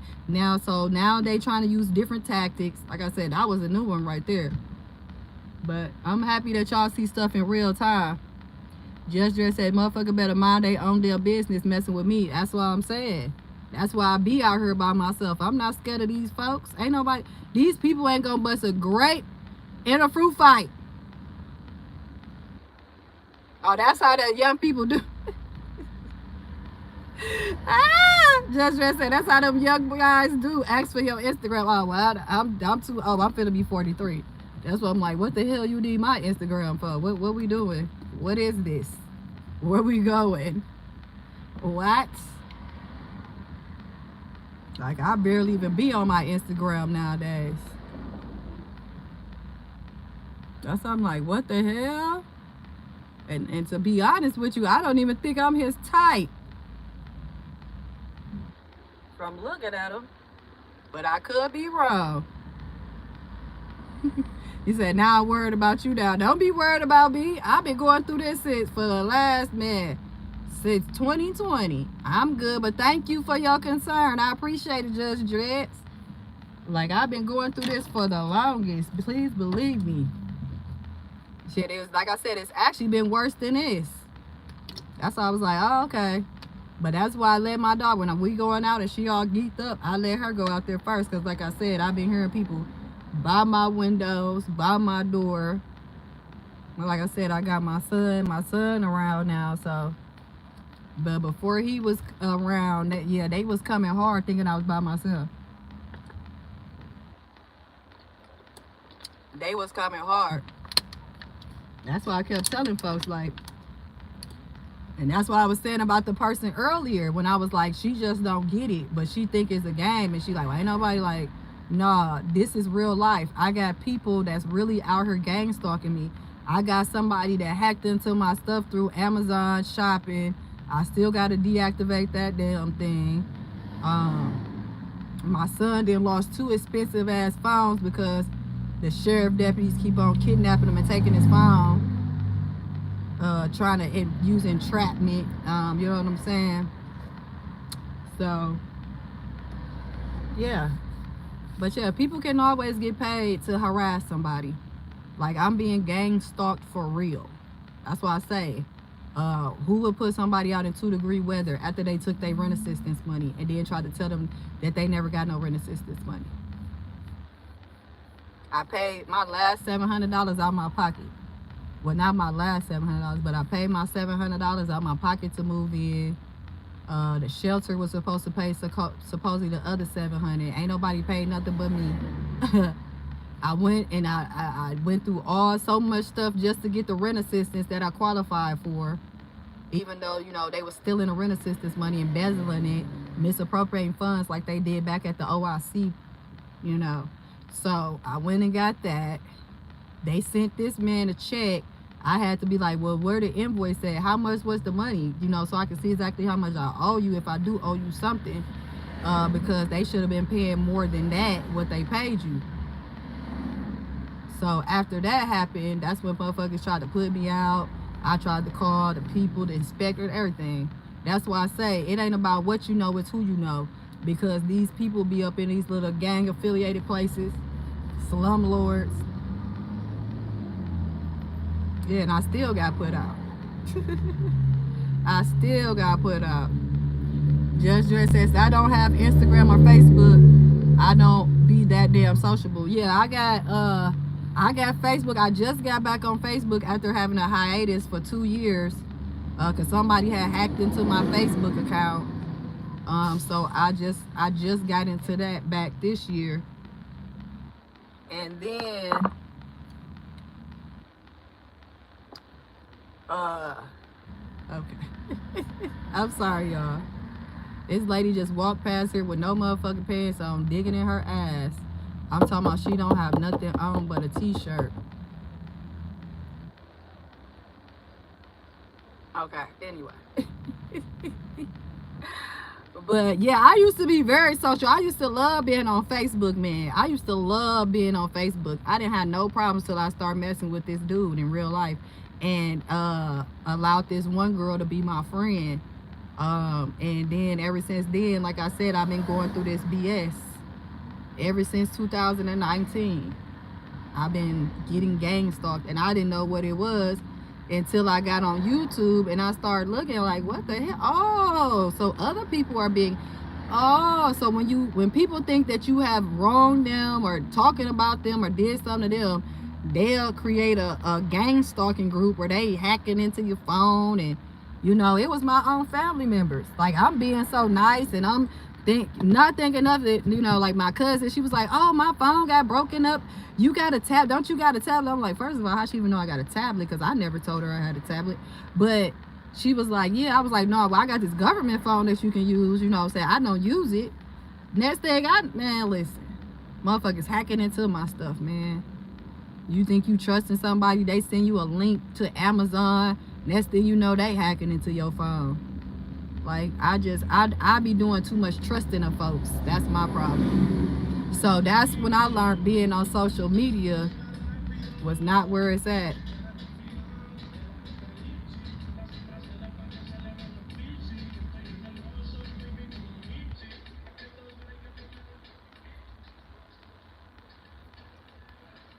So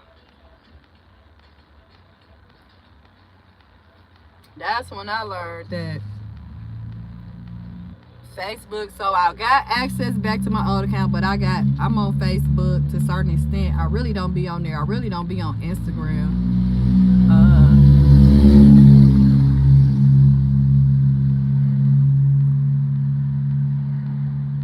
Like I said, I usually be solo dolo, and it seems like every time I do try to be sociable or socialize with folks, it just don't go right. It just backfire to the point, like I said, everybody sitting around hating on me, trying to talk about me and humble me. Like, what the fuck? Get away from me. I'll be out here solo dolo. Like, please leave me alone. So that's why I'll be like, oh no. So I really don't even be on Instagram like that.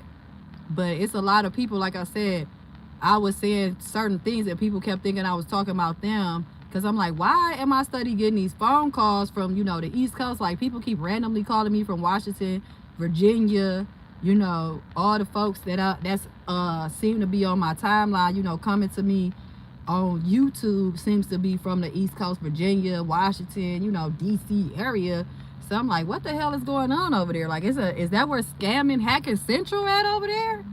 So folks thought I was talking about them, but it's like, I'm not talking about you. I'm talking about the people that I'm saying that I'm following on this YouTube. And then all of a sudden stuff is happening. And I was like, why do you think you the only person that stay in that area? You must be in on the plot. I must be talking about you. But it's this one lady that I follow, you know, she's supposedly from that area. It's just a whole bunch of stuff. Yeah, I blocked them too. I blocked them and they start calling me from other numbers with the same thing. Like, then I call back, or they'll call me and then it's like the phone that you just called is disconnected. I'm like, how is it disconnected? And they literally just called me. I was on live one day and somebody called me. I guess they called WhatsApp number, whatever it is, and they called me from a number, and I'm like, what? And I called the number right back, and then it was like, oh, this number is disconnected, but then the person gonna call me again, and I'm like, and then I answered, and then they was like saying something. I'm like, who the F is this? And I hung up on them. So I'd be like, what the hell? No, it's the same time every day. Like, I'm surprised it ain't been lately that they'll interrupt my live streams by calling me. Like, it'll only they'll only call me while I'm doing live. And I'm like, what the hell? But I know some people. But yeah, I stopped being so social. That's basically what I'm saying, because I found out that it's a lot of people, evil and wicked folks out here that have real bad intentions. And see, my problem was I don't like to listen. When a girl told me she was evil, I should have believed it. And I should have been like, okay, get the hell away from me. But me being me, I'm like, oh, okay, I can see the good in everybody and blah, blah, blah. Hell no.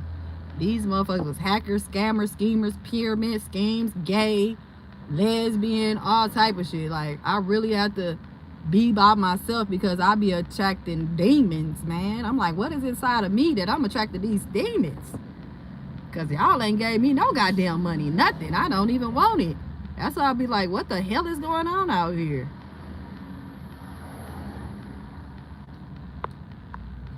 Judge Dress says, why? That's why I can't live in a black hood. It's too much. I like where it's mixed at, where nobody got majority. Yeah, that's what I'm learning. That's what I'm learning. That's why I say, like, living around these folks, like, people, like I said, too many hackers, and then they'll try to make it like it's somebody else. Like, no, y'all the ones hacking into my stuff. Y'all the slumlords pretending to own property that you don't. Like, it's just too much going on. And then y'all affiliated with these 304s that working in these shelters.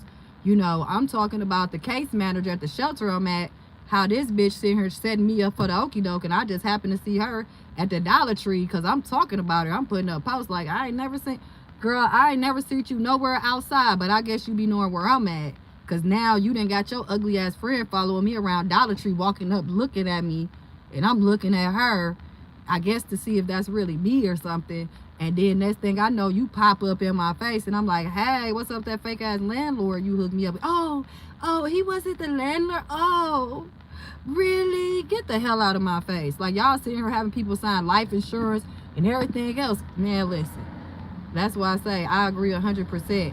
Like I said, all this black power, I gotta be around my own. Now, being around my own is the reason why I keep on being fucking homeless. Every time I get one of these black landlords lying and plotting and scheming, talking about I ain't paid them when I didn't pay them, and stuff is starting to get irritating. So that's why I be like, I don't have time for this. I really don't. And then I'm sitting here talking to these folks. I done got some type of scam email talking about, well, you'll get a certification worker when you get recertified. Like, what are you talking about? I should have a certification worker for if I have any type of issues right now. So, like I said, it's just time for me to contact HUD so I can see exactly what's going on here. But I agree with you. A mixed community, a melting pot, is so much more. Just said that everybody mind their own business. Amen. I got those scam links all the time. I block that stuff. Phone calls too. Yeah, I be blocking the mess out that stuff. They still be coming. Judge Dress says those are scam calls. I block them. Judge Dress says I don't leave a voicemail. I ignore them. I'm telling you. Judge Dress said, yeah, the world is full of devils. Judge Dress said, yeah, those social workers be trying to send you to slumlords because they get the money from them. Yeah, no, she was jumping down with them. She was having sex with him. That's what the hell was going on. She was fornicating with this man. Then you talking about, oh, he my landlord too. Yeah, they got something. Because I'm like, how is y'all sitting here and don't have no type of, you know, association with no landlords, that when people come in here and they need a place to stay, and then you like, well, we can help you, but you got to go look for your own place and all this and that. And it's like, what? And then when you do try to hook me up with somebody, they end up doing that. How you doing, Mariana? How you doing? How are you? But no, they was over here sleeping together. That's the type of shit I'm talking about. I'm like, this place is so small that everybody affiliated with everybody. Like, you don't know, like I said, it don't be about what you know, it's who you know. And they didn't put people in the wrong positions that their connections ended up with people unalive. Like I said, I didn't see where people literally are getting set up to be unalive coming from these shelters. And they was told not to talk about certain stuff. To the point where my case manager thought I was going to sign some type of document that was going to get me put in a mental institution. Talking about, oh, well, I ain't going to have you sign it. You weren't going to have me sign it anyway because I was going to read it before I put my John Hancock on it. The hell you think I just get to sign and shit without reading it and understanding it? Because I'm going to ask you the questions when it starts saying anything about mental health, being treated, being admitted. I'm talking about this the same shelter that gave me COVID-19 on purpose. And then told me if I go to the hospital because I didn't want to be in a small ass room locked in. I'm talking about they tried to lock us in there with 4 other women that was already positive for COVID before I got there. And then get upset at me because I used my trusty cell phone and called 911 and said, well, if I got COVID, then I'm finna go to the hospital so I can get a real diagnosis so they can help me out, right? Not knowing that even these nurses and these doctors is affiliated. To the point that I literally had to go to the hospital to get some help. Like, and then they tell me, well, if you leave, if you go to the hospital, you can't come back here. What? You telling me that you just said, first of all, you just tested me 2 days ago and I didn't have no COVID when I came in here. Then you put me by a bed with a chick that looked like she was about to pass away from COVID. And everybody telling y'all like, hey, she looks sick. The girl like, no, I ain't going to the hospital. I refuse to go to the hospital. Then next thing I know, you telling me I got COVID, but you telling me I can't go to the hospital. I got to be locked in this damn room. Soon as they close the door and lock the door, I'm like, hold up. Why you closing the door? Why is it locking? Oh, no, we wasn't locking it. See, no, I'm finna get the hell out of here. But prior to that, I know a few women that was in the shelter and they had a car accident. That motherfuckers ran into their ass on purpose. The same stuff that's been happening to me. So that's why I say people just be doing what they doing. And like I said, it's crazy that people are really benefiting off a whole lot of stuff that we wouldn't even think of or know of. That's why they keeping a lot of these men homeless and letting them getting shot by the police, because that $30,000 worth of life insurance will come in handy, won't it? When I'm your only beneficiary and you don't got no family because you didn't come in here and told us you don't got nobody and won't nobody help you, and you didn't sign this paperwork that you didn't know that was for me to get beneficiary over your ass. So now if the cops off you or anything else happened to you, shit, I finna get all this money, right? Like, but we wouldn't think that that's happening. Y'all think I'm a crazy person. Oh, she crazy. Why would they do that? Why would they be sitting here setting people up for life insurance money? Oh, okay. All right. Okay. All right. This must be the person I'm talking about. Why do you think I'm lying? So you know that I'm lying? Huh? How do you feel I'm lying? What I'm lying about? Like I keep saying, motherfuckers be coming out here saying all type of stuff. Just Stress says, I told them when you go live there, then I will. Then I will. I'm trying to tell you. Just Stress says, the VA had to tell them, don't mess with that man if you know, like we know. Come on now. And that's good to have. That's good to have on your record, because these folks will try to play in your face. Like, especially if you run around here telling people, I don't got nobody, it's just me, or no nobody help me. They like, ooh, money. Yes, okay, So you don't have no family?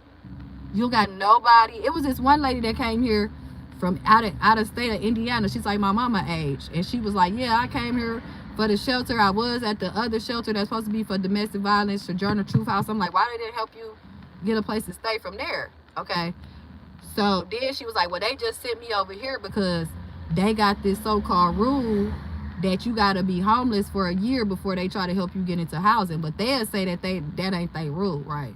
But anyway, so you have to be like, homeless for a year, a consecutive, whatever they be throwing out there to try to not have help you. So the lady telling me like, she here from Indiana. She don't know nobody. Because I'm like, what, you got family here or something? Like, why you coming from Indiana? Like, no, I don't got no family here, whatever. I can't even, she was like, she was trying to get her birth certificate and stuff like that. And she wasn't getting no help with that and all this. And I'm like, listen, stop telling people that you here by yourself. Stop telling people you don't got no family. Just tell them that you got family, but you don't want to stay with them. You don't want to be a burden. It's already too many people in the house, stuff like that. Because people really don't know how evil and wicked folks is. Just because they got a name tag, just because they work for somewhere, we see the police that supposed to protect and serve unalive people for no reason all day. But when I sit up here and tell y'all about what's going on in these nonprofits and these shelters, y'all sitting here like, well, why would they do that? No. Why wouldn't they do it? Ain't nobody gonna believe me. So why wouldn't they do it? Why wouldn't they? So that's why I tell people, but don't do that. But that's how they was with me though. Like it must be a Libra thing, but that's how they was with me, because I got right back in that shelter after I came from the hospital. Okay. So, and that's where I went to get to my place that I got put out of in 2-degree weather. All right. So that's what they was saying. Like them, they tried to play in my face too, but no, don't play with me, because this is not that. And I'm already going through something. So what's me busting you upside your head? Okay. Like, get away from me. So I had a lot of restraint. That's why I'm proud of myself, because the way these people was trying to play in my face and do me and try to make it like I'm mentally insane and think I'm not gonna remember all of this stuff that I'm telling y'all and got proof of it. That's why they kept trying to play with me. That's why they wanted me homeless. Because like I keep telling y'all, I have receipts. I got receipts that my son shouldn't have been locked up. I got receipts that they tried to play with my son. So that's why they wanted to take his phone, because I was sending him the receipts of the informed Daily Mail, where we never got no summons to come to a court date. They made up a whole court date that my son didn't come to because he didn't know about it. Only to put a warrant out on him. And see, that's when I started learning, like my mama said, all these people is affiliated. So that's why I say, it's not no coincidence that young man asked me for my Instagram. It's not no coincidence that people hopping on here talking about I'm lying. It ain't. Because the people that's watching me is right around me. Right next to me, my neighbor, the people in the building. They've been trying to get me out the way. But it ain't going to work, because God over everything. So that's why I say I went to the hospital sick. I went to urgent care out here close to Glendale. Only for these people to try to play with me, talking about who your beneficiary, who your beneficiary. Like listening into my phone calls, watching my text messages. I had 37 devices hacked into my Cash app, and one of them was the case manager. She told me she was doing a book called Shady Dealings. Guess what one of the devices' names was? That was in my Cash app, hacked into my Cash app. I have proof of that too. Shady Dealings. So that's why I say I just get on here and talk, and I don't give a damn how nobody feel about it, because I know that it's people out here that's really doing evil and demonic stuff, and P. Diddy ain't the only one. Because like I said, I understand why people just shut up. They be like, well, why you wait this long to tell what's going on and that you a victim? Because y'all ain't gonna believe me anyway. You wouldn't believe me anyway. So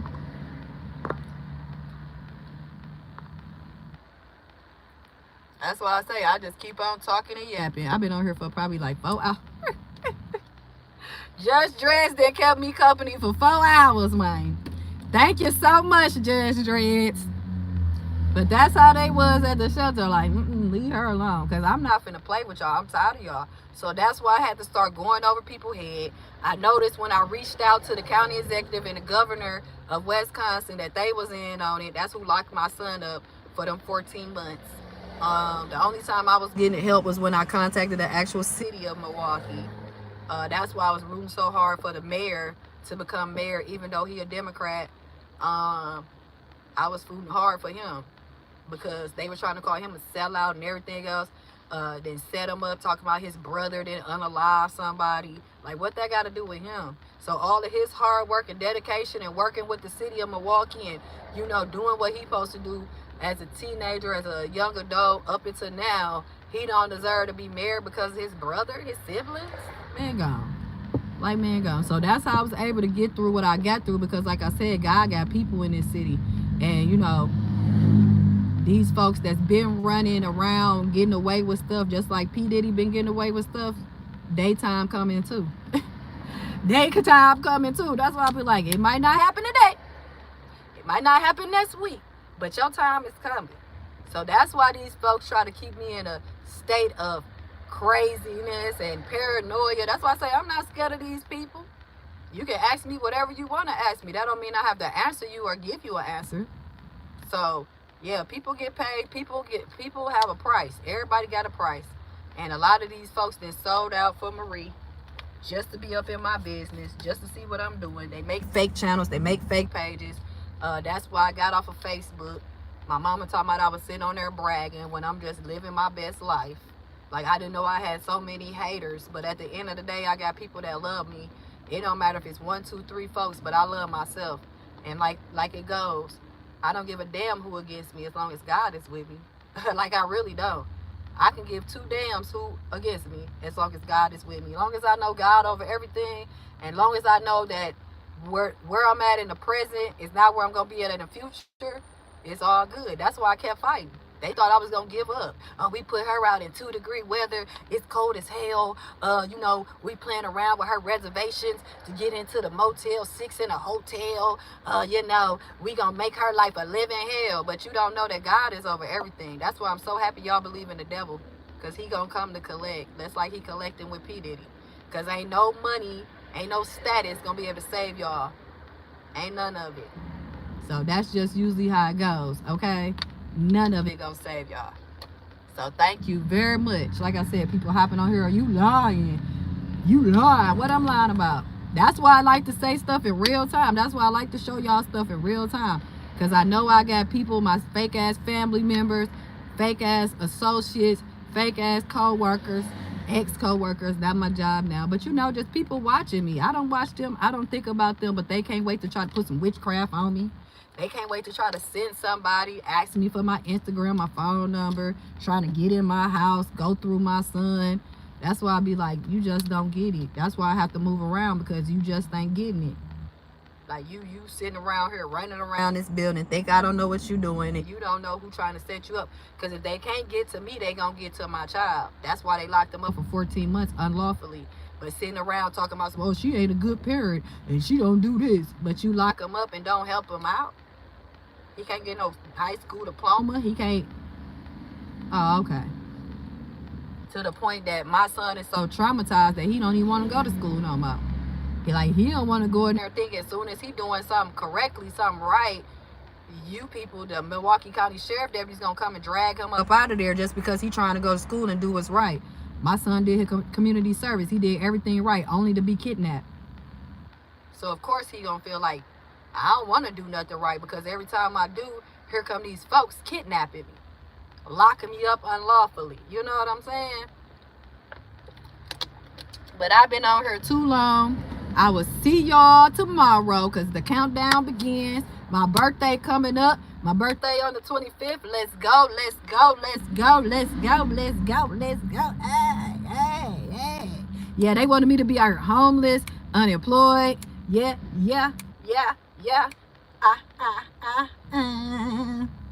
They wanted my hair to fall out.